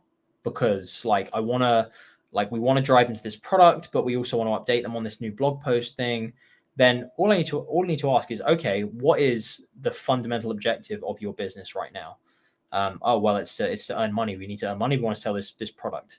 Okay, and what is going to be most likely to sell more of your product? Well, it's going to be driving straight to the product page. Okay, what would be the reason to have that other CTA you mentioned in the email? Well, it's just because we've done this thing. We want people to see it. Does that help towards driving that objective of earning sale? Well, no, not really. Great, so don't have it. For each thing in marketing and copywriting, you just need to boil down to what you're actually trying to do. And if you're watching this now, you might think like, how is that helpful for kind of writing words and copy? But it's extremely helpful. If you go back through this stream and you notice what I do when I'm critiquing copy, I always start with, okay, well, who's this for? where have they come from, and what are you sending them to? Like, I always start with questions like that, because so often you'll find like, oh yeah, well, if we're sending them here, we don't need to even mention this stuff. Or yeah, if they've already got the context of this from the email they were just sent or the list they're from, then we don't need to waste any time talking about, the company or like what we do. And it's those questions. It's just boiling things down to, okay, what is the actual purpose of this marketing asset? That, I think, is the key question. If you had to take away one question, it's just say, what is the actual purpose of this? And I don't think marketers or copywriters ask that question enough. They just go, I've been told I need to write an email. I know that we should have a sequence. I know that we should have a page. I'm just going to write one. If you actually ask yourself at different stages, what is the purpose of this? What is the purpose of this? What is the purpose of this landing page? What is the purpose of this email? What is the purpose of this sequence?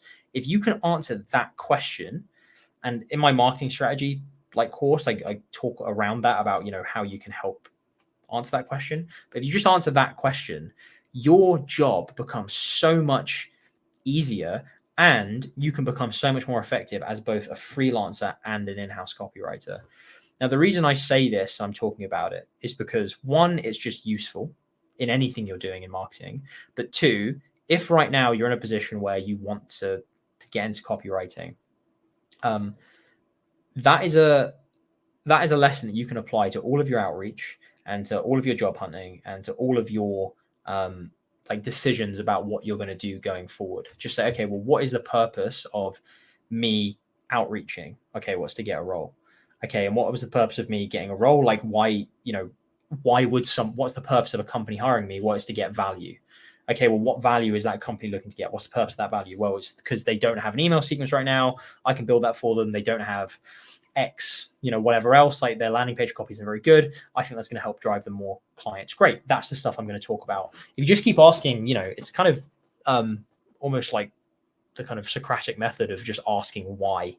And I don't think copywriters do that enough, either for their own careers and where they're going, or for the actual copy they're writing and the marketing that they're making. That is the key lesson. I think it's the most important thing you can possibly do as a copywriter. Okay, rant over. I've just been thinking about that a lot recently, and I've been asked a bit about my success.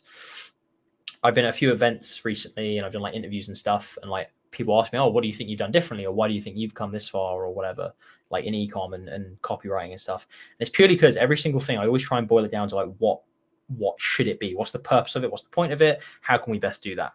That's it.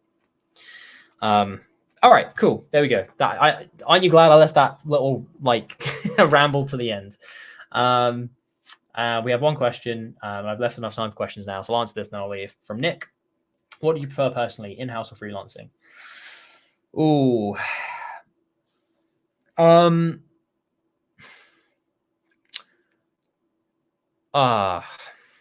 don't know. I'm in-house now, and I enjoy it for some reasons, and I don't enjoy it for other reasons. I put it like this: obviously, I have businesses now, and I have residual fees and commissions and stuff from old projects. So that doesn't matter, because obviously all that builds up. But purely on I've gone in-house now, so I take on far fewer freelance projects and clients than I used to. I have one now who I just one or two, which I just help because I have always helped them and stuff, and it doesn't take up time during the week or anything. But I earned a lot more money doing freelance clients and freelance consulting and freelance projects than I did being in-house. A lot more money. As I said, because my time is built up and I have businesses and stuff, I'm still earning more money overall than I ever have, but purely based on the in-house work versus the client freelance work. Freelance, I was far better off. So that's one thing that's nice. And I know if I went back to doing just freelance on top of having all the residuals and business and stuff that I have now, I would be on even more. But I'm at a point in my life right now where I'm at a bit of almost settling a little bit, in the sense of I'm not looking to just increase all my wealth right this second. I'm trying to sort a few other things out first in my life before I then get back on the horse of, okay, what's the next business I'm going to set up? So I don't mind that, but it's still a bit annoying because sometimes I'm I could just be doing that, and also it takes less time. That's one negative of going in-house, for me at least. For some people, I'm sure in-house means more money. So that's one negative for in-house. One benefit of in-house is I love being part of a team and feeling like there's a big project that everyone's doing together. I did get quite lonely just jumping from freelance project to freelance project for so long. Even though I was doing a lot of recurring stuff, I wasn't going places and meeting people much. I would maybe go into London every now and then, but I was usually just at home on my computer by myself. So I love being in-house for having a team and like having that camaraderie and then doing stuff in a physical space. Love it. I'm very lucky like where I am, that I can, have these kind of roles. And there are a lot of jobs going where I am. So I love that. But definitely for money and like freedom, freelancing is better, in my opinion, from my experience. However, again, I'm not at a point in my life right now where I want like a load of freedom with time. Like right now, I'm getting joy and I'm getting like even better experience off of being in-house and just trying to keep tripling a business's revenue on a big stage and hopefully take it public. Like that's what I'm loving right now. Like just digging down, doing that, having a project, going in, sweating out as much as I can on like in-house projects and making sure that, and obviously I have shares in the company as well, which helps. Because obviously if it does really well and we sell it or get a massive payout or whatever, then obviously I benefit. But that, I know it just feels good right now. It feels like this is like the biggest project I've ever been a part of, even considering my own businesses. So I love that. So I can't give you a firm answer. Hopefully that helps. I was freelance for a long time. Now I'm in-house. At some point, I'm sure I'll probably go back to freelance, but not before what I'm done with in-house now is fully like, is massive and is completely like blown up, which I can't see being for another few years at least. But anyway, so yeah, hopefully that answers that question. All right, I'm going to go now, guys. Thank you so much for staying with me for 4 hours. I do appreciate it. I hope this has been really useful. I hope you found some value in this. I hope you've learned some stuff. And as always, thank you very much, guys, because you are the reason we can do this in the first place. So thank you. Appreciate it. See you on the next one. We should have a video coming out soon, probably. Any messages or etc., just reach out in the Discord. I try and reply to everyone. All right, fantastic. Thank you very much, guys. I will talk to you on the next one. Bye-bye.